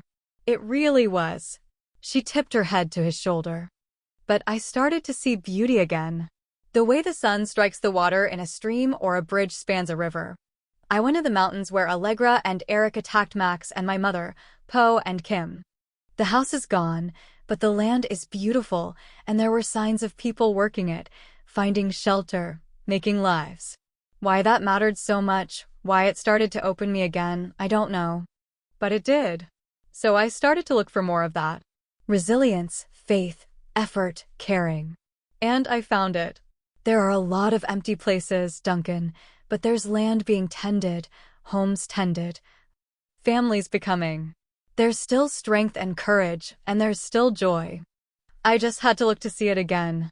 I nearly came back then, but I knew I wasn't finished. I wasn't finished because I couldn't make myself come here, where Mick's everywhere. I went to Wales instead. Malik. It didn't begin with him, but so much of what I am came from him. He never wavers. His faith had to have been tested countless times, but he never wavers. I wanted to see where he was born, where he walked as a boy, what he saw. You found it. I found it. They didn't take that. I found the stone cottage, centuries old, and the goddess who sits by the door. It's there, and I felt him there. He chose to devote his life to the light, to me, to us. To leave his home and put himself in the hands of the gods. With her head resting on Duncan's shoulder, she watched the mists rise like spirits from the pool, wind through the air. I felt his faith, his courage, and feeling it restored the rest of mine. And that terrible hunger died. It just died. Anger, that can be useful, but that hunger is dangerous and destructive. Finally, I could let it go. When I did, and I poured wine in tribute to Ernmas, to the mother goddess, I felt the light pour back. And wings open. I could come here, say goodbye to Mick. I could come home to you. I wanted to bring you here, because I first met Mick here, because I sat here with Max. Because I love you, and I wanted to take an oath to you here. I won't turn away from you again, or block you. Or leave you. I'll fight beside you, and when that's done, I'll build a life with you. Fallon. He lifted her hand, kissed it. We're already building a life. He closed his own hand, opened it to reveal a ring in his palm. Wear it. The gold, white as the moon, gleamed in a circle. Etched on it was the five-fold symbol. Just like that? You want me to ask? Do the one anything like in the books? She considered, wondered if a heart could get any fuller than hers in that moment. No. I kind of like the way you handled it. Put it on, she said. And held out her hand. I'll wear it. I'll take an oath, too, he told her. I'll fight beside you. And when that's done, we'll keep building the life we've already started. When he slid the ring on her finger, the light bloomed to seal the promise. Chapter 24. She didn't waste time. In addition to solidifying her resolve and cementing her faith, her weeks of alone had produced more maps, more information, and a clear-eyed purpose. She sat with her parents at breakfast, asked Malik to join them. These three first, these most vital three first. I'm going to apologize for worrying you and everyone. And promise to do a better job of that later. But right now I need to tell you some of what I found when I was gone. And man, she added as she bit into her omelette, did I miss your cooking, Mom? You could start by telling us where you've been, Simon began. Everywhere. I stood on the summit of Everest where the world's white and frozen and saw elephants on the savannah in Kenya. I saw the pyramids and miles of golden sand. The Dead Sea, the Australian bush, the moors of Cornwall. Well, Simon sat back. You've been busy. Yeah. She paused, scooped up more eggs. Everywhere, she said again. At first, I just needed the lonely places, the silent ones, but wherever I went, there's so much beauty, so much light in the world. So much. Whether it's a gift from the gods like Denali or through the sweat and ingenuity of man like a round tower in Ireland, it's there. Palm trees and clear water shining in the desert. A village carved out of a jungle so thick the air shimmers green. Remembering it, just remembering it brought a glow inside her. Even in those first days when I didn't want to see it or feel it. I couldn't stop seeing, feeling that beauty, that light. You saw the world. And more, Lana realized. A world that's not just war and loss, battles and blood. I want to show you. One day I have to show you. You showed me, she said to her parents. With books, even the DVDs, with stories and maps. But being there's different, Simon commented. It's more. So much more. I saw a world that offers everything for the body, the mind, the spirit if we just. She turned to Malik. Flicking fingers at the bangs she'd carelessly trimmed with her combat knife in a cave in the Anhui province of China. You can't see if you don't look. How many times did you say that to me? You told me how you'd traveled the world, but I didn't see you'd traveled it to know it, understand it, honor it. So now you've looked. Now I've looked, she agreed. And I see. The treasures, the dreams, the dangers, the glorious diversity of the world and those who live in it. She's a generous mother who offers all we need, and she's a child who needs our tending and care. She reached out to Simon. You always knew that. Always respected, always tended. And you knew the world was worth fighting for. So have you, baby. You just needed a break. You were right about that, too. I wanted the three of you, my teachers, to know what I learned from you got me through. Because it did. Once I looked, once I saw. Once I started thinking clearly again, I spent more time studying where I was, thinking about where I'd been. She got up to get the coffee pot, add more to the mugs. Because it was time, again, to speak of war. Here's a vital bit of that observation. There are skirmishes in Europe, in Asia, Africa, and so on. Small bands, well scattered, not particularly organized. Like here. There are people working to rebuild, to communicate, to connect, or those who prefer more isolation. But the dark Magicks are barely a presence. Some raider-like tribes. But that's more the ugly side of human nature, and there's strong resistance there. She scooped up more breakfast. Unlike here, there's no sense of constant battle, no serious concentration of the dark. It's here, concentrated, because I am. We are. But in Scotland, you found what you believe is the source, Lana said. And the broken shield. It's waiting there. It feeds there. It needs to be near the damaged shield because that feeds it, too. That's a theory, but it rings for me. It's where we need to destroy it. The Darks focused its forces here to try to kill me and mine, to eradicate any threat. Once eradicated, it can move on to the next shield, do the same until there's nothing left. It also keeps us focused here, fighting those forces. And keeps you from taking the fight to it.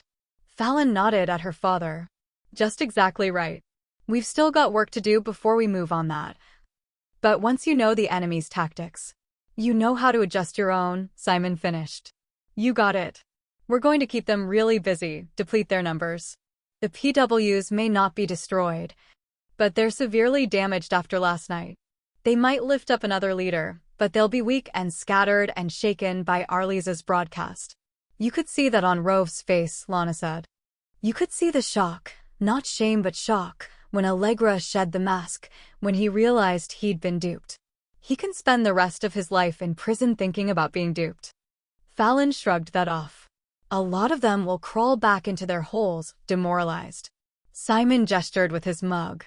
Some will try to hide or remove the PW tats, pretend they had no part in it. And some will try to rally. But they'll never be the threat they were. Fallon lifted her mug in turn, soldier to soldier. We'll run them to ground when we need to. We've been finding and taking out the confinement camps, the labs, and we won't stop until we get them all. There's no one in charge there with Hargrove locked up. We're not as we were. Fighting on multiple fronts. But she kept her eyes on her father. I think we should form specialty teams to work on mopping them up. Forces geared toward hunting them down, the PWs, the militias. Taking them out. And we do that before they can recover or regroup. That's good adjusted tactics. Will you head that up? Refine the training wherever you think it needs to be refined. And take command of that team. You know I will. When he goes, I go. Knowing her man, Lana held up a hand to ward off Simon's argument. They'll need a healer and a witch, and I'm both. If the kids needed me here, I'd stay here. They don't. I go where you go. That's it, Simon. Don't pull the that's it. What's next, Fallon? We're going to talk later, Simon muttered. Fine. Next. Okay. Next is a small, special group that can be ready to mobilize and flash out anytime we get word of a raider camp or attack. I'm going to ask Poe to head that. A third team should be ready to bug out if we learn of any confinement centers or labs we've missed. Star and Troy, I thought. And on all of these, I'd expect our allies to give support if needed. I'll speak with Vivian, firm that up. She looked over at Malik, calmly eating his omelette, a slice of toast with damson jam, the pretty fruit compote. You'll need other specialty armies. Feeding out of your established bases, he said as he ate. Not exclusively magicals, but primarily. Yes, I intend to spend time at every base helping with training. And would like me to do the same, and with less time here to enjoy your mother's excellent cooking. Gray threaded through his hair, and creases had deepened around his eyes, his mouth. She wished she could give him his cottage, his bees, just as she wished she could give her parents the farm. But the world needed them. I'll make it up to you. I'll be asking Duncan to rotate too. I'd like to keep Tonia and Travis here. They're so solid at the barracks. And as New Hope's already dealt with 3 attacks by Petra or her parents, I think we need to keep the others right here to defend. When Petra finds out, and she may know already, I killed Allegra, she may launch another attack on New Hope. We should stay on high alert. As should you, Malik added. We had Allegra in our midst, and yet none of us saw beneath her false face. Not one of us saw through the disguise of white. She used all she had, Fallon told him. For the disguise. To hide under it. Max hurt her. Hurt her and Eric, Lana said, in the mountains before we came to New Hope. And after the attack here, I hurt them. Then you, Fallon. You added to that. She never recovered, not fully. That's right.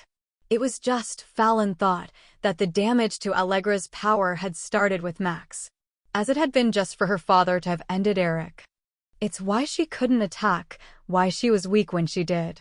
It's why she's dead. She should have held it until she was away from you, Lana said. She should have held that mask in place until she was in prison. The damage she might have done once inside to guards and security. But she couldn't wait.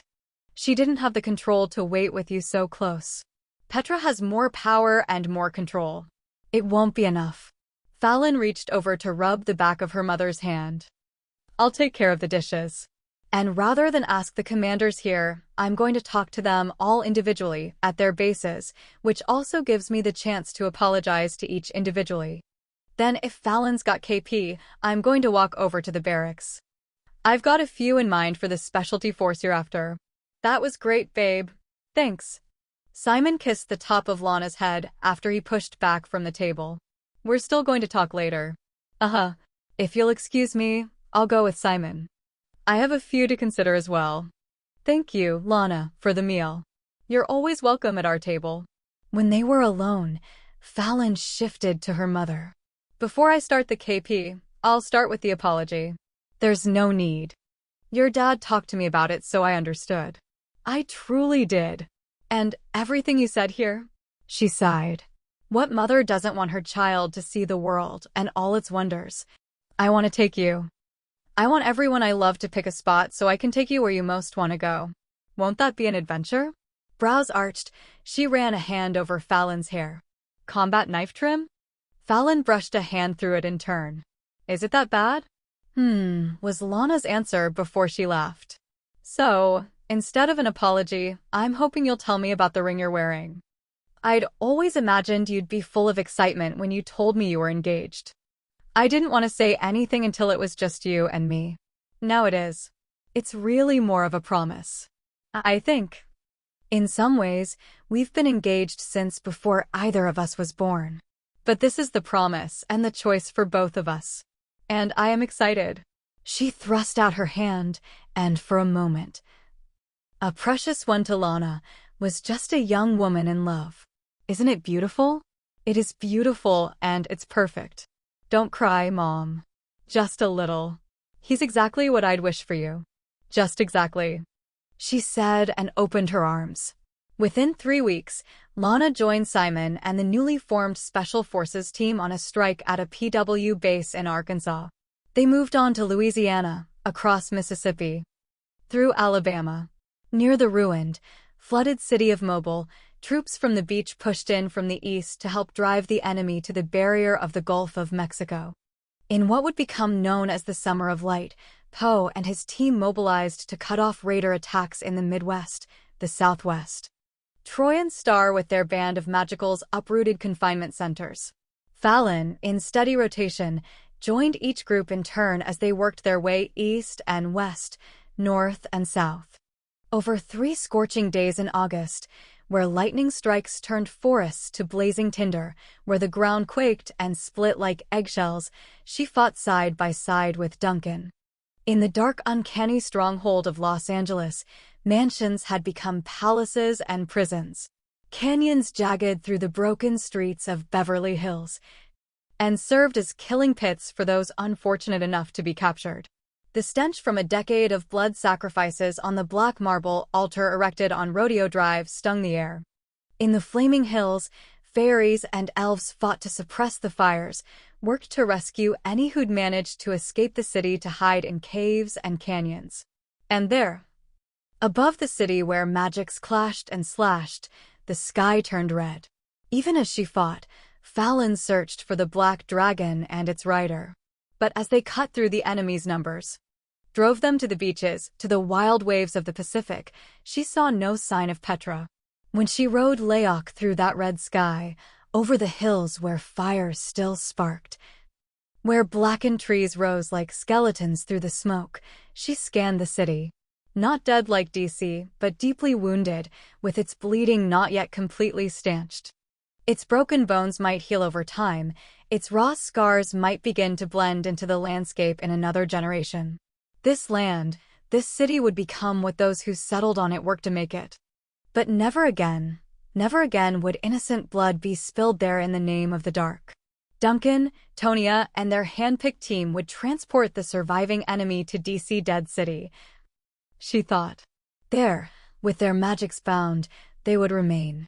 She flew down for Failban, called to Tabes, and with them, flashed home. It surprised her to find Fred and her 3 youngest working in her mother's garden. Fred pushed back her floppy yellow hat with its trailing ribbons and flowers around the crown, waved a hand. She wore pink-lensed sunglasses in the shape of hearts. Hi. Welcome home. We thought we'd give your mom a hand with the garden, since she's so busy this summer. She'll appreciate it. We all do. The instant Fallon dismounted, Angel, her hair as sunny as her mother's hat, ran over. Can I brush Leok, water him? Sure. He's earned a carrot too. And knowing the girl's love affair with all things equine, Fallon stepped back.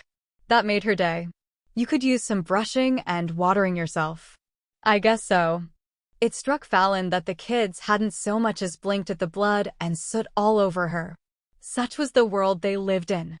She watched Willow fly out of the garden and all but fall over the wolf with hugs attention failed bands seemed fine with. Max and Rainbow are training, aren't they? Yes. Fred gripped her hands together, looked toward the barracks. After the attack, they just. This part is nearly over. Is it? Fred shifted her gaze to her youngest 2 while her boy tried to convince the wolf to fetch a stick. Such things were well beneath Failban's dignity. An end, a beginning. A chance, a choice. All of those bathed in blood and tears. But its sinews are sacrifice, courage, faith. Its heart is now, then, always love. As the vision ran through her, Fallon lifted her face to a sky not of murderous red, but aching blue. Here's the earth, the air, the water, the fire, and the magics that join them together. All of that, all, feed the light. Watch the light burn like 1,000 suns, Queen Fred, and you'll know when the sword strikes, the arrow flies, and the blood seals the end of the dark. Fallon's eyes cleared, looked into Fred's. You have a new light inside you. Well, wow. Blowing out a breath, Fred took off her hat, fanned it at her face. Nobody expects a prophecy, right? And that one was a pow with the wow. Fallon pointed to a chair on the patio. Sit. Maybe for a minute. When she did, Fallon poured a glass of the sun tea steeping on a table, chilled it with her hands, offered it. I'm sorry if I intruded. It just sort of beamed out at me. That's okay. Fred sipped the tea, patted a hand on her belly. Yeah, one more time. Crazy, right? No. You and Eddie make beautiful children. We really do. He's such a good dad. The kids are missing him right now. He's with Poe. They're proud of him, but they miss him. You too. I haven't told him yet. I only felt the spark, felt it often enough to know, after he'd gone. What a great welcome home he'll have. She crouched down. You, from the beginning, Fred. You've been a light. You and Eddie. Your children will carry that light. You helped save the world. They'll help heal it. Is that another prophecy? Not this time. It's faith. She carried that faith with her into September when it seemed the fire and blood of battle would never end.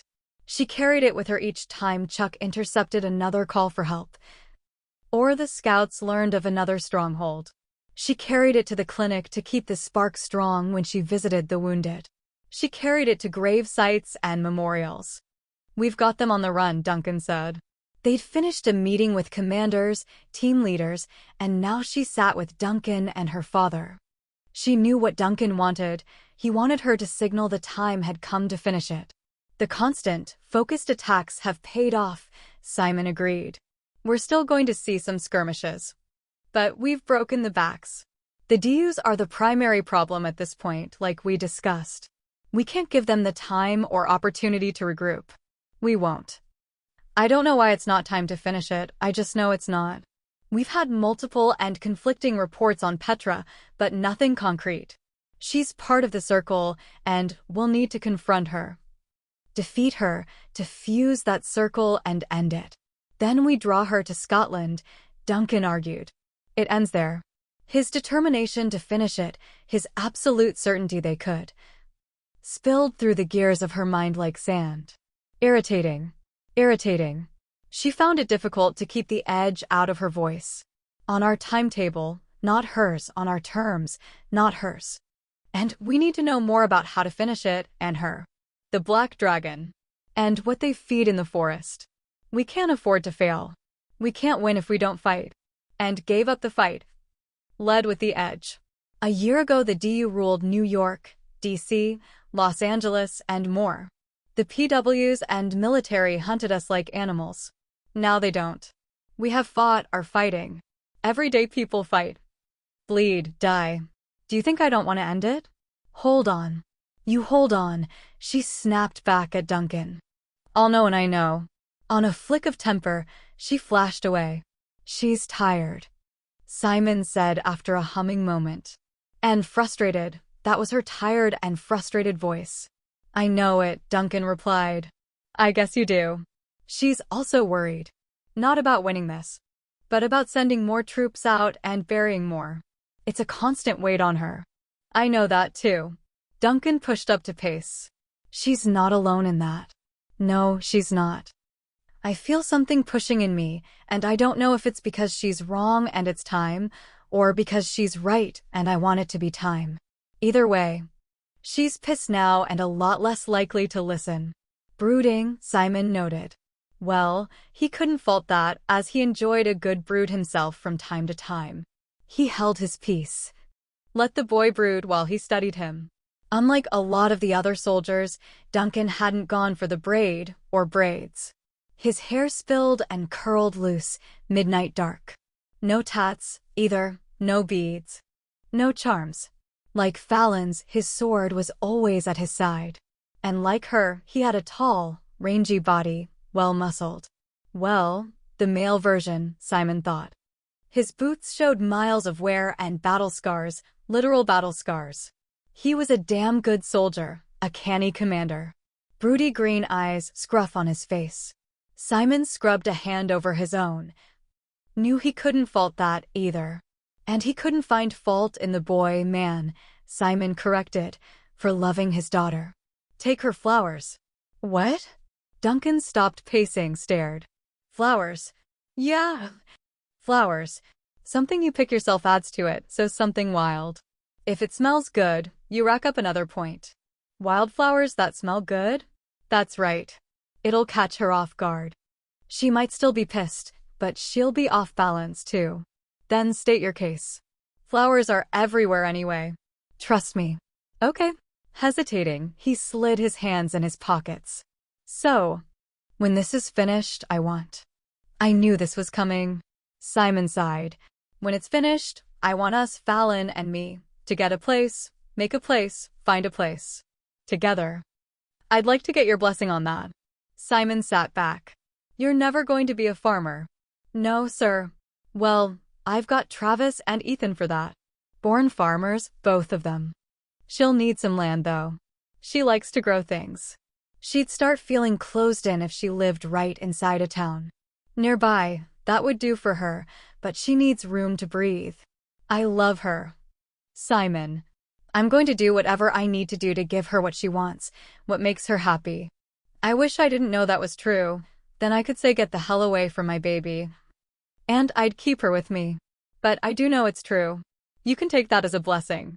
He rose, extended a hand. One thing, he said when he gripped Duncan's. No, two things. Finish it first. All the way. And don't be too much of an asshole with my girl. Deal. Both counts. He brought her flowers.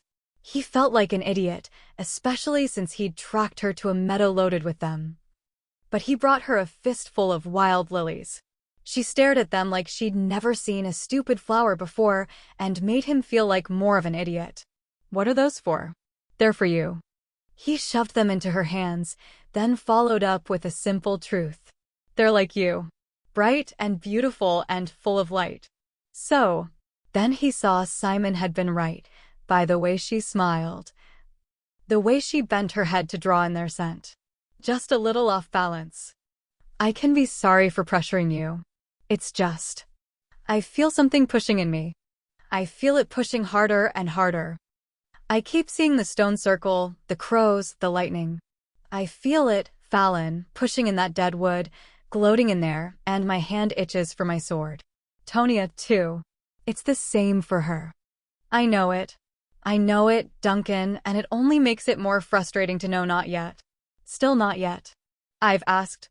I've cast circles and asked, but it's the one question they don't answer. I've looked in the crystal. I see the dragon, the black dragon, Petra on its back. And nothing I do, nothing we do, stops her. I've looked in the fire, searched the flames.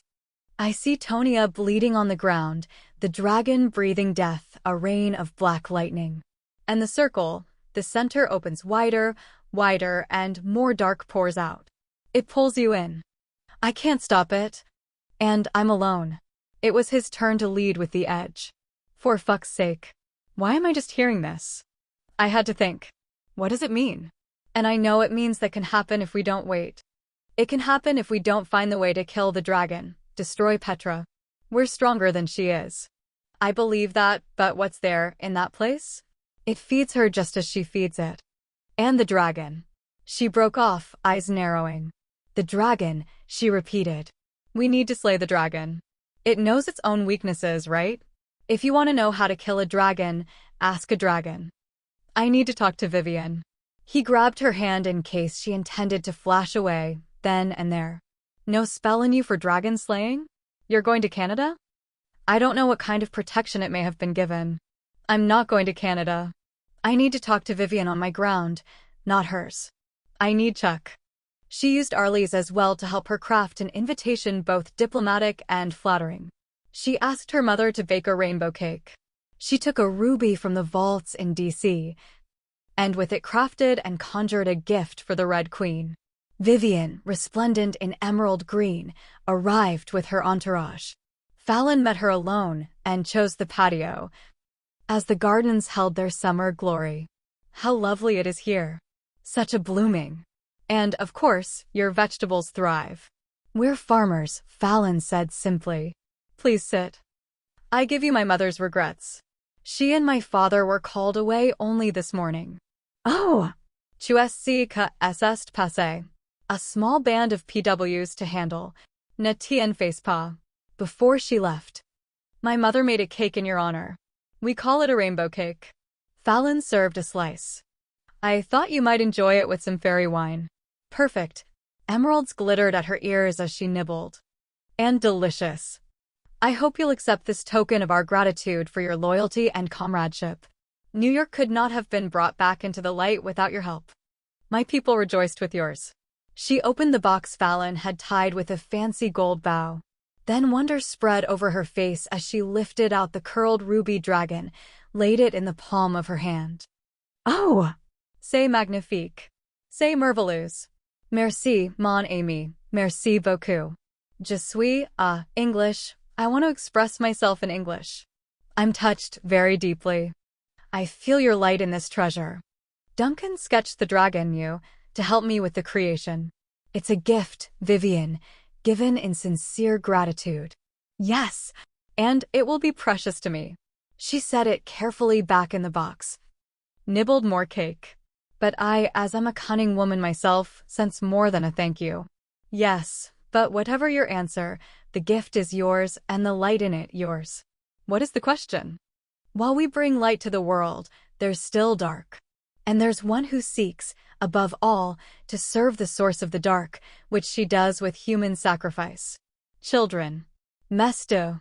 Any and all who prey on children are the evil, the deepest and darkest of the evil, whatever form they take. We're of one mind on that. This woman is my cousin, blood of my blood. Je suis désolé.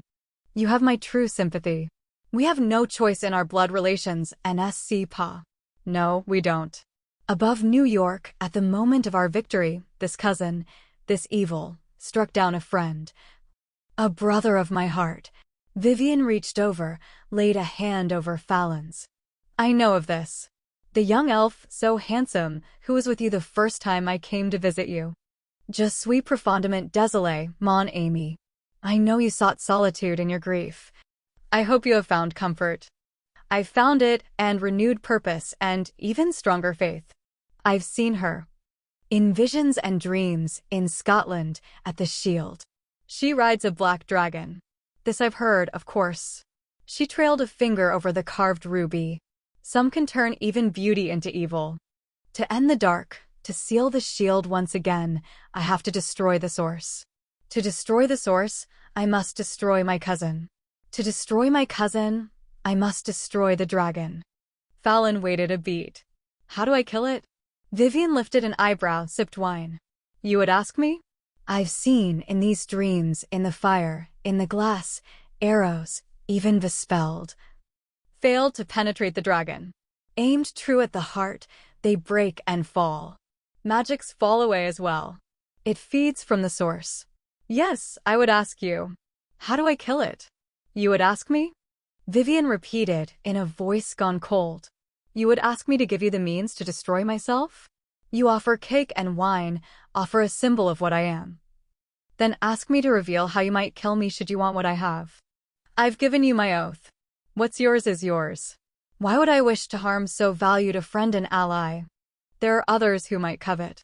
You are and always will be under my shield, as will and always will be your people. Help me end this, so your people and mine, so all people can have peace. The gods brought you to me, I believe that, so we could prove ourselves to each other. And having proven, I could ask you this question. You would search your heart and give me the answer. On a huff. Vivian stood, stalked around the patio with her emerald gown swirling. You ask me to put my life into your hands. She lures children, young girls most usually, out of their beds. Takes them into a wood where only death and dark remain.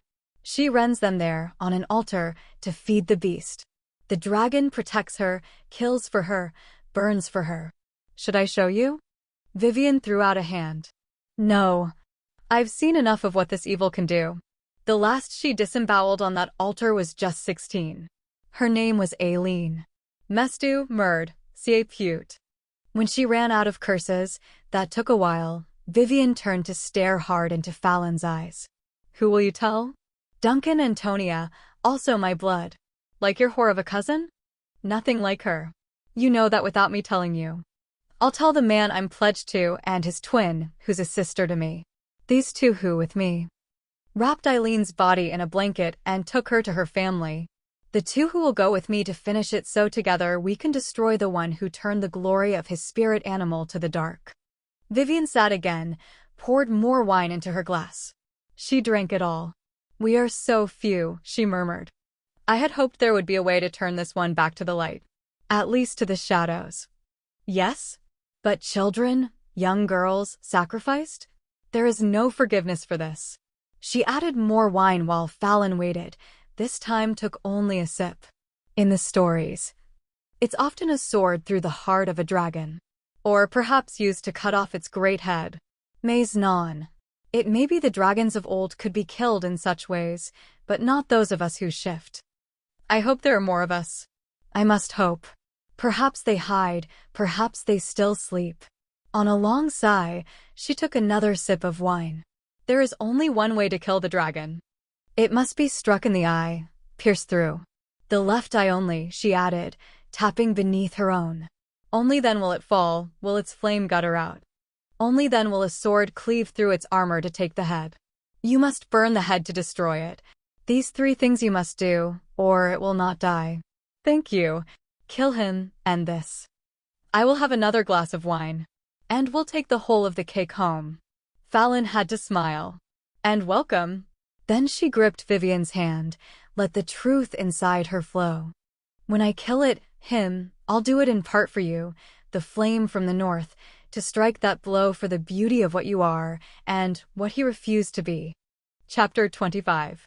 She felt it moving on the air, stirring in her blood, whispering in her mind. In the weeks since she'd met with Vivian, she and Duncan and Tonia had trained with the specific purpose of destroying a shifter dragon and its rider. And still, she'd found no answers to when. Yet she knew a storm gathered. Dreamed of the lightning and the circle of stones. Of the spill of blood, and the throbbing heart of what waited in the murdered wood. That throbbing heart whispered, too. She heard its alluring promises, its silky lies, saw the mask it wore that was handsome, seductive when it crept into her dreams. It broke her sleep as she shoved her way out of fitful dreams to restlessness. Every night, she lit the candle Malik had given her as a baby to keep that spark of light constant. To keep the dark at bay. When the fractured sleep and strain began to show, Lana made up charms and potions for rest, but Fallon didn't use them. Though it lied and lied. There might be something said or thought she could use to end it. But when? Come now, it murmured. Come to me through the crystal. I wait to embrace you. We're meant to be as one. Meant to know all pleasure, all power. Your blood released me. Come drink of the freedom you unlocked.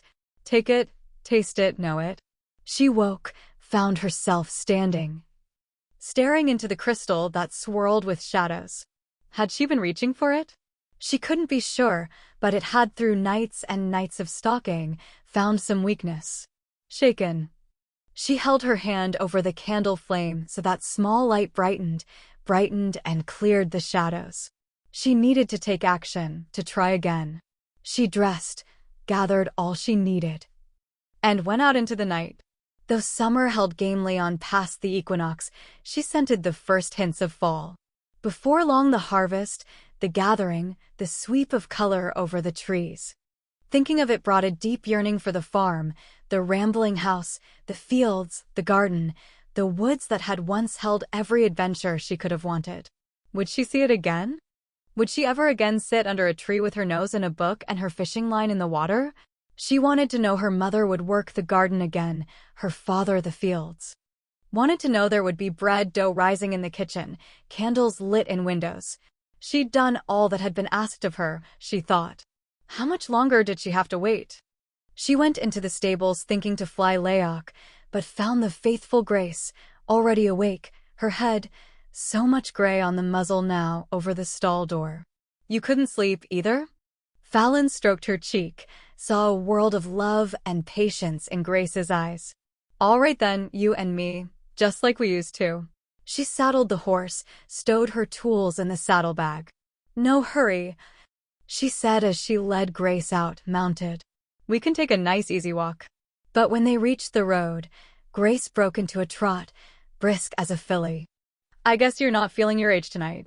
As if to prove it, Grace lengthened into a smooth, rolling gallop. And nothing, Fallon realized, could have cleared the strain and fatigue more completely. For just a little while. She was a girl again, and Grace a young filly. It wasn't the woods, the fields of home they rode, but there was freedom in the night, in the beating heart of the land, in the joyful speed of a faithful horse, and in the absolute quiet broken only by the brisk beat of hooves, the soft, stirring sigh of the breeze over rows of corn, wheat, through trees and grasses. Starlight sprinkled down on pumpkins growing fat on vines, on plump grapes in vineyards, glowed in the eyes of deer grazing late, on the slink of a fox on the hunt. She heard the cry. Looked up to see the wide, white spread of Tape's wings, the silver glint of Leaka's. Fail Ban leaped out of the shadows to pace the horse. Even the dregs of the dream faded as they made the last turn to new hope. She slowed Grace to a trot again, then to a walk as they approached the gardens. I don't know why I wanted to try this here, she said aloud. Maybe just because nowhere else has worked. After dismounting, she slung the saddlebag over her shoulder. And I have to try. She cast the circle, brought white candles to flame with her breath. In the center, she placed a small statue of the mother goddess and her offering of wine and flowers. With her athame, she gestured north. Powers of the north, hear me. Powers of the east, I beseech thee. Powers of the south, I call to thee. Powers of the west, see me. I am your daughter. I am your servant. I am your warrior. I cast the circle in faith, in trust, in respect, and in honor. In the center of the circle, she floated a small cauldron, filled it with blessed water, spread the flames under it. From a pouch, she sprinkled crystal dust over the water's surface. Here for insight, for wisdom, for a clear eye. Now mix and meld and bubble and brew, stir away the mists for visions true. For strength, she said as she added herbs, for knowledge, for understanding the reply. Now heat and boil and release your scent. Now rise the wind to carry the question sent. She stirred the air, brought it lifting. And now to seal this my quest, 3 drops of blood upon the rest. She pricked her finger, let the 3 drops spill into the brew.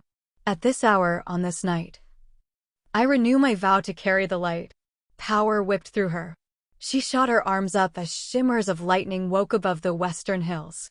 In this place, in this hour, I call upon my source of power. Mother Goddess, accept my offering from earth and vine. Hear your daughter, Irma's divine. Grant me an answer, show me a sign. Inside the circle, the wind wailed. Pulled the smoke from the cauldron up, spread it like fog.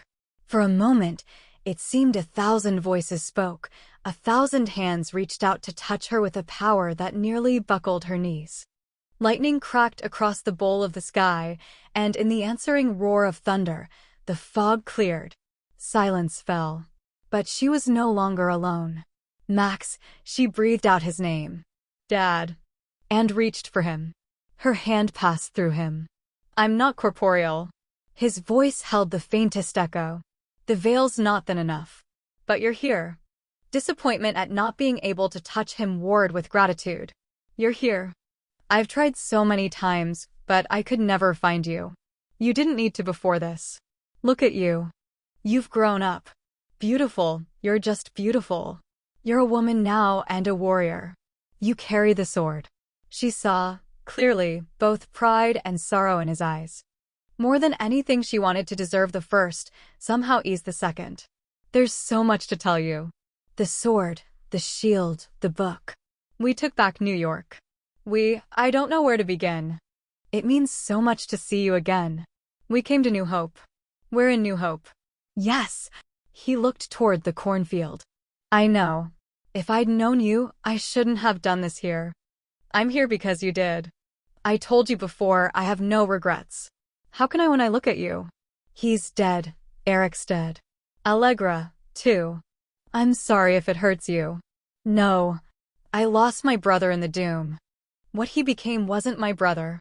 If there'd been regret in his words, on his face, it cleared away like the fog. What he became would have tried again and again to kill you if you hadn't killed him. I didn't. Simon did. Simon. Max nodded. Here? I can't see, but I can feel. They came back here. Once again, he looked toward the cornfield, rustling in the autumn breeze. Eric died here as I did. Yes, here. And only a few months ago, I killed Allegra here. Maybe that's why this. I think you coming again was meant to be here. They have a daughter. Eric had a child? Eric and Allegra, Max said, slowly now, have a daughter. He looked up, seemed to search the stars. She'll be like them. Yes. She's darker and more powerful than they were. We've come so far, Dad, done so much. The cost, it's a terrible cost, but we're winning this war. But I can't end it. I can't finish it until Petra, Eric's daughter, and what she serves is destroyed. All this power. She pushed her hands through her hair, tossed them up. All they've given me. But I can't have the answer to the one question I need. When to strike. I don't ask how, I don't ask the cost. I don't ask if I'll survive. I don't ask if the sister of my heart survives. Or the man I love. Just when. You're wearing a ring. What? Oh, yes. Duncan, Katie's boy. With a nod, he looked out again, not to the cornfield, but to the gardens. He makes you happy? Yes. You'd like him. I know he was only a baby when you died. I wish you could meet him now. He's on rotation, tamping down a flare-up of DUs, dark uncannies, out west. He's a soldier, Max murmured. A soldier, a commander, an artist. He's everything. I see that. It has to be me, Duncan, and Tonia who go to the circle, destroy Petra and the source of the dark. It has to be the three of us who set the shield again. Our shared blood, the blood of the Tuatha De Danann. If we strike too early, too late, we'll fail.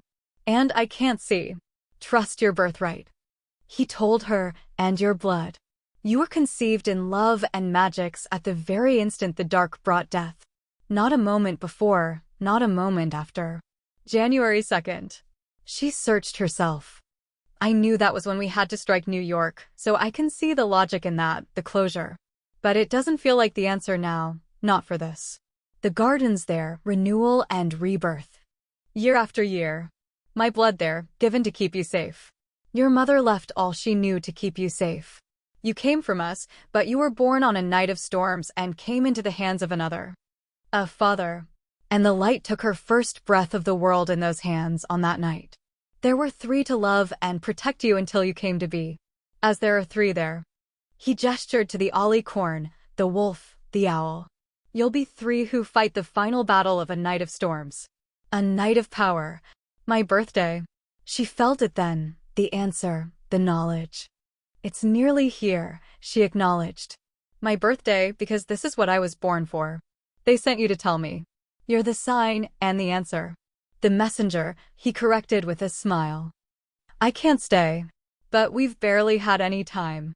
She grabbed for something happy. Fred and Eddie have 5 kids, and she's going to have another. Eddie? Max laughed. The sound rolling out into the night. Eddie and Fred. I didn't see that coming, but now that I do, well, it's perfect. His grin flashed, quick, delighted. Did you say 5 kids? So good to see him smile, so good to see that sorrow lifted. 6 come spring. They named their oldest boy Max. His eyes, gray like hers, softened. Tell them I'm honored.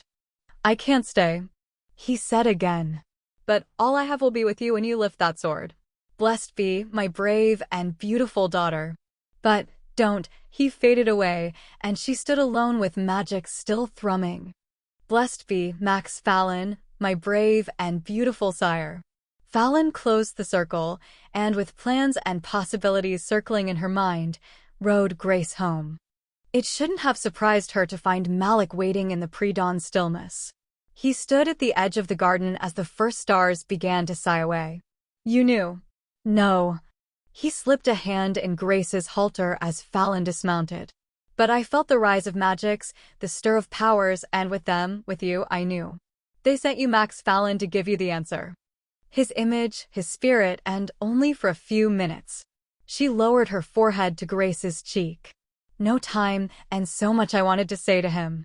I couldn't even think of all I wanted to say. Then he was gone again. I don't know if I'll ever see him again. It's common to say, so means little to hear, but he's always with you. I asked for a sign, and he was there. And what sign could be clearer? Who could have been sent who has more love for you and for the light than Max Fallon? Brood over the brevity later, girl.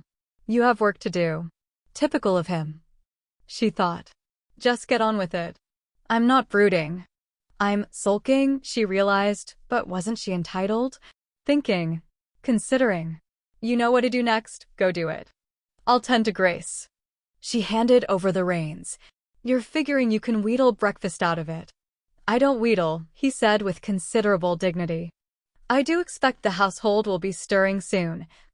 And your mother, being gracious, will issue an invitation. Same thing. Not in the least, he objected when she flashed away. You'll break your fast with extra oats, he told Grace.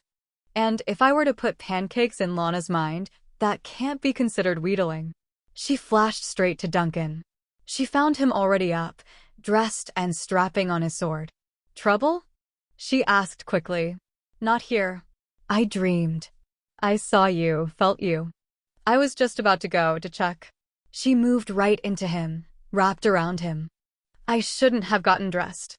With a half laugh, she shook her head, burrowed in. I tried again, asked again. They sent Max, sent his spirit. He eased her back, cupped her face in his hands. Hard for you. Yes. And wonderful. Wonderful and hard. But he gave me the answer. The time's almost here, Duncan. When? In 9 days. 9 days. He did the quick calculation, and she saw the realization on his face. Your birthday. Of course, it's your freaking birthday. We're idiots for not seeing it all along. The start and the finish. I came from 3. Max, my mother, Simon. I was given 3. The owl. The wolf, the alicorn. Another 3. The book, the sword, the shield. And given the answer with 9 days. 3 and 3 and 3. And 3 go to the dance of stones. To the broken shield and murdered woods. The blood of the 3 against the 3 that remain. The source, the dragon, the witch. On a night of storms the light breathed life. On a night of storms. The light strikes the dark. He paused, shrugged. You're not the only one who can prophesize. I know we've been preparing for this all our lives, but now it's down to 9 days. And there's a lot to do. I need to get back, get started. I'll be right behind you. The D's here? Suppressed.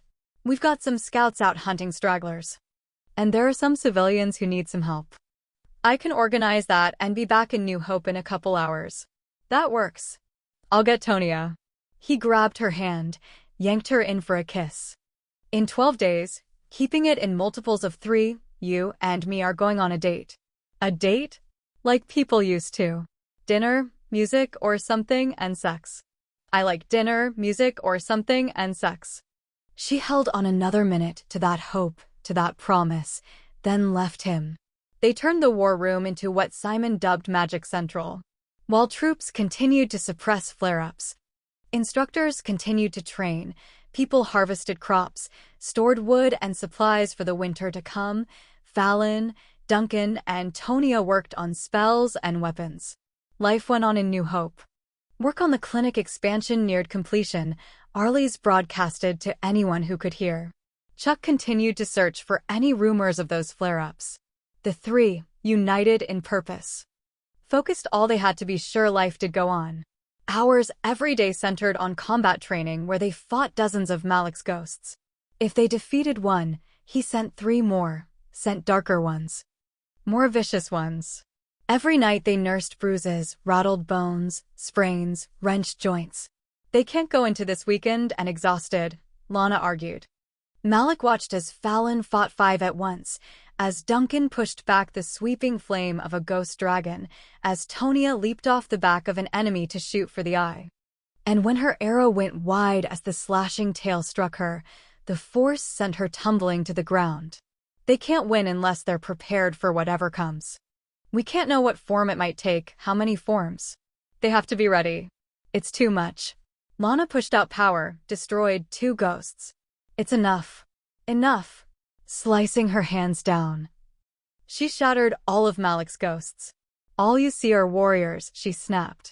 I see my daughter bleeding, the children of my friend bleeding. Again. When does it end? When will we stop watching our children bleed? Fallon pushed up from her knees, but Duncan was already walking to Lana. He put his arms around her. It's all right. We're all right. Nothing the old man can come up with is going to take us down. Nothing in Scotland's going to take us down. We need you to believe that. Tears in her eyes, she eased back. Stroked her hand over his cheek. Look at your face, she said, and healed raw bruises. Scary handsome, right? She stroked his other cheek. You always were. My mom could use some company. She's pretty upset about all this, too. You just want to get rid of me. She's scared. She and Hannah are both scared. They could use you. Especially if you could get Arlie's and Fred and Rachel. You're her circle, Lana. She needs her circle. All right. She sighed, stepped back. I'll get Fred, we'll go into town. She looked at Fallon. Stop holding back your power. Use it. She flashed away. I am using it, Fallon muttered, wincing as she rubbed her throbbing shoulder. Judiciously. It's called tactics. Anyway, thanks, she said to Duncan. No problem. And straight truth. He's right. Tonia walked off the stiffness in her knee, in her hip. Mom's wrecked over this. Trying not to show it, so's Hannah, but they're wrecked. In a couple of days. They won't have to worry. She looked back at Malik. Again. And swung her sword to meet the first strike. The night before her birthday, Fallon prepared herself. She bathed in candlelight in water infused with sage, rosemary, hyssop, to purify her body for the battle to come. She drank a cup of fairy wine from grapes harvested during a blue moon. Offered another to the mother goddess. She lit the candle Malik had given her, set it in the window, in the moonlight, and dressed by the twin glows. For this I was born. This is the path I chose to take, of my own will. For this I opened the book. She carried the book of spells to the candle, set it in that light. For this I took up the sword and shield. She hooked on the shield, strapped on the sword. By the heart of the sire, the heart of the mother, the heart of the father, I will not return here until I have done what I was born to do. Should I fail, I ask your care for my family. I ask that someone else open this book, take up the sword and shield, and fight on. She hooked on her knife in the sheath Travis had made her so long before. Thinking of it, she got a pouch, added the painted tulip.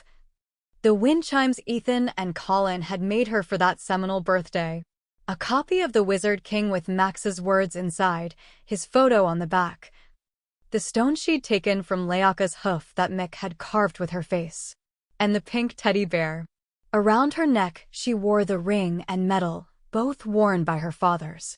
Talismans. She thought as she packed another bag with the tools of magic. Gifts given from the heart. Duncan and Tonia packed their tools and weapons.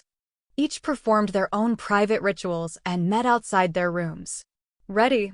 Tonia nodded. Revved up and ready to go. She glanced toward the stairs. This part might be harder than Scotland. Yeah, let's get it done. Katie and Hannah waited downstairs. I was thinking French toast for breakfast, Duncan began. And bacon, Tonia added. Lots of bacon. Hannah gripped Katie's hand tight. I'll even do the dishes. Now we're talking. We've got this, Mom. Katie held up her free hand to stop Duncan. First, I have something for the three of you. Lana and Fred helped make them, so they've got magic from that, but what went into the making? I think that's magic too. She squeezed Hannah's hand before releasing it. Then drew 3 small pendants on chains from her pocket. I used the wedding ring your father gave me. Oh, but Mom. Katie shook her head at Tonia's objection. He would have loved his 3 children so much. And I used the earrings Austin gave me his last Christmas. He loved you so much too. So these are from the 3 of us, magical number, to the 3 of you. My babies. I'm so proud of all of you. Hannah. Dr. Parsoni, she corrected. Hannah took the offered pendant. A caduceus. It's beautiful. It means so much. Duncan. He took the sword pendant, held her eyes as he slipped the chain over his head. You're the real warrior, Kathleen MacLeod Personi. Always have been. Always will be. Tonia. Tonia blinked at tears as she took the pendant of a bow with arrow already knocked. You're the glue, Mom. You're the reason all of us are here. They surrounded her. Her 3 children. Fallon hoped to say goodbye at home, but her family, including Colin, insisted on going with her to the community gardens to meet Duncan and Tonia. So they rode to New Hope together, as they had years before. She nudged Leok over to Colin. I'm not sure how long I'll be gone. Could be a couple hours, could be days. It'd be good if you could hang around until I get back. She didn't say if she got back, didn't allow herself to think it. Arlington's secure. I don't have to be magical to know where I'm needed. Okay, how's the arm? He bent it at the elbow, managed to bring it to about a 40-degree angle. Give it a few more months, we'll go some rounds. You'd still lose. Not unless you cheat. Not a chance. Just like you're still not president. Given that up, he said easily. I'm thinking Supreme Global Commander. SGC Swift. You would. Oddly comforted. She rode into New Hope where the gardens were lit with lanterns, fairy lights, streams, and beams of moonlight. And where hundreds upon hundreds waited. I didn't expect. Katie organized it. Lana told her. And with your father, your brothers, Malik, and some good friends, we refined it. Please tell me I don't have to make a speech. Not necessary. No cheers rang out. But people moved back so she could ride through to where Duncan and Tonia waited. When she dismounted, Lana embraced her one last time. Your light changed me. All I have goes with you tonight. When she stepped back to stand with Malik, Simon hugged her. Come back to me, baby. Fight strong, kick ass, and come home. Before she could speak, Malik and her mother stepped forward. They lifted their hands, and she felt their power pulse and merge. From it a flame rose, straight as a spear. This fire burns until the children of the Tuatha De Danann return. When their battle is won, this flame will be cast in stone, a flame eternal to symbolize the light. People formed circles, the New Hope originals innermost. Those familiar faces illuminated by the fire's light, others spiraling out behind them, ring after ring. This is New Hope, Fallon decreed. This is the center. This is why we can do this. Why we will. Circle after circle, she thought. Unity and faith. With Tabes settling on Leaka's saddle, Fail Ban by her side, she joined hands with Duncan and Tonia. Another circle, forged in blood. In trust, in purpose. She felt the clock ticking toward midnight, closed her eyes. And when that moment struck, opened them. As one they flashed from New Hope and straight into the storm. Chapter 26. Lightning cracked, red and black, pounding the ground with hammer strikes, splitting the already blazing fields with fissures that belched smoke. The smoke rode whirling cyclones skyward to smother the moon and stars so the night drowned in black. Crows streamed and screamed through it. Duncan shoved a ball of light against the dark. Then another, illuminating the stones and its undulating center. Looks like they're expecting us. Cast the circle. Fallon shouted and, pointing her sword north, called the gods. They set candle and cauldron, lit the flame, rang the bell, said the words. Defiant, releasing her anger, Fallon deflected bolts of lightning, power against power.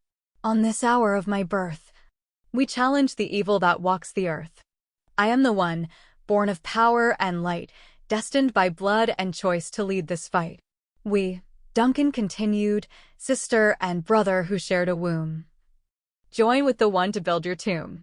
With blood and power the gods foretell, we send Dark's creatures back to hell. We, children of the Tuatha De Danann, are the three, Tonia shouted. And here and now accept our destiny. This place, this time, this night, we pledge all we are to the light. Blood joins blood, they said together as Fallon scored their palms. Light joins light. Power joins power. As they joined hands, the shock of merging snapped light from their palms. As the surge rocked them, swept through them, they gripped tighter. Hold on. Duncan pitched his voice above the gale. It's working. The force of the wind nearly buckled Fallon's knees. She watched it snatch the band from Tonia's hair like angry fingers so the wild curls flew free. And the undulating earth in the circle of stones began to open, to reveal the maw beneath. Finish it. With the storm raging around them, Fallon drew in her breath. Now rise, Magicks, rise, rise, and strike the creature of death of lies. Show us the path to find him. And into the pit we drive him, and forever our blood will bind him. Here is the vow of the three. As we will, so mote it be. The leading edge of the wind died, but what remained blew raw as winter. Inside the stones, the ground held still and open. Is it enough? Tonia wondered. It'll have to be. Fallon gestured to a thin stream of light leading into the woods. We have the path. And we've got company, Tonia added, breaking the connection to knock an arrow. Duncan inflamed his sword as dozens of dark uncanny surged from the woods. We're going to need a bigger circle. Energized, even eager, Tonia laughed. Points for you, she said and let the first arrow fly. Keep clear of the pit. Fallon punched out power, took out 3 with one swipe. They waited until we opened it. They want to push us back into it. She leaped on Leok, shot up to attack from the air. I'll take the left flank, Duncan told Tonia. You get the right. Deal. She dropped and rolled under a fireball, shot a light-soaked arrow. With a sweep of his sword, Duncan swatted bolts back into the enemy, pivoted to meet the pulsing black blade of another. Sensing movement behind him, he swung to kick out. Fail Ban leaped for the throat of a shifted panther and saved him the trouble. Fallon's fire and fury rocked the earth. Cut swaths through oncoming power as Tabes tore through the crows, sent them smoking, screaming into the pit below. She dived, leaped off. Take him up, she shouted to Tonia, then striking. Cleaving, burning, moved in to fight back-to-back with Duncan. They're a distraction. Despite the cold, sweat ran down his face. A damn good one, but a distraction. They want to drive us into the pit? We drive them. She nodded, reached back to grip his hand. Push! It poured out in a kind of rage, hot, savage, strong. In the screams that followed, the howl of shifters, the flaming blur of elves, they battered them back. But worse, the sounds that came, no longer human, as they fell, tumbled, spilled into the pit, tore through the shrieking wind. A handful broke off, ran. If they reached the village, Fallon began. I've got this. Astride Leok, Tonia circled. Go. I'll take care of this and be right behind you. She can handle it. Duncan looked at Fallon. Ready. Together, they charged into the dead woods.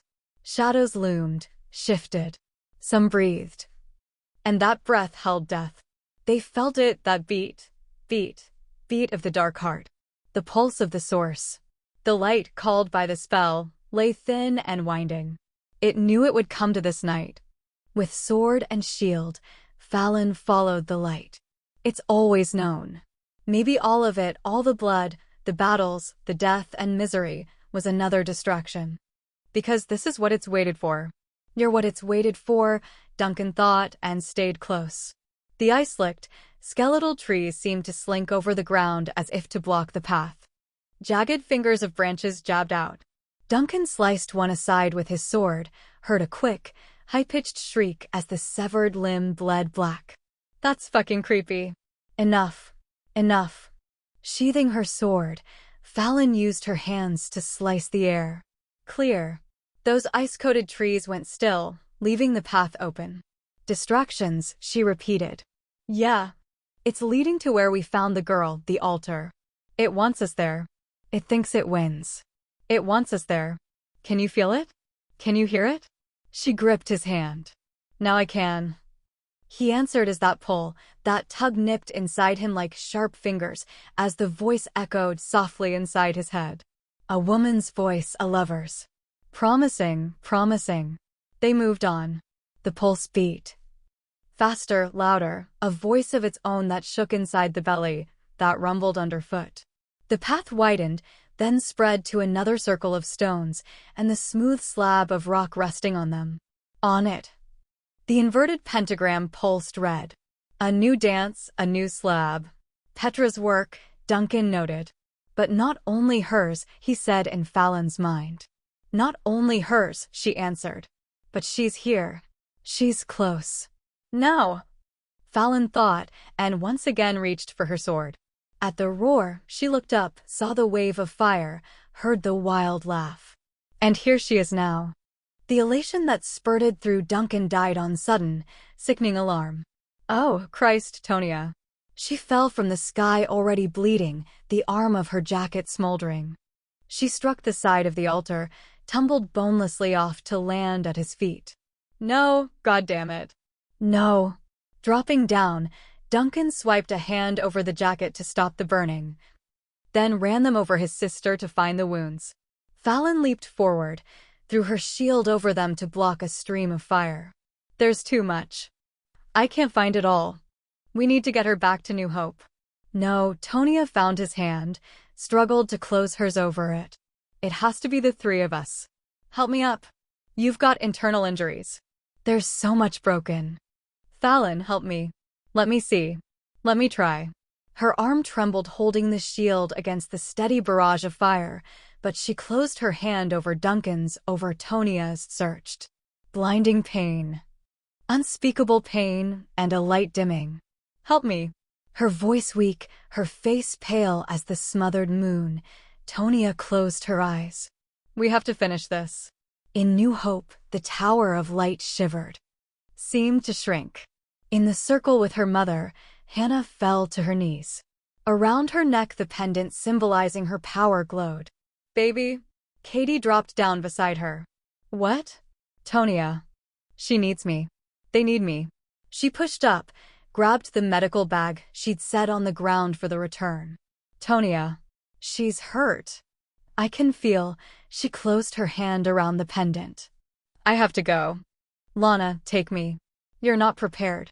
"I'll go. Bring her back." "I have to go." Hannah held out the glowing pendant, then took Lana's hand. "She's my sister. I was chosen, too." She looked at her mother. "I was chosen, too," she repeated. "Hurry. She's hurt." When Lana took her hand, Simon stepped forward.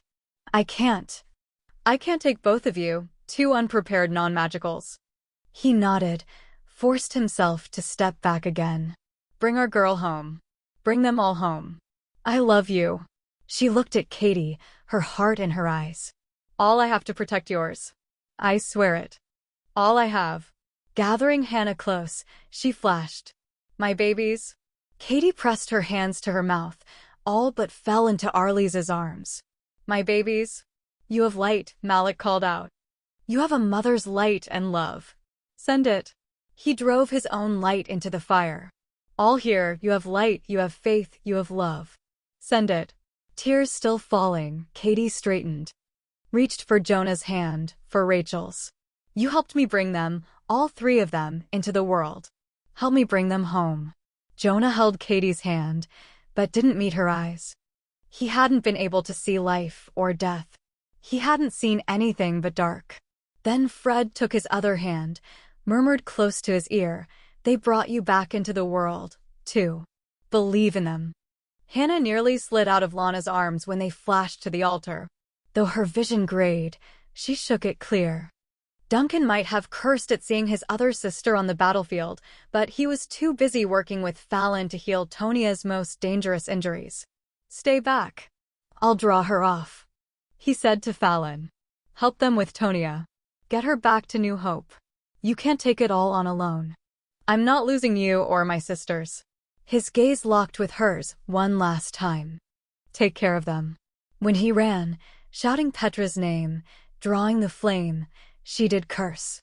"Men," Tonia managed weakly. "What can you do?" "Hannah, you shouldn't be here. You needed me." "There's magical tools in here, too," she told Lana briskly as she took out a bottle and syringe. "Fully equipped. No sedative." Tonia waved it away. "I've still got work to do. Tail caught me. Freaking dragon. I missed my shot. Leok tried to catch me, but it was too fast. He's burned." "I don't know how bad." Fallon rose. Fire streaked the sky, lightning red as Tonia's blood rained from it. And in the woods that heart beat with deep, dark joy. "Get her out of here." "I'm not." Clear of the woods, Fallon continued. "Follow the path of light and get her clear. We're not losing you. Tonia. Hannah and my mother will make sure of it, but the three of you can't be in here for this. You need to hang on for another flash. It's not going to be a picnic for either of you. But it'll be fast." Lana looked up at Fallon, her child, her love. She'd promised that child she would never lose faith in her again. She would keep that promise. "I believe in you." Alone. With her mother's words still on the air, Fallon turned to the altar. "So now you have what you've wanted. Me alone. No more distractions." She closed her eyes, let the dark crawl in. She felt its spider legs walk along her skin, its sinuous fingers snake around her ankles. It brushed its lips over hers, breathed its cold breath over her eyes. And surrounding her, covering her. Squeezing, gently, gently squeezing, it murmured in her ear. "They are not worthy of us. They are beneath us, these mortals, these weaklings. these pale Magicks. Lie on my altar, child of the bright gods, and know the dark.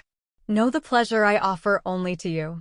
There have been others before me, only to prepare for you. Lie with me, chosen one, and drink my dark, so rich, so sweet. I will drink your light, so bold, so bright. With our merging, we will be the one. I am the one. The dark compressed, choking off her breath. Do you wish pain when I offer so much? I will only feed on it. Take the pleasure, feel the pain. Give me your light, or I will take it. Give me your light, and I will spare the mother. She took an agonizing step toward the altar, laid a trembling hand on it, felt its ice surface, its alluring promise as the dark smothered her. Through the curtain she heard Petra's mad laugh, saw the red glow of the fire scorching the sky. In her mind she saw sickness, death, war, murder, the plague of black Magicks. So much loss, so much brutality. It has always been so, and so it will always be. Brother killing brother over a patch of grass or a whoring woman. Children starving while others grow fat on fists of candy. The world burning for greed and ambition. These are who would hunt you, burn you, destroy you for what you are to save themselves. For your power. Come to me, lie with me. They are but toys to be played with, broken and cast aside. We are forever. Can you hear them? She took another step, another as the excitement of what wrapped her so close hummed over her skin, beat like moth wings. Can you? Their screams? Their lamentations? She felt the blood on her hands. Tonia's, Duncan's, her own. Their song of faith. She pulled her sword, cleaved through the dark. You won't drink my light. You'll burn in it. And, clasping the hilt in her bloodied hand, drove the sword into the pentagram and through the stone slab. It writhed. It snapped and clawed. Screaming, she forced power through the blade, into the stone. Into the heart. I am Fallon Swift, child of the Tuatha De Danann, daughter of Max Fallon, of Lana Bingham, of Simon Swift. I am the one. I am your end. The slab cracked, spewed out blood and stink. The force of it through her back, stole her breath as she slammed into the ground. The beat slowed, the pulse grew weak. Lungs laboring, she pushed to her feet. And her moment of triumph was stillborn as dark seeped from the shattered stone, rose thin, but rose, into the murky sky. No, she heaved light at the remains of the altar, turned it to dust. Spread fire over the dust. Then praying flashed. Wounded or not, Leok flew, with Duncan on his back. Near the circle, Hannah and Lana continued to treat Tonia. She raced to them. Shield lifted to guard. It's wounded, it's weak, but I didn't finish it. How's Tonia? Wounded and weak. Hannah's breath came fast, but she held tight to Tonia's hand. I've done all I can here. Your mother's trying more. We need to get her to surgery. Not until we finish. Tonia spoke through gritted teeth. Help Duncan. I will. And she saw that dark crawl over the sky. Saw it wrap around Petra, slide and slither into her. Take this. She shoved her shield at Hannah. Use it. She spread her wings, shot up. It's in her. What's left of the source is in her now. Hey, cuz. Eyes black pools with what lived in her now, Petra swung toward Fallon. We've been waiting for you. Fallon dived under the whip of the dragon's spiked tail, swooped beneath the armored belly. Before she could try to strike the eye, it spumed out fire. I am filled. Petra flung out her hands, spewed out lightning from her fingertips. Like fireworks. Like my favorite holiday. The 4th of July, when my daddy killed yours. With a flick of her hand, she batted away a stream of fire from Duncan's sword. Followed it with a wind that nearly unseated him. Petra's hair flew, black and white, then coiled like snakes to lash at the air. You can't touch us with your puny powers now. I have the heart in me. All promised is mine. Lifting her arms, she called the crows to circle and swipe with smoking wings. How about some of this? She threw out fire that speared into arrows and rained on the shield Hannah fought to hold. You have to help them. Tonia nudged Lana's hands away. You have to help them. They're getting stronger. Keep that shield up, Hannah. Lana ran out from under its protection, pushed power up, flamed it out. Me, she thought, frantic. Come for me. You won't have my child. You won't have Katie's. Come for me. Petra flung bolts, fire, wind in all directions, her face bright with glee as the dragon's tail slashed. Whipped around as Lana's power rocked the air. Look who's here. With great good cheer, she shot bolts of lightning at Lana's feet. Dance, dance, dance. You killed my mummy, bitch. Now you can watch me kill yours. Fire in the hole. She shouted and laughed as the dragon breathed it. Fallon flashed down, called the whirlwind to send the flame over the already burning field. You can't spoil my fun. And you can't save both of them. Which one will it be? Eeny meeny. She shot a flurry of bolts at Duncan. Miny mo. Another flurry at Lana. God, she's an asshole. Breathing through her teeth. Tonya fought to sit up.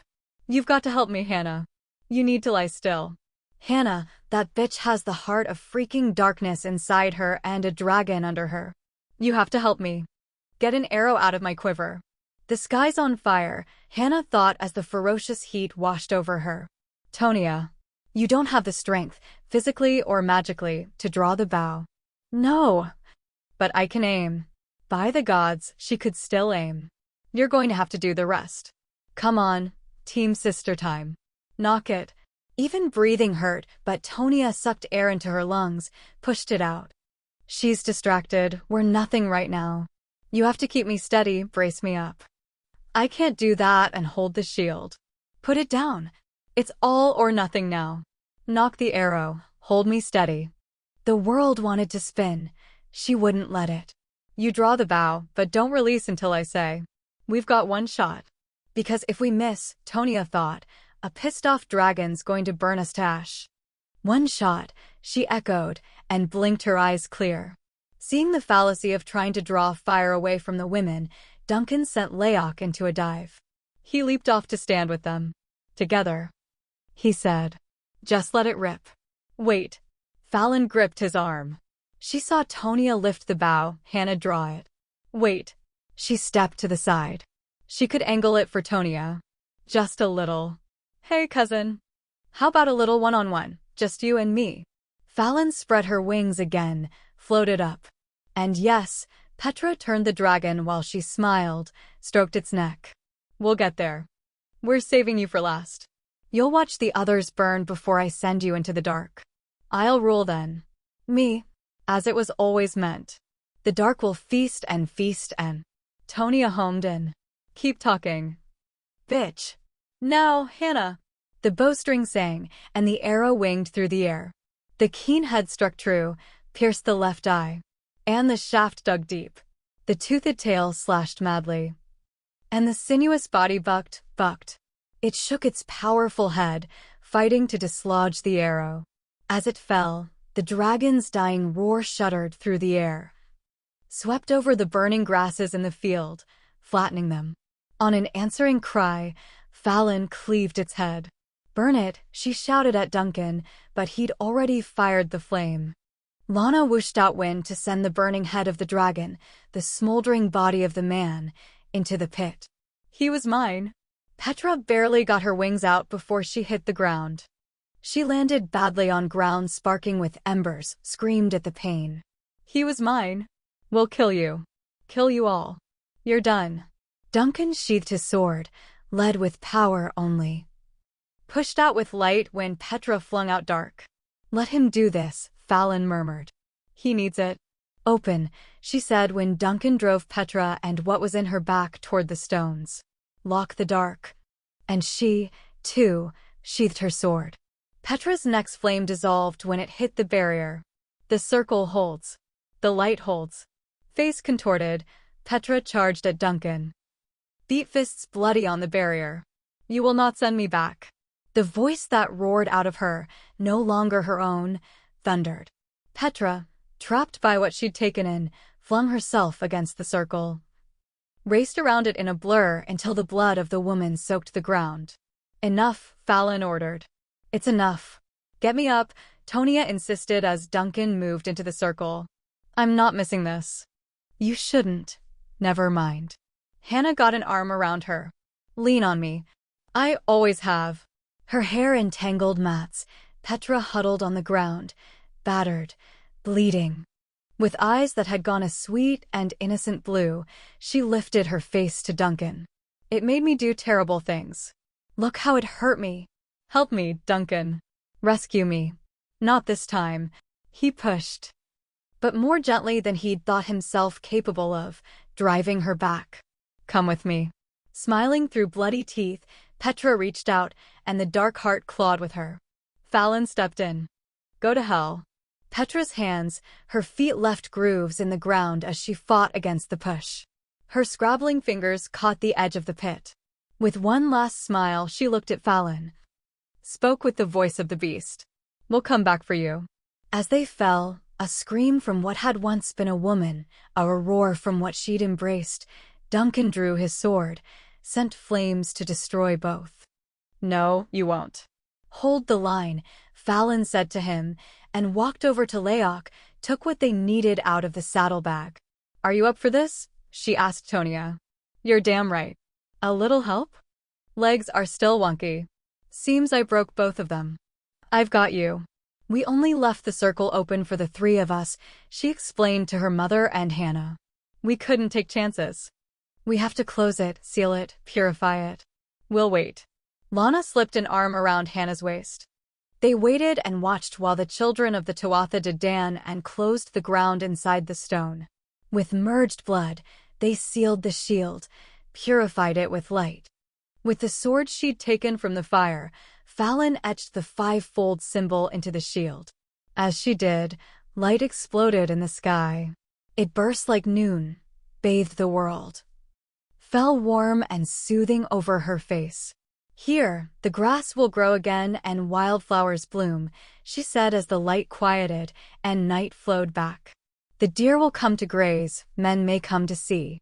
But the sign will remain, and the shield forged in blood and light will forever hold back the dark. This land is clean, Duncan said. Tonia leaned against him. This shield is true. Open. Fallon stepped out of the circle. This place is open to all who walk or fly or crawl in the light. And forever barred, in and out, from any who seek the dark. As night follows day, they said together, hands again joined. As day follows night, this world is guarded by the light. She turned to her mother. It's done. It's finished. I know. Tears glimmering. Lana cupped Fallon's face. I know it. I never saw you here. Mom, I never saw Hannah. We couldn't have done it without you, both of you. And what came out of New Hope with you, Duncan added. Thought I heard singing. Tonia swayed. You hear singing? Something like that. How about you and Hannah take Tonia back? Yeah. She sent Duncan a weak smile. I can go with that now. Because, Duncan caught his twin when she passed out. She just fainted, Hannah assured him as she checked Tonia's pulse. We'll get her to the clinic. We'll take care of her. Here. With Hannah on one side, Lana on the other, they supported Tonia. It's going to take another flash, Lana warned her. Supporting her sister, Hannah braced herself. I can handle it. I know you can. She looked into Fallon's eyes, laid a hand on her heart, and flashed. Safe. They'd be safe now. Fallon ran her hands over her filthy face. It was in the altar. I could feel it in the stone. It wanted me to lie on the slab so it could suck the life and light from me. So I destroyed the altar, but I didn't kill it. Only weakened it. It's done now. It's done. It didn't seem quite real, not quite solid now that the tidal wave of power ebbed. I don't know how to feel. Relieved? All my life's been aimed at this moment. So what do I feel now that it's finished? She looked at him. Real. Solid. And everything steadied again. You're a mess. Bruised, bleeding, burned. I guess I am too. We'll fix each other up. He took her hand. Light still shimmered between them, and he focused on that as he spoke. I wanted her dead and wanted to do it. For Denzel, for Mick, too. For so much and so many. But when it came down to it, she was just crazy. Pathetic. Evil, but pathetic. Ending her. It wasn't satisfaction, it wasn't pleasure. Relief's good, he decided. Relief works. I'll take it. And now we need to Layok. Oh, Jesus, Layok. I need to. She ran to him, ran a hand over the flank the dragon had burned. Instead of a wound, even a healing scar, he bore, like the shield. The five-fold symbol. Sometimes the gods are kind, she murmured. She breathed out a sigh as Tabes dropped down to perch on the golden saddle, and Failban sat beside the Ollicorn to wait. We need to make sure I destroyed all of it in the woods, that there's nothing left that can. Fallon, with a tenderness that surprised them both, Duncan pressed a kiss to her forehead. Turned her around. Look. The woods lived again. They stood thick, the pines green, the oaks ripe with color under the light of the swimming moon. A moon, she realized. And stars that shined through a sky as clear as glass. Through the trees, and over the fields no longer scorched and burning, lights danced. The fairies came. They're bringing it back. All of it back. We'll come back, too. Bring Mom so she can see the house again. Open it up to the light again. Someone will farm the land again. Someone. She smiled at him. Relief's okay. Happy's better. I think I just got to happy. And finished? That's best of all. Let's go home, Duncan. Let's go home. He yanked her in, and they flashed to new hope on a kiss. Epilogue. On New Year's Eve, in a year that ended and would begin in light, snow lay in white blankets over the sleeping gardens, draped over the branches of trees like lacy handkerchiefs. The wind blew cold and clear over families of snow people. Inside the house where Fallon's family had made a home in New Hope, friends gathered. Food for all and more covered tables. Wine and whiskey poured generously into glasses. Music played jubilantly. Fred, round with child, wings fluttering, danced with her oldest son while Eddie worked his harmonica, a dog at his feet. His youngest in his lap, clapping the time. For old time's sake, Poe and Kim argued over a game of Scrabble while their sons rolled their eyes. Jonah watched his middle son finally work up the nerve to ask a pretty girl to dance, and nudged Rachel. On a sigh, she tipped her head to Jonah's shoulder. Then reached out and grabbed Gabriel before he could dash by. Mom needs a hug. Dad, too. On the lower level, several gathered to play poker for pebbles and feathers and the high stakes of candied nuts. Colin narrowed his eyes at Flynn as Flynn raised him, yet again, 10 nuts. No elf mind reading aloud, pal. Don't need them with you. You've got tells. Do not. Do, Travis corrected, frowning at his own hand. You're jiggling your foot, so you're bluffing. I am too, Colin said on a laugh and folded. Across the room, content to watch the party, the game, Star stroked Blade. When Ethan settled on the floor beside her, she drew back a little. He likes when you pet him, Ethan said easily. Not everybody or every animal likes to be touched. But he likes when you pet him. She sat for a moment, cleared her throat. You have such kindness in your mind. Not everybody does. I know the farm is your home, but I'm sorry you'll be going back soon. We'll come visit. New Hope's home, too. Arlie's. Her hair styled in a smooth sweep for the party, and the end-of-year broadcast that had preceded it weaved through the crowd. She carried a steaming mug to her father-in-law as he sat warm by the fire. Echinacea tea for that scratchy throat. Tea. Bill scoffed with insult. It's New Year's Eve. Tea for the throat. She leaned down, kissed Bill's cheek. The whiskey in it for the rest of you. All right then. He gripped her hand. It's going to be a good year. Best ever. Will Anderson, he called out. Your father didn't raise a fool for a son. Dance with your pretty wife. There's an idea. Will swung her toward the music, then just wrapped around her and swayed. A really good idea. Theo's flirting with Alice Sim's daughter. Can't blame him. Cute as they come. I noticed. Sybil's flirting with Kim's oldest. He yanked back. What? Typical. Arlie's pulled him right back. It's your son, it's woohoo. Your daughter, it's whoa. I might have to write an article about that. Oh no, you don't. She laughed, snuggled in. Chuck's dancing. Not with anyone. And it's not actually dancing. But it's movement approximating the basic concept of dancing. Katie's in the kitchen gossiping with Lana.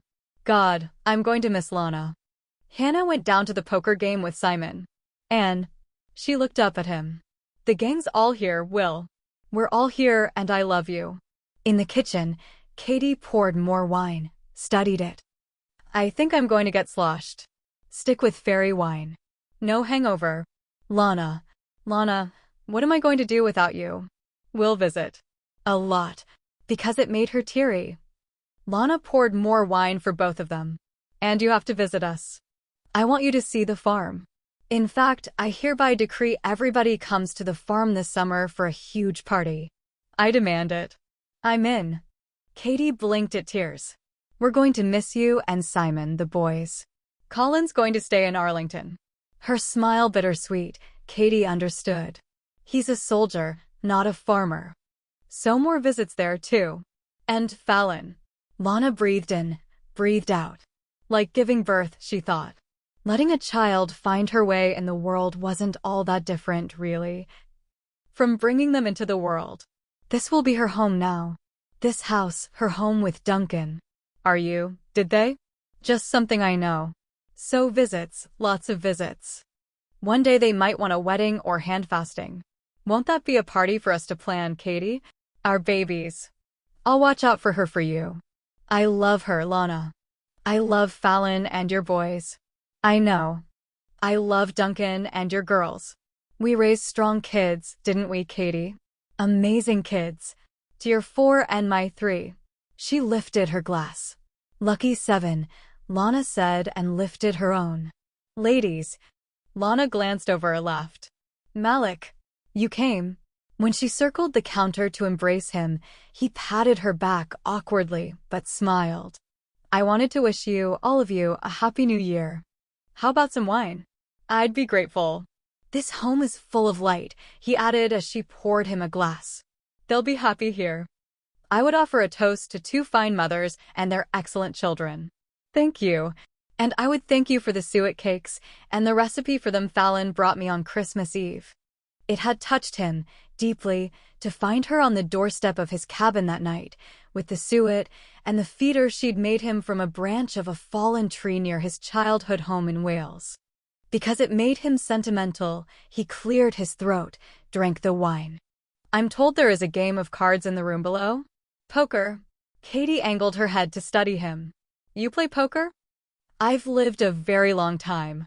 He smiled, gave them a slight bow and went downstairs.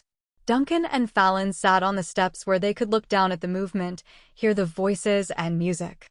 They drank wine, shared a plate. Simon paused at the base, then climbed up. Why aren't you dancing with my daughter? Well, we were. I thought you were playing poker, Fallon interrupted. I was until Malik came along and cleaned me out. Cleaned most of us out. He looked down to where Hannah mimed emptying out her pockets before plopping down beside Fred. Dad. He's a centuries-old sorcerer. And a card sharp. Come dance with your old man. I don't see an old man, but I'll dance with you.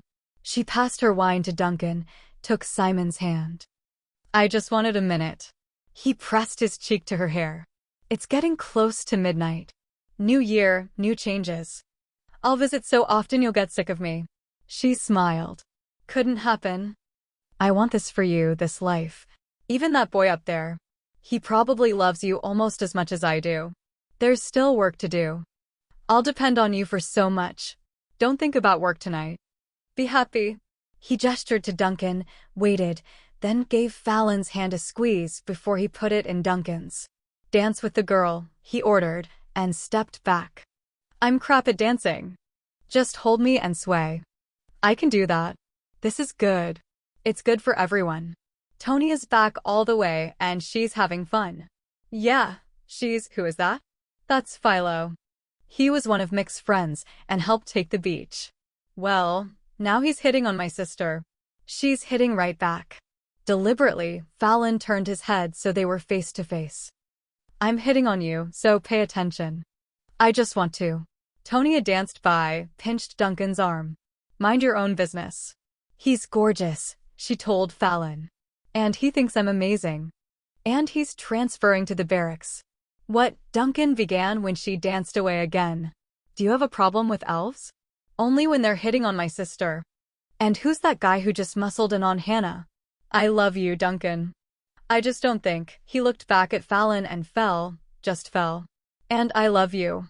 It's nearly midnight. I'll end the year with you, begin the new with you. And I promise myself to you all the years after. With you. He kissed her hand. The end, the beginning, and all the years after. It's ticking by. Do you feel it? Yeah. With you. People began to count down. A unity of voices lifted in hope for the year to come. He pulled her into a kiss that held as the old year died and the new was born. And with the kiss, like the kiss, the light shimmered, settled, held.